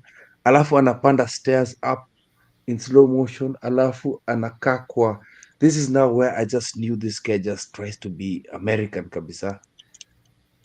You know the desk for the Oval Office? The desk for the Oval Office, which is very significant. It's got significant meaning why that desk is in the Oval Office and why it is still there to date. It is, I think it's Roosevelt's table that presidents always, they don't move. They change furniture, they change everything, but that desk remains there because it's respect out of that president. Ruto has designed exactly the same. Ameiweka State House, imagine. It's exactly the same desk we see in the United States Oval Office. And then you see him, sijui ana sign speech yenye ametoa kutoka ChatGPT, anakuja anaanza, sijui anajifanya anaandika, sijui anasoma, alafu PA yake anakuja kumuonesha. My God, this guy just, I think he thinks he's what do you call it, main character in a movie, bana. Inaitwa main character syndrome. This guy thinks he's special. He thinks we're there to worship him. Ruto has such narcissistic tendencies that he thinks we're all there to admire him. Yet hapa kuna watu hapa kila siku tunalia, we are screaming, we are shouting because we see how people are suffering back at home. This healthcare thing imenistua sana because the number of cancer patients we have in Kenya because of Akina Bill Gates and the rest bringing us substantial foods that come into our supermarkets through Chandaran. It is sad that all this guy is just thinking about his vanity. And atapigwa picture na nini Kenya's Chopper One. Atapigwa atavaa nguo ya kaunda suit ndio onekana kama Pan-Africanist. He'll fly like at least hiyo ameshiba. I think ameshiba kidogo, but I think he'll start doing that. Last year huyu mjamaa hakukaa kwa hii nchi hata kidogo, ana bit of this year. This year alikuwa ameogopa kutoka kwa sababu alikuwa anajua Gachagua anataka kumpita. But this guy flew everywhere as a tourist. I've never called him president. He is my dictator. Not stop saying that. Hii kitu ya 7 years, he started talking about it in December 2022. Not even 2023.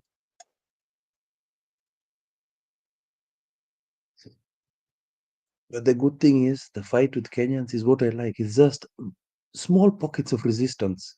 Akukaliki. Small pockets of resistance.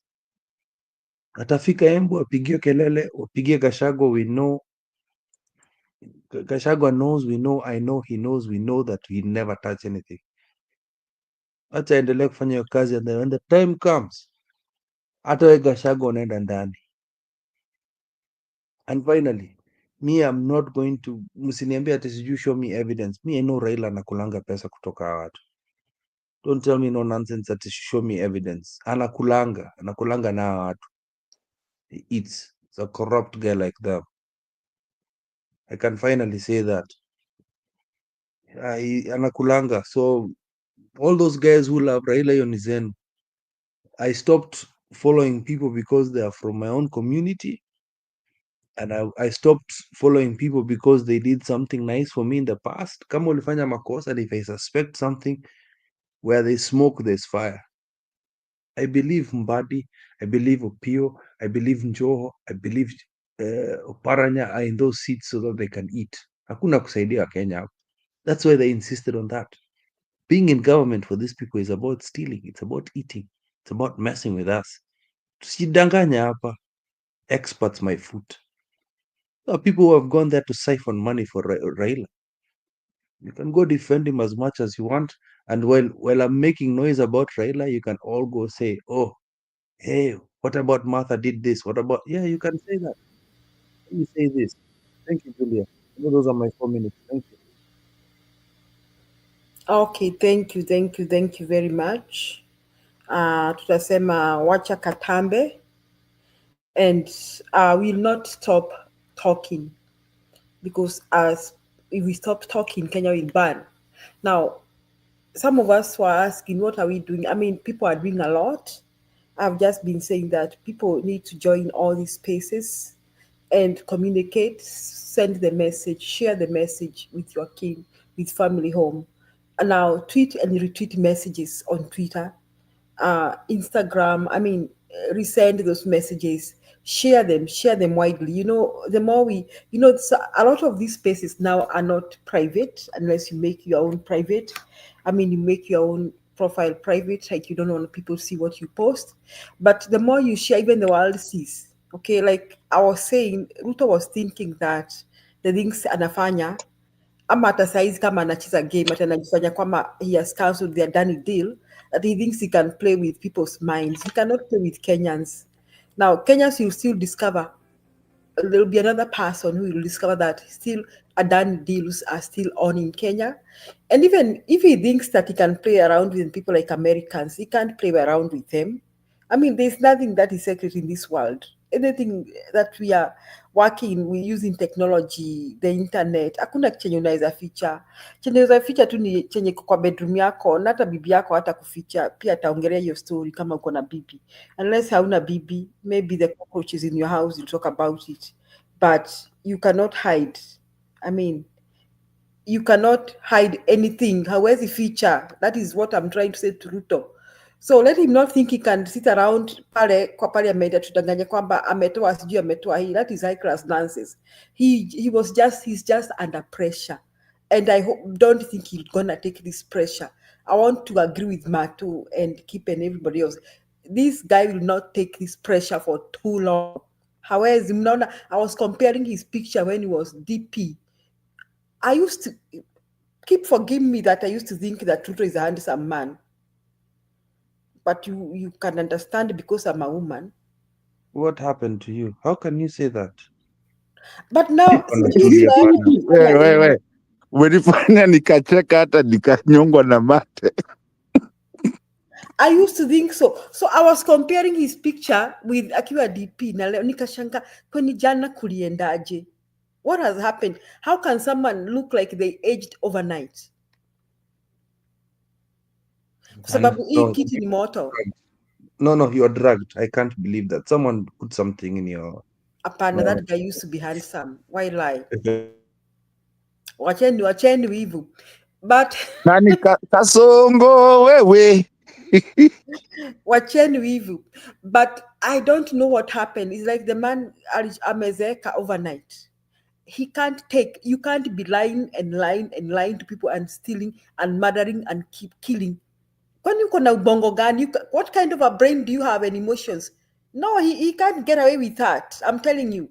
So the guy is under pressure. So guys, continue sharing, twittering. I mean, Twitter, reshare, retweet, repost, share, talk, say, if you hata ukienda kwa mazishi uko kwenye ushago, ongelea watu waambie watu waache upuzi. We have an animal who is in the name of the president, and this person is fit to be put under maximum security, not even in committee, away from human habitation, because he cannot live with normal humans. Sasa hata atoe Adani, those who are sympathizing with the Rairas and Udais, please stop wasting your time. We are draining this swamp, this filthy swamp, with all the filth in it. But Madam Chair, you know, as we close, you know, there's something that and I know Kip will agree with me.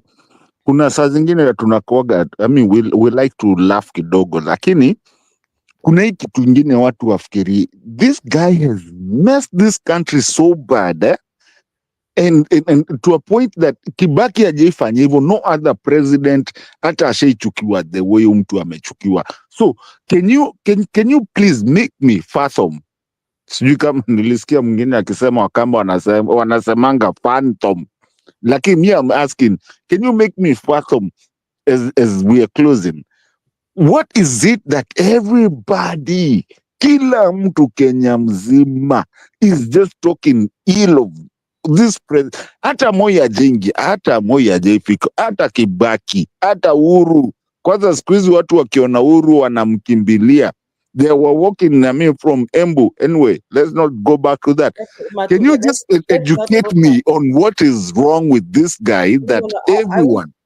Matu, hatuna time, we should talk about that later. So let me just say, I agree with you, Matu. Watu wamechoka, Wakenya wamechoka, na wamechoka. So guys, the struggle continues and we can't give up. We can't stop. We must push the pressure, weka pressure. Popote uko, okay? Popote. We will drain this swamp.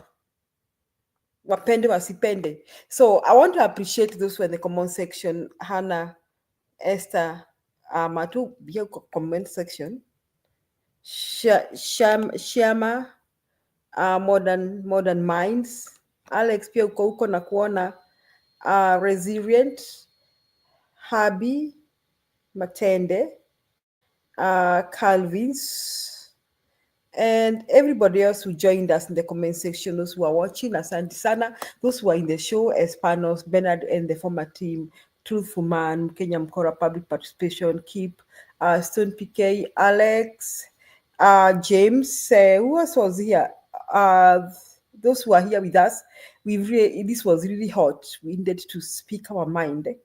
And we just, at a PK penye uko, we'll just pass the message and say, really, hata kama Ruto ambiwe kwamba asifikirie, we are not children, we are not babies. Ati ametoa Adani, yeye ni Adani is Ruto is Adani. The only thing Ruto needs to do is resign. Pressure ishi. Let somebody tell them that. If the DCI watches such kind of programs, let them know the only way out. Ruto needs to resign and get the heck out of Kenya, because we don't need him. His place, his committee under tight solitary confinement away from human. He's not fit for human habitation.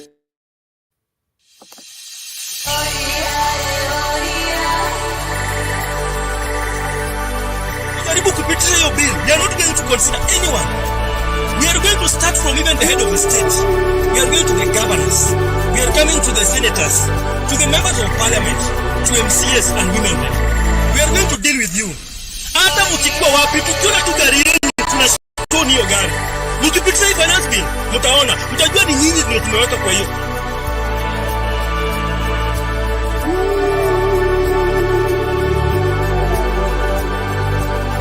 Katambe, ni nyinyi mmechoose hiyo side, hakuna mtu amewaforce.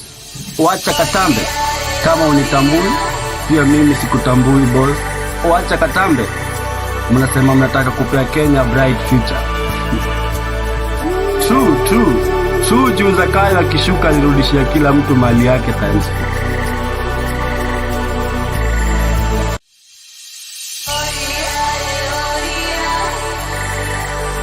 4. Jiulize swali wewe, kama Mkenya mwenzangu. Dedan Kimathi, Achieng' Oneko, Matthew Shupuku, Matiba, JM Kariuki, Helena Chelagat, Wangari Maathai, George Nyona ungekuwa wapi sasa? Ungekuwa hapa nje ya bunge ukirepresent sauti ya wananchi. So on Tuesday tunataka kuchunga hii building. Tuambie mkinge kwa hiyo bunge, you vote the way people want. Huo Ruto aende angalie budget yake, aseme kitu ambayo anataka to reduce. Hii nchi ni yetu. Nchi si ya Ruto ama mama ya Ruto. This country belongs to all of us. So the sovereign power belongs to the people. Sisi tumepatia Ruto kazi. Na tumesema kama as taxpayers, you have to listen to our voices, because the people's voice is the voice of God.